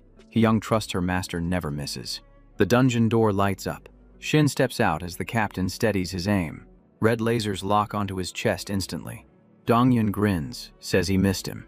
The snipers unload at once on command, but the enemy conjures a fluffy wall, like magic marshmallow armor. Bullets bounce right off. The shield moans weirdly, then drops all the ammo flat. He checks the skills info, thinking it's perfect for wild fights. One agent asks, "Is that a slime?" Tells the squad to reload, but the creature goes. Surprise. Then the commander orders a full retreat. He's stepping in himself. His punch blasts a shockwave across the field. The slime stares, stunned. But bam, a teleport spell triggers. The commander's like, "Where'd he vanish to?" Shin disappears right before the hit lands. Chaos remains, and now they get why he's feared. One agent asks, "What now?" The mission: capture him, weaponize him. Teleport light flares in front of Yuri. She looks wiped out, like she sprinted miles. They approach. She's anxious. Now Shin feels the weight of what he did. She sees him hurting, offers to help. He says he brought herbs for her grandpa. Time to head out. She promises they'll talk soon. Inside, they drop the herbs on the table. She's confident they're the right ones. Shin remembers Master K mentioning them. Then someone walks in, saying no need to explain. Says they got it right. Plus, Master K always understood, seeing family. Yuri blushes. Both apologize, though no one did anything wrong. Since K didn't reveal everything, the man asks how Shin did. Of course, he crushed it. Every move amazed the old man. Now he's digging into what the Salvation Guild's planning. That fires up the fugitive, hungry for answers. They part ways. Yuri wants time with her grandpa, and she plans to investigate everything herself. The guy thinks Yuri gave in too fast, curious how Master K pulled it off. Feels like a shadow hit him. His eyes flare. Mana sensors activate, locking on the ally. When questioned, the sly one stays cool. Finally, he says goodbye to his friend. She smiles, tells him to text her later. Someone watches them from a distant mountaintop. They notice the black-haired guy's sharp instincts. Testing and training him will be intense. He figures cracking the Bioranti plan is key to beating Si Huan. He checks his phone to plan the next move. The next stop, the Justice Pandemonium Mega Dungeon, packed with 100 hunters. In the story, the white-haired guy gains major power from that event. But Shin grins, ready to stop it this time. He plans to steal it from his rival as the car rolls through the valley. Elsewhere, the slick guy thanks his guest for showing up. It's So Hui Cha, ex-Eclipse agent with the investigator. But she skips the small talk, wants answers. The guy says nothing changes, but knows she's hunting someone. He wants details on the creature from the footage, promises a fair trade for the intel. But revenge is all she's thinking about. That makes the maniac grin. He drags her into the Salvation Guild. Now he wants to talk enemies. At first, they all thought Shin was weak, but his growth shocked them. Way too dangerous now. His magic skills rival top assassins. She figures he learned from books, but his power's monster level. Even the obsessed one couldn't dig up much. Saiwan says he knows, taps something on his phone. A ping hits the other guy's phone. He eyes a girl she might be useful. So Hui, now an exec, gets her first mission. Her task: wreck the next raid, so she checks the roster. Sees who's coming. Total shock. She promises her boss she won't mess it up. Crowds gather at the Justice Pandemonium Gate. Reaching here without trouble, big win for Shin. This dungeon's no joke. Even villains team up. In the original story, Sawan finds something deep inside. Ganghu tries an ambush but blows it, barely escapes. The goal: grab that power first. Old friends stunned seeing her again. Thanks her for last time. She asks if he's got her back. Of course, the clever one says. Always. But secretly, they plan to use her as a weapon. Smart move. Time to move. Shin takes the lead. Just before the portal, someone blocks the path. Other players step up. No way they're letting him grab all the loot. Soon, the crowd pours in, tossing comments around as fear mixes with forced confidence. They claim the Salvation Guild keeps things manageable, though tension hangs heavy. A reckless bunch storms ahead. The hero sees clowns blundering into traps until one realizes her doom. She becomes the first to take a brutal hit that nearly ends her run.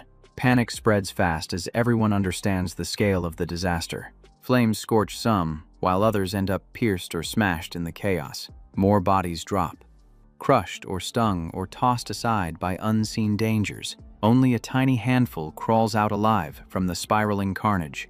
Two shaken adventurers whisper fears that the guild plans to abandon them. Their worries grow because the shady types hired scouts earlier to meddle. That trick makes surviving these hidden traps nearly impossible for the team. The black-haired one tried to guide them, yet they ignored every warning. The leftover survivors push forward into the unknown with shaking breaths. They step into a massive hall coated in eerie silence and dust. Several frightened rookies freeze at the thought of facing another deadly floor. This corridor hides the secret route toward the power Si Huan seeks. The young guy tries to explain his partner's motives before danger shifts again. She says they split here with another team coming and asks them to secure safety. With nowhere safe behind them, their single choice is to run hard. In seconds, they realize the path ahead must be taken alone now. They push into the narrow hall, sensing danger creeping from every corner. Jin's like, "I'm staying. You promised to protect me." Out of nowhere, the sly woman grabs his face with a soft gesture. She pulls him close, hugging him lightly while playing coy to distract. Hidden beneath her touch, monstrous hands twitch ready for a silent strike. A burst of purple energy pulses through her warped limb with menace. Before that killing move lands, the traitor takes a sudden wound instead. Shin drives his blade in, revealing he read the scheme from the start. The imposter wonders how her cover failed, though her odd motions exposed her. Every step she took screamed deceit, making her intent obvious to him. His doubts harden into certainty once her patterns aligned too perfectly. After leaving the endless mana dungeon, he kept watch for betrayal. He mocks her half-hearted flirting, saying it barely counted as distraction. Her injury and collapsing plan push the villain into frantic desperation. She lunges with a wild sweeping strike, hoping to turn the tide. He slips past the red slash, moving clean, as if expecting the arc. Acid sizzles on the floor where the attack landed, eating through stone. The sight feels unsettling, hinting at dangers layered behind her strength. He figures the corrosive splash ties directly to her twisted power. She rushes again, charging forward with raw force like a maddened beast. One snap, and the strategist figures it out fast. At the same time, the hunter moves in. Inter charges in, all smug and fearless. Her claw rips through his shield with ease. She freezes, shocked after watching him fight Sohyuo. She already knows his full skill set, but he counters with a sudden fire enchant. It blocks her slash, leaving her speechless. Her claws, now ruined and useless. His blade strikes, dropping her fast. She didn't see his bonus moves coming. His new attacks throw her off completely. Then he casually insults her weak skills. Her pride hits back, activating her speed. Burst, but the hero dodges with barely a step. Then something catches him off guard. The agent bails right in the heat of battle. At the same time, something shifts behind him. The wild guy charges in with a brutal move. With monovision, Shin spots her instantly. Boosted, he delivers a fierce slash. She stumbles back, forced to retreat. The villain shrieks in pain. Their power gap terrifies her. His pressure says it all, she's doomed. So she spins around and flees. The mage reacts, reaching out. His grab misses, too slow. He sighs, thinking he missed a big chance. Still, his real goal is the hidden power. This dungeon crushes anyone unprepared. The black-haired one remembers Si Huan was the only one who won here. Then he spots a distant glow on the wall. In that chapter, his rival earned the reward. That white light dropped into his hand. But this time, Shin grabs it. He takes the secret route to reach the power. A dark liquid oozes down. Shadows rise, circling him, until a bright barrier forms, clearing them away. Two new abilities unlocked, one insanely strong. This one can boost the dark force to brutal levels. In the book, his rival got hit with this surprise. A supreme move, no warning. But this time, the runaway owns the power. He opens a portal, ready to challenge. He walks through it. The purple rift leads to a throne room. There sits Judge Aelrose, charging heavy energy. A beam shoots straight at the intruder, pressure rising. The blast's overwhelming, forcing him to retreat fast. Suddenly, an injured figure clings to his leg, asking why he made it out alone. Others pile on, demanding to know why he didn't help. He keeps calm, though it's tearing him inside. Plus, his new power won't trigger yet. His enemy stares at him with disgust. The dead rise, grabbing him again and again. until he sees they're just memories from the novel. None of this is real, so Shin dashes away. Still, the crowd follows, blaming him for everything. He draws his blades, ready to cut through, but he keeps repeating it's all fake. Someone steps up, asking why he's running from guilt. The fancy outfit shakes him to the core. He remembers him broken, then flashes to the funeral. That guy died not once, but twice. This young version throws off his balance. The figure grabs him and slams him harder, saying the one who led the others out is no better. That opens a path for the mob to swarm again. Trapped in this storm, Shin feels locked down. Another illusion hits. A guy behind a screen calls him a coward. Even after all the loss, he dares talk justice. Turns out, it's Shin himself doing the judging. He mocks the hero's story, says it changed nothing. Nobody cared, yet he forced it on them. Those moments rush back, and even this echo feels regret. He reaches for the hero, who still shakes in fear. Time to stop running and face the truth. Asked if he'll keep dodging, he finally responds. To him, even this feels real enough. He'll rewrite the story, end it his way. No stopping. One hit from the hunter, and blood sprays. Now the boss feels something's wrong. His own strike snaps the illusion. Even he didn't expect this constellation to step in. Time to end this fight completely. Strange energy swirls beneath the ground. Monster's eyes flash, blasting a bright beam. The boss changes patterns again, but it's another trick. Shin sees through it, presses on. He catches on to the new move fast, but this time, the hit slams into his leg. The wound's nasty, blood everywhere, bursting like a pack of sauce. Energy spirals out, and he has no clue why. His old buff useless now, totally failed. And the monster reappears, right in his face. He tries every move he knows, but nothing hits. Stuck in this dungeon jail, powers blocked. He's losing it. He snaps, vowing to break out once this ends. No time left. The enemy must fall. Blood spills again, and the illusion breaks. His leg drenched in blood, kneeling low, still hurting, still trapped.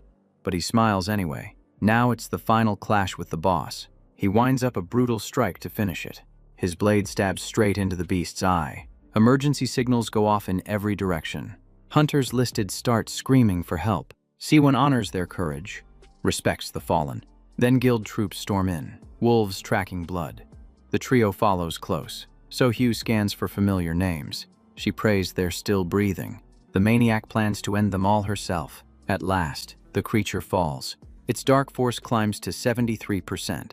He checks the boost, syncing it with his new skill. Alerts keep flashing as his strength rises, until the boss fades from his sight completely. He picks up a broken contract from the floor. Then one skill tells him it's time to seal it. Out of nowhere, the blood-hungry glutton grabs the dimension band. But that move ends fast when the black-haired one steps in. He gives off power, swears on the orange screen to keep his promise. Scrolls snap open right in front of his eyes. He writes his name at the bottom of the scroll. That move finally breaks her free from her rival. Suddenly, a gate starts to crack apart. Then boom, it explodes from surging energy. Saiwan's the one who wrecked it, leading the charge. They finally reach the dungeon's last floor, but nothing's there, like they got it wrong. Then the dogs start going wild, barking non-stop. They sense danger. A shadow creeps from the mist. That confirms they took the right route. Because the final boss Argus just ambushed the squad. His magic ribbon swings. Team already formed. Kanyo rushes in next to him. The rest jump in to back them up. He's fired up, ready for war. He takes off, blazing with flames. Fire burns bright in his grip. A massive flame spell bursts from the sharp-dressed guy. Then, suddenly, one agent realizes their teammate vanished. The traitor hides, barely slipping away in time.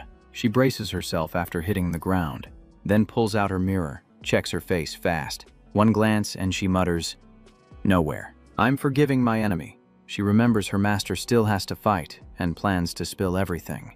Down, but now she's calling out using her phone to escape. Then, footsteps echo deep through the tunnel. She's so relieved, she yells out that she's here. But a strange voice makes her freeze in fear. It's So-Wei, stepping in with a chilling vibe. Seeing her, she panics, ready to fight. The maniac channels fire magic, getting set to strike. Meanwhile, the whole guild throws down with the boss. Its wild power blasts in every direction. One leader readies his shadows for a counterstrike. He dashes in, slashing red and black energy straight at the beast. The blow lands hard, tearing part of its arm away. Siquan follows up, blasting a flame orb into the gap. But the monster's still not finished. He glances over at his right hand, wonders where his new partner went. The sneaky one bailed, chasing her's useless now. First priority is Argus. The sharp-dressed one swears to end it, says he's fine with her vanishing. His strongest move builds, dark magic flooding it. Tension spikes. Everyone braces for impact. They're shocked. So many shadows crammed into one spell. One guy's worried it'll backfire, but the leader, calm. The boss is built different, controls dark force like second nature. Someone far off watches the whole thing unfold, then smacks a blue screen, calling up a contract. You can switch constellations, but the trade drops your strength, Lutton mutters. What's the black-haired one scheming? Fulfilling promises. He frees her from the prison. No shortcuts. He even faced Elros to grab the item and ditch the bad constellar link. Orange alerts flare up everywhere, heating the moment. Shin's about to boost his astral abilities. Bloodthirst offers a deal. Shin declines. Already looted the boss, then swaps power with Shawan, cutting ties with Glutton. Suddenly, the team leader feels strange. Both realize their abilities just flipped. He grins, loving the new setup. Meanwhile, his enemy can't even track what just happened. The smooth one completely loses grip on the dark force.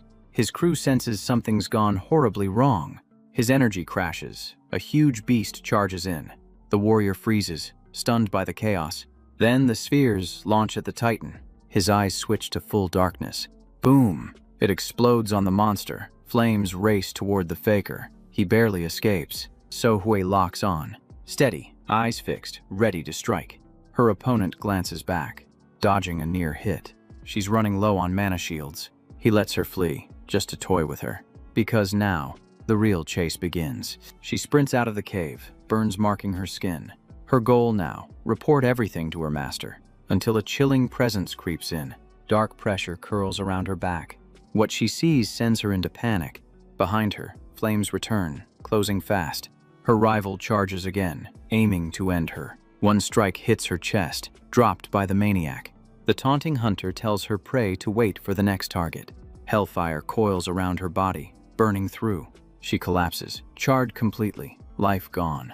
The bloodthirsty mage wipes ash from her hands, thinking it was a rough ending. Shin stands surrounded by alerts, deciding his next step. A villain-turned-hero path plays out. Huan's strength came from sacrifice, not effort. Shin sees free power cuts deepest when lost.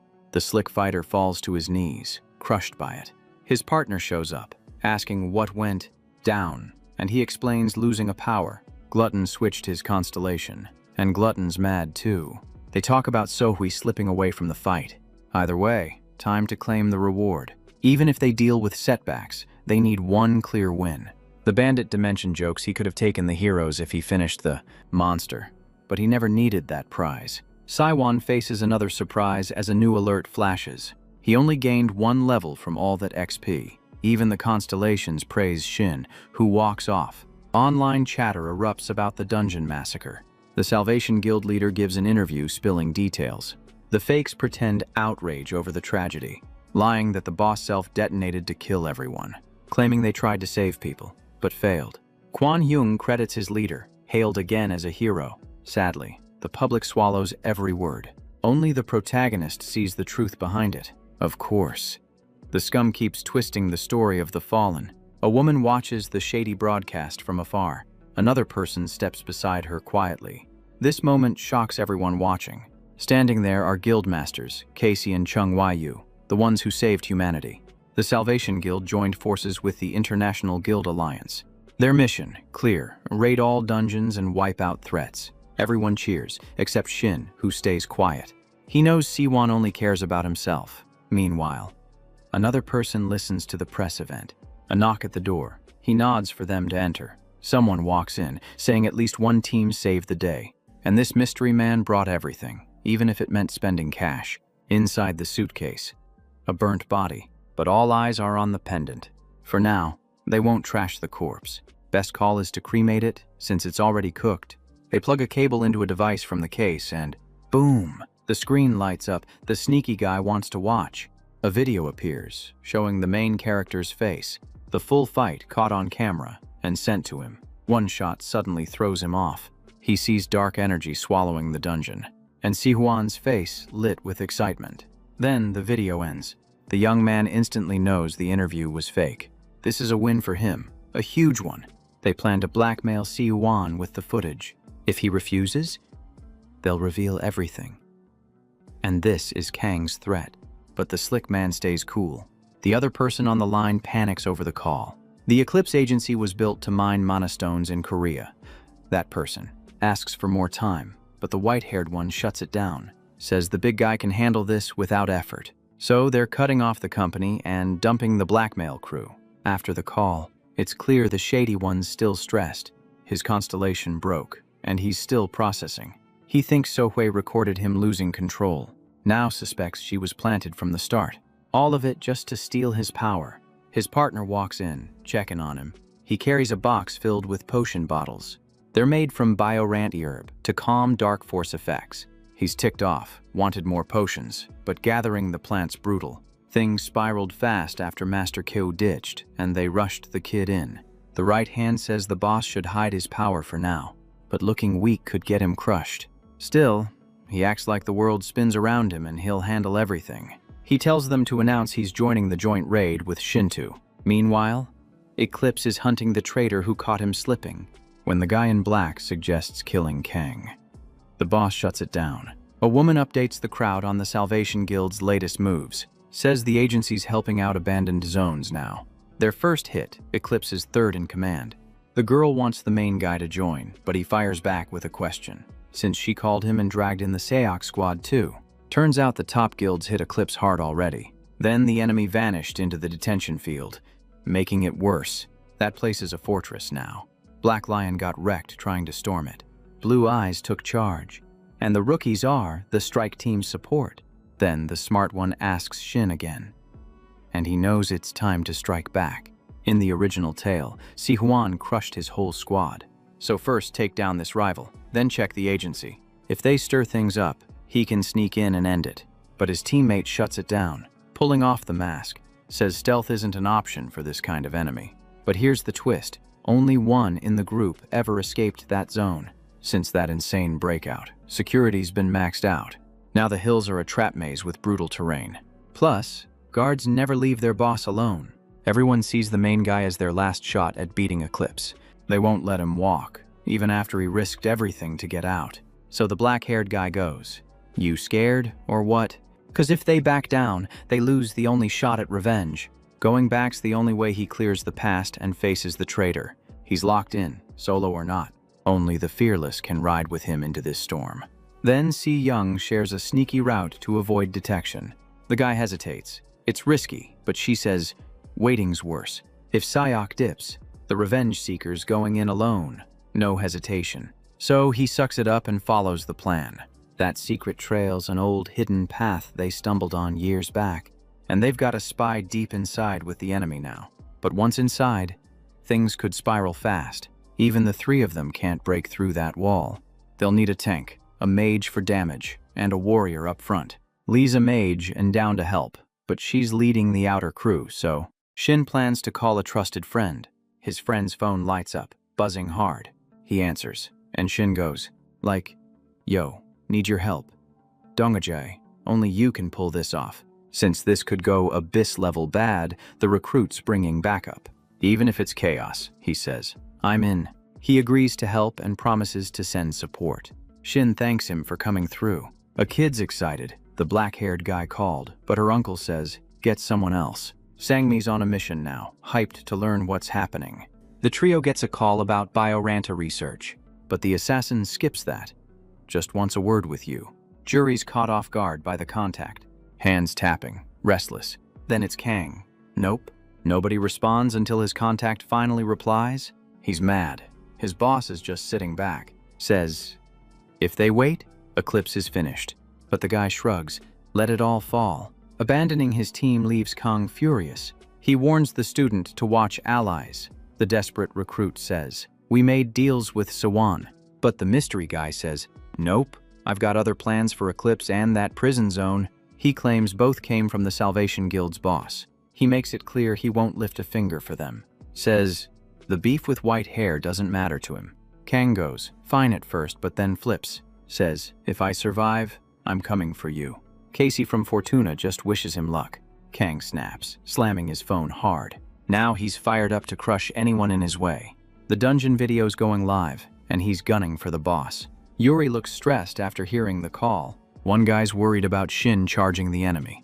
When the younger steps up, Big Bro says, just keep leveling. Then Grandpa turns, asking, what's your call? Granddaughter. She's going, but you can see the nerves in her face. She's here because Shin once saved her life. Without meeting the lead, the old man never shows up. That's why she's throwing herself into helping him. Those words lift the old man's spirits. He swears to support her. Before anything else, he wants to show her something big. They arrive at a warehouse. What's inside is insane. Since she's helping the one who reunited her family, she can pick any herb. His phone vibrates, and the assassin knows backup is incoming. His ally brings up the abyss and Master K. Korea's top alchemist. Sayok realizes he almost gave up after losing so many friends to Kang. With this person's help, they might finally win. With a crew now gathered, the leader lays out the strategy. That confident face says he's fully in. The whole internet says the video's a fake. The blackmailer flips out reading those. Every single one of his posts disappears. He sees the other guy's power is on another level. But fury keeps building. He's not stopping. He's all in.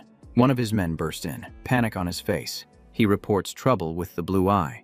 Their enemies have already started moving in. The leader channels energy, promising a spectacle.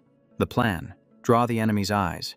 Troops march out, focused, while the supreme leader fires them up to pull back before the clash. He commands them, crush every intruder. Fired up, they charge into battle. One idiot jokes about promotions. Another's hyped to duel the captain. We see his grin. The spy gets to work. He creeps behind some crates. He shoves them away, signaling it's clear. Cameras off. We see them prep. One guy barely fits through. The protagonist grins, sure of victory. He knows this place. He's been here. The enemy commander walks the halls, planning the counterstrike, then moves to hit a limiting blow. A locked area needs a code. From a distance, someone watches him input the password. Sohyu seethes, watching him abandon ship. The elite team lines up, ready to strike. War breaks out, bodies already falling. Two fighters meet blade to blade. One drops fast, blindsided and finished. They mock the blue eyes and target the commander. A small creature perches on a shoulder. It's a tiny green girl, all smiles. Suddenly, marks light up on the soldier. Energy shoots out, weaving past barriers. It's heading straight for one guy's head. Everyone gets slammed by rapid blasts. No one escapes. The enemies drop. One rises, stunned by the power, then sees who did it. Crystals spin from her palm, pulsing energy. Lee says she's packed with mana. The poor guy explodes in a blink. The protagonist watches the fight unfold. He smirks, gears up. His team follows. Guards already dealt with some prisoners. Now, a few disguise as inmates, scaring everyone stiff. Cruel guards stomp over bodies, unfazed. Survivors clean while holding in screams. Yuri tries to help, but this horror's routine. The other guy fumes, but stays quiet. If they act, the higher-ups strike. Only the boss's fall brings freedom. One teammate looks sickened. The assassin eyes him, growing suspicious. Earlier, they doubted the guy's loyalty, saying he bends for money. Shin spots another lurking near the block. A sharp light glows from the tower's top. Snipers locked in, waiting to fire. A guard stops the imposter, grilling him. He says prisoners should be in cells and troops at the gate. The fake explains he was chasing stragglers. The guard's face twists, clearly annoyed. One undercover agent breaks into a sweat. The guard picks a prisoner, starts bullying him. The hero freezes, unsure how to react. The villain raises his hand to strike. The kid flinches, terrified, but ducks just in time. Thanks to Sangmi stepping in, she yells he's just a kid. The brute turns on her, but another inmate blocks him, saying there's a bigger threat. He catches her ID. It reads 2024. The brute wastes no time, throws threats. He keeps hurling cowardly insults, calling her trash. Then, another thug moves in on her. He yanks her up, eyes locked on her number. Demands answers right on the spot. She's wearing the same uniform as the one he eliminated yesterday. Just when someone's about to talk, a target lines up on him. A shot hits his head, and the girl lashes out instantly. With chaos erupting, the snipers make their move. Guards brace for battle. The girls unleash their powers without hesitation. They crush the enemies like they're nothing. Shin groans as everything spirals out. More enemies close in from all sides. Sohyu steps down the stairs, clothes soaked in blood. Even she didn't know the prison zone reached this far. Her nose catches blood mixed with drugs, enough to make her wonder what Kang's hiding here. The psycho's only thrill is watching Kang lose his base. But then, the lunatic appears, fist drawn, charging at her. She barely lifts her guard in time to block. Still, the hit slams her backward. He always knew someone trailed him. She tries standing, but pain holds her down. She yells, flames flaring, demanding why she got left. She gave everything for that man, but he kept her only for what she could do. When that ended, he dumped her and crushed her prosthetic arm underfoot. Then he begins tormenting her further. He mocks, asking if her hunter came for this. Not knowing she didn't come alone, her hand ignites. Flames erupt, swallowing him whole, his screams echo. His body tightens, scorched all over. He hits the floor hard, out cold. She senses something crucial inside this hidden base, so she sets fire to everything, including his body. As she walks, the lunatic stumbles on capsules filled with bodies. The sight stuns her, pure horror. She demands to know what he did, but he's already rising to attack again. Outside, defenders fire wildly in every direction. It's useless. The enemy's too strong, and Shin rushes in. His ally boosts him forward like a missile. He loves the boost. It hurls him farther.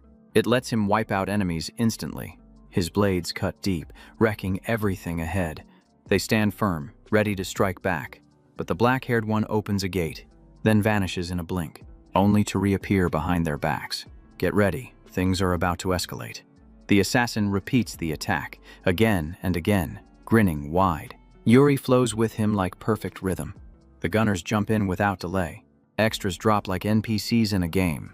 The warrior swings her blade and smashes enemies non-stop. The squad regroups, clearing out the weaklings. A few survivors cry about the invasion. Panic rises. More guards spawn non-stop. His buddy jokes about deja vu, but the other says this'll be insane. With one motion, enemies start dropping out of nowhere. They both realize the hero blends mage and assassin skills. Then, the Marines show up, joining forces. Things go south. Even though Blue Eye pushes the eclipse back, more enemies arrive. Worse, Kang is still missing, so Shin activates his mana tracking, tells the crew to clear out fast. Suddenly, the floor shatters with a loud crack. A dragon-shaped flame erupts, like fire bursting from a trap. A huge, scorched hole appears before them. She sighs in relief. He says, "Good thing I've got skills or we'd be fried." But Sayok's arm took serious damage. Yuri rushes to treat the burned friend. He figures out it came from Sohui's flames clashing with Stormfist. This base isn't on any map. He wonders if his mind's playing tricks. The black-haired leader orders them to hold and assist the mercenaries. Mission now, eliminate the enemy commander. One objects, but they're out of options. Kang's too strong for Shin to fight alone, so he tells them, take down the army, rescue the prisoners. The injured tries to protest, but Yuri already knows the assassin's plan. She hands him a salation pill from her grandpa's lab. It's for critical moments only. She calls him Gang Hu. The leader recalls hearing guards mention that same name. It used to be his fake name to dodge capture. Hearing that, she blushes, realizing he's been hiding all this time. Once the call's made, everyone's set, and she wants the full story later. He grabs the meds, then dives into the pit. What hits him first down there feels like he stepped into a furnace. Mana glows flicker all over the dark space. The hero pulls his blade, ready for action. Sohyu shows up first, charging hard. First move she makes. Grabs his arm, getting way too close. She tries to cling to his clothes, but she slips away. Her body too weak to stand upright. Seeing her like this, he thinks she's done for. Even she couldn't handle the eclipse. Now that she's out, Shin can't steal her powers. No problem. He sets sights on a new opponent. His eyes lock onto the one ahead. This foe's packing class 500 in martial arts and 4 constellations. Each constellation matches a unique fighting style. He mocks the blue eyes for failing again, but this sight catches him totally off guard. Kang explains the body inside's a Bazoomier, After Judgment Day, he realized raw power decides everything. Only those who crush weakness and rise survive. The rest stay stuck, forgotten. One poor soul bangs the glass, begging. Because the weak became test subjects. Step 1 for survival: ditch your humanity. They're turning discarded people into weapons. Get ready, things are about to explode. Shin's confident, figures the guy has no magic defense. He blasts the old man's vision, then slips in using Shadow Walk, aiming to knock him out fast. But twist. The old guy's got tricks hidden deep. Pow! He smashes Shin hard, flinging him like a rag doll. Shin blocks just in time with a shield. The veteran's seen it all and shrugs it off. He zips behind Shin, looking for a clean shot. Shin dodges the blow, disappears instantly. He shifts into concealment, hiding his presence. The villain mutters, "Where'd he go?" confused, then realizes Shin still lurks nearby. Shin moves in for a covert strike, but the villain catches the blade mid-swing. If Shin wanted to vanish, he'd be gone already. Kang grips Shin's face while Shin scrambles to trigger his armor. With brute strength, Kang slams him into the floor. No mercy, though he admits Shin got stronger. Now Kang stares like a crazed scientist ready to test him. He vows to crush all doubters and seize control. Rule everything, mwahaha. But Shin drops a surprise. He summons his tiny slime partner. The villain swats the slime aside without care. Shin uses the opening to ignite his blade with fire. Now he aims at Kang's neck, ready to cut. One clean strike, Shin slices deep. The villain drops hard, unable to move. The assassin threat ends there. At least the fight ends before those creatures stir. But the Dimension Thief warns it's not finished. A huge beam drops from above, crushing everything. It looks like a scene ripped from sci-fi. The blast hits so hard it shatters the capsule glass. Eclipse guards fall fast, overwhelmed. Sayok thinks they've got him trapped, prisoners freed, and the archers glow with pride. But he worries about the underground fight. Shin looks battered. He leans on the wall, barely speaking. The enemy still stands firm despite the neck cut. Shin wonders what Kang did to his body. Kang says he abandoned humanity and embraced a beast form. He's basically a Bazumias with regeneration woven in. Shin refuses that path, so Kang says he'll make space. Tubes burst open as artificial beings step out. Shin freezes, facing a full army now. Kang commands them easily while two rush the fight. They charge in, intent on finishing him. These constructs hit like living weapons, packed with keen senses and total loyalty. These were built to test Xiaoan, but they're buggy, not fully done. Shin panics, needs to reach Dongjae. His punch misses the speedy target. The next strike only hits the ground. He realizes concealment and vision tricks fail with Kang's upgrades. He's down to two options, fight or rescue. He chooses to end it now, grabs the villain, teleports close, catching him unprepared. Goes full stealth, slashing with speed. But his blade hits something hard. Shin freezes, confused. Suddenly, steel hands clamp his arms. Another fist swings in fast, flinging Shin like a doll. The hit knocks his blade loose, and it's over. He drops to his knees, body shattered. The slashed enemy still stands unfazed. But now red light pulses from his wounds. Danger, boom! The bloodburst magic erupts. Shin, battered but alive, caused it. He wonders what Kang did to his own mind. Even after exploding, Kang says it was all a Russian super hunter test. His body's wrecked, but he brags about cooler tech. He ran so many tests, he's basically unkillable. Healing non-stop. The black-haired guy thinks, I could be him if I let go. Kang keeps pushing. His plan, build a lethal squad, with the hero as his top weapon. But first, he grins, revealing a new trick. Instantly swaps with his blade, stuns Shin. Fighter's back. Nightmare, in hand, warning him to check around. One of the fake beasts smacks an ally. The guy's fading fast, so the mage helps Songmi, urging retreat. Her power surges, boosted by her comrade. Then the swordswoman cleaves the monster in two. She's thankful, while blue-eyed mercs rescue prisoners. Everyone flees, needing to buy time. Another monster shows up, wrecking the escape. Right as it hits, thunder crashes in, saving them. Yuri says chill, their leader's coming back soon. He swore to win, still fighting full force. As they talk, the monster starts rising. Just before it lunges, a bullet drops it. Band yells, stay sharp. Fight's not done. She's locked in, knowing the risk. More shots blast at the charging Bazoomier. The girl breaks down, just wants this to end. A magic blast slams into an enemy's chest. It's Lee, firing from the rear. Her shot backs the sniper perfectly. But can the squad hold out all night? More beasts incoming. They rush in. One of Shin's blades shatters. Kang says, "I recognize that strike." He praises the black-haired fighter, calls him naive. The guy's barely standing. His healing feels too strong. Something's off. Using mana sense, they find something strange inside.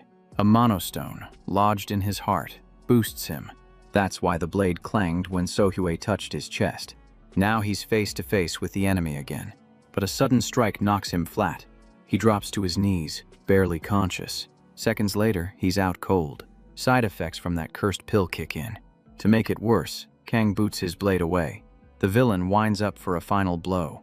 His smirk says he's ready to end it. But no mana needed if he's running on willpower.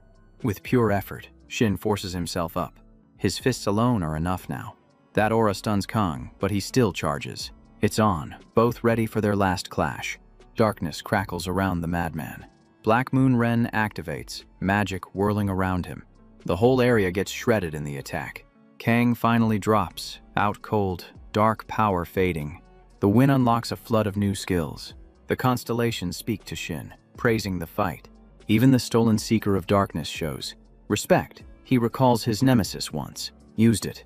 The bandits can't believe he cast that forbidden art with one hit. His dark force was weak, but knowing about the Mana Stone saved him. Mid-convo, the guy suddenly collapses. He barely holds on, avoids blacking out. He's lost, wondering who leaked info on the Bazoomi. He needs to rejoin the team but can barely move. Suddenly, a healing pulse starts patching him up. The sly one thinks he's got one last play. Meanwhile, the swordswoman's crushing it, slicing through a beast. But her blade feels useless, barely scratching the monster. Then the buffer steps in, boosting again. Her power surges, and Sang-mi takes control, dropping multiple enemies in one strike, but creeps close in, surrounding her fast. A blast spell clears the area in seconds. Yuri opens a portal, pulling her out. Not much left, so the team regroups for the last push. They're drained, mana gone. A massive hit knocks one out cold. Now Yuri faces the final boss alone. A punch comes fast, no way to dodge. Still, she readies one last spell, until someone gets thrown between her and the monster. Her eyes widen in disbelief. Kang's body takes the full blow. The monster panics after striking its own master. Total confusion spreads across its face.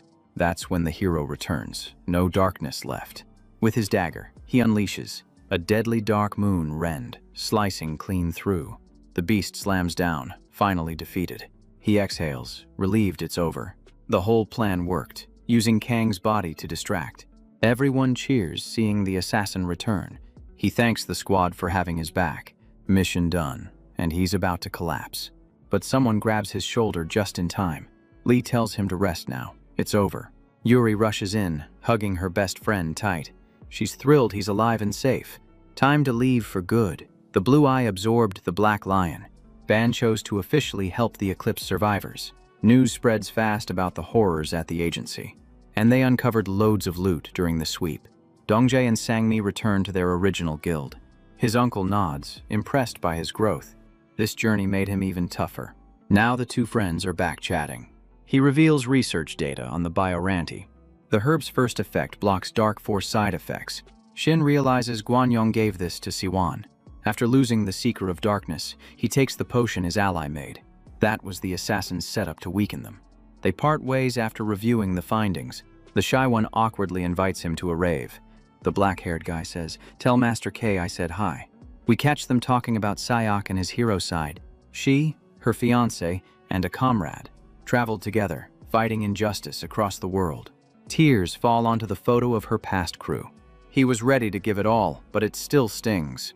Just like the tale, the archer was left outside to stop Kang.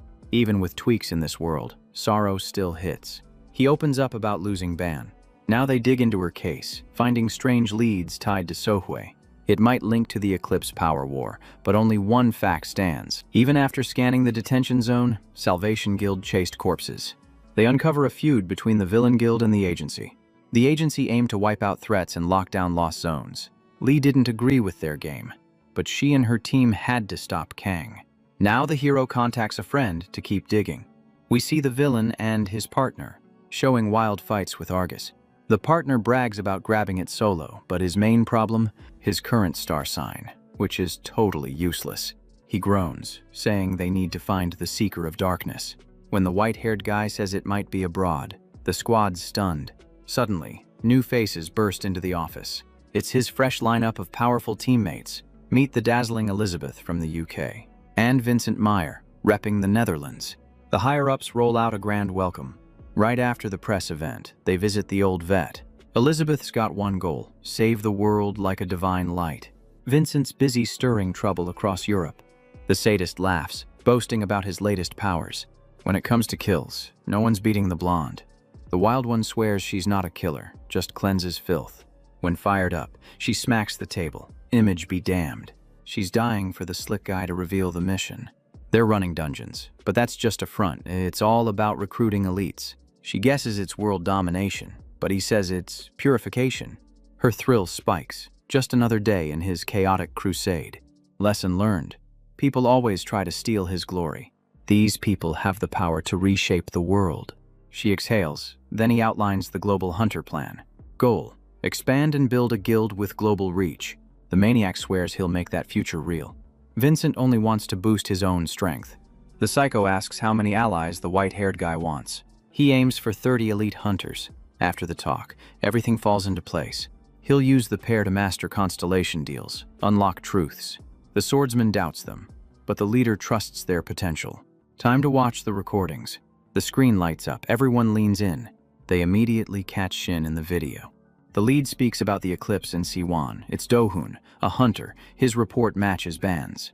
The bearded man secretly uncovered all of it. Youngtae wasn't acting alone.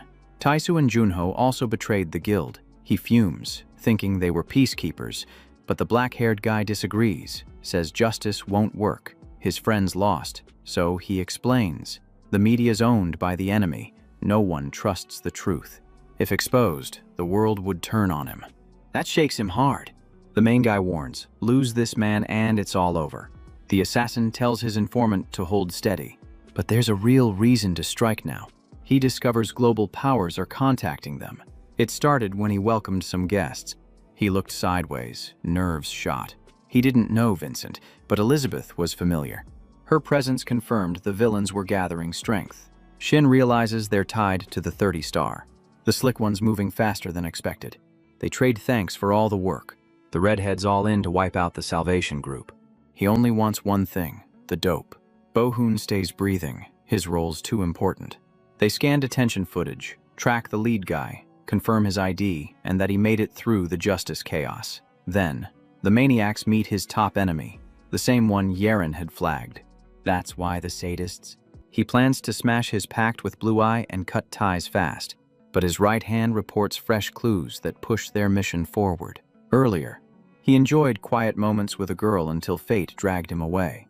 Then the eclipse grabbed him, and she served the Blue Eye mage running the guild. His scheme uses her to extract truth and pressure that mage into cooperation. Now a black-haired man steps out, phone in hand, moving with sharp purpose. He issues strict orders, demanding rapid action to keep their plan alive. In his saga, the next powerhouse rising after Elizabeth and Vincent is confirmed.